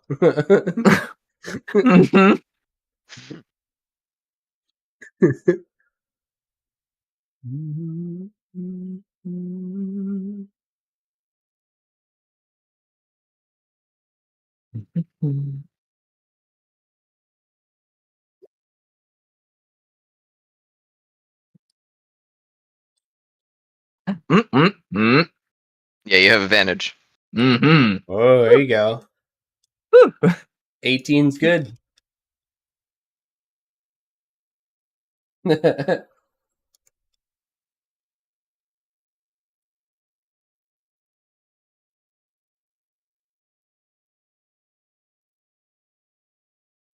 So, Anvizal, in a calculating move, sends out. Is it Butler Boy? Who do you send out? I guess that was a zombie, or Butler was a zombie, right? I don't remember which one. You send out a Shadow Stealth to try to slip out hard and fast, seeking Echo. All right, you send the Shadow out. What are your okay, so find the living, find Echo. Okay. What's the strat here? GM, hear me out. Hear me out. Okay. I can summon a shoe. All right? It's a verbal component. No, hear me out. It's a verbal component. It does say in the spell that it's supposed to kick a creature you can see within range, which I can't see, but that doesn't stop me from summoning it. It just stops the shoe from being able to kick people. So Roll me a hear fate me 20. out. Roll me What? fate 20 real quick. Fate 20 real quick. Okay. 7. 7. There's the tiniest phosphorescent glowing worm in here with you. You see it. You see the creature. A creature, you say? A poor innocent defenseless creature. All right. Time to kick this boy. No. Or Hunt the I worm. can just I'll cast Hunter's Mark on him or something. I just want to exude magic. But No, kick the tree. okay. I'm gonna summon my boot and start a kicking. Okay. Break yourself out. I'm trying, you're bro. kicking the part that they packed you in with, hopefully. Yes. Me when I kick. That's not bad. 24 is pretty Start good. Why the don't you kick. roll your damage? So when I kick. roll, Alu, roll me from the shadow. Have the shadow roll either a survival check or an investigation check, and I will give advantage on this one because of all the stuff that you're accounting for with the sense the living and Echo's trying to make a ruckus here. But the DC is high. The DC is high for both, and it's different. I'm sorry, it's survival or perception. My mistake. So, survival or perception.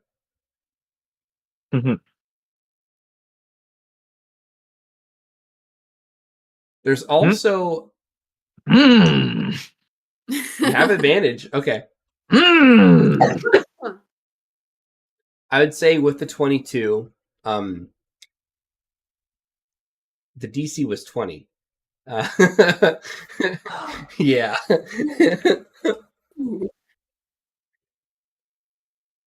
You're sending your shadow out, and he's making good time and not wasting any, as unfortunately you're hearing the crunching of bones and the gnashing of teeth, and Calcut's cries have gone silent, and you just hear whimpering and rending of flesh at this point. And he, your shadow finds a tree that's almost bleeding sap. It's like sweating dark, viscous sap. And it reminds you of what was scrawled in the ceiling in the sunroom of the cabin. As you see a foot kick through, an ethereal foot bust through this piece of bark on the other side of the tree.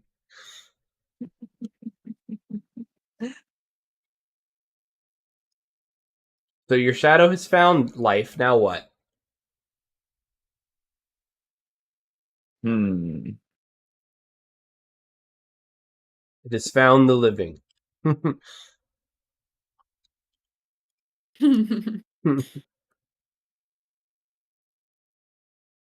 Yeah. Shadows do be amorphous. They can move through spaces. Yes, small spaces. This is correct.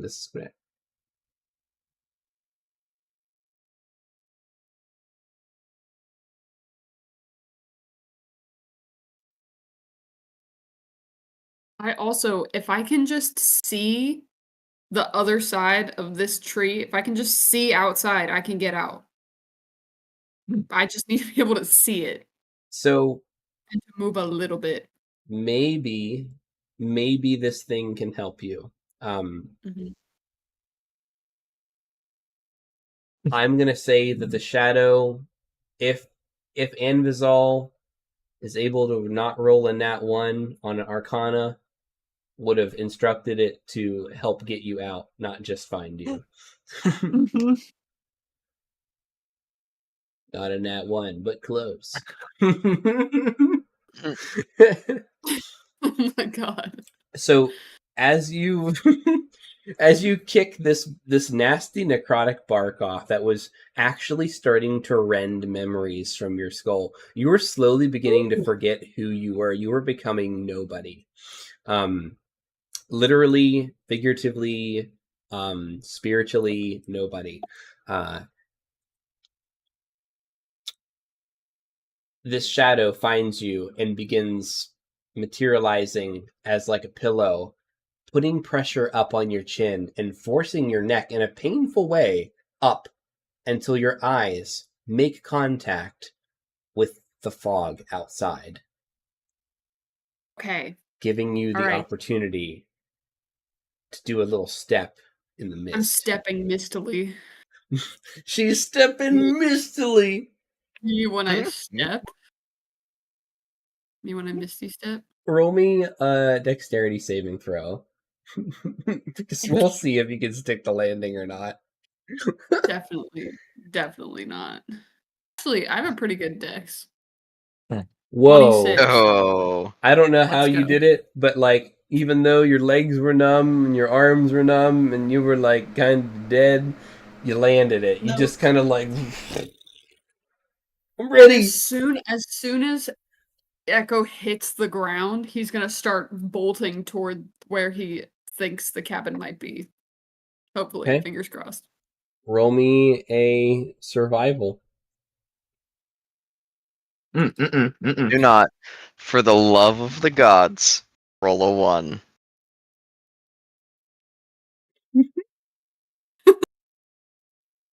Your shadow can catch up to me, bro. I'm going. Oh god, oh Jesus. Okay. Survival 14. Not a Cool. 1. Not a So 1. you start going a direction, and the shadow starts like spinning around you until you stop going that direction, and then your shadow Okay. starts going a different direction. Okay, I follow the shadow back quickly.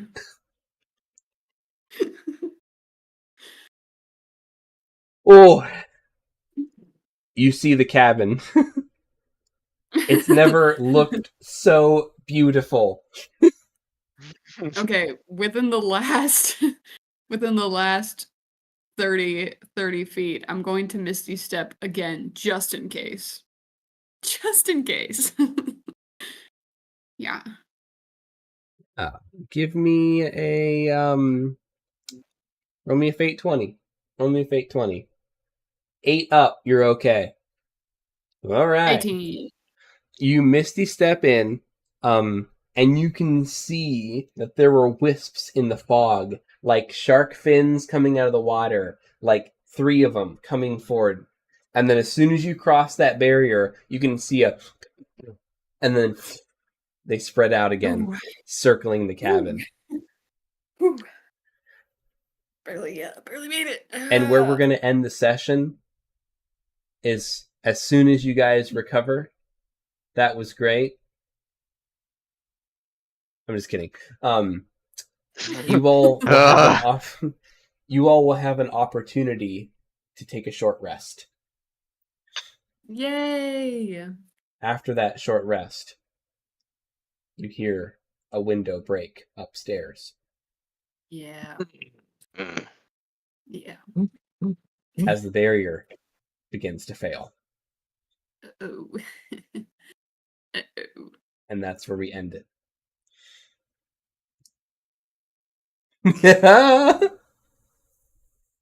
Bennick. Oh no. Oh no, we are going to die. Oh no. All right. Oh, that was a game. That was a game, everybody. We're back. We're back. We're back, baby. I'd say that made up for being gone for two weeks, but no, never again. Sorry. Anymore. As I did in the intro, I was TwoHands, the gym, the jam, the just absolute evil person that curses his players. I love it. If it could be my full-time job, I would do it. I was playing with Alu, whose mouth doesn't work today, but we still love him. You know what? All I gotta say, fuck the Yeah. play. Yeah. Oh, look at him. There he is. Alu playing Envizor, Eleanor. And who else do we play with this fine evening? I am Joe, and I played Bore Krios. Finally getting a glimpse at his mother. Maybe his mother? Probably not. Maybe. But hey, we have art for her now. It's true. Spicy art. And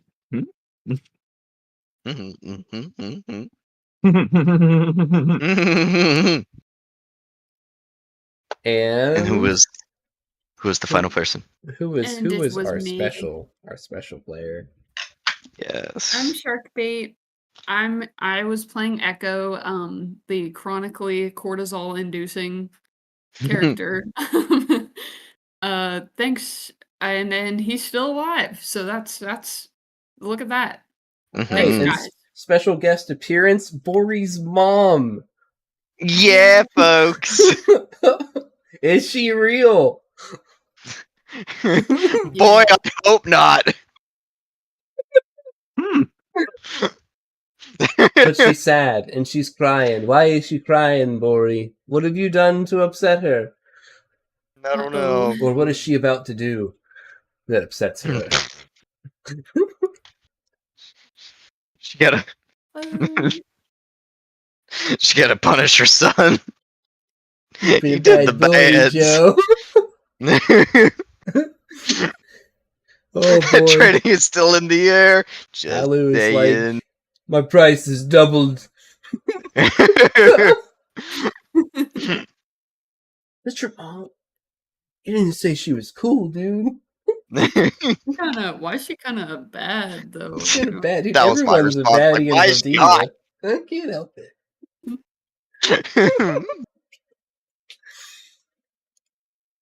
hey, Except for the hey, larger Assyrian. technically, she's not his mother. Oh, hey, you're right. Story. No, Like, not the anime rule. Mm-mm. Oh no, that's where we kill the stream.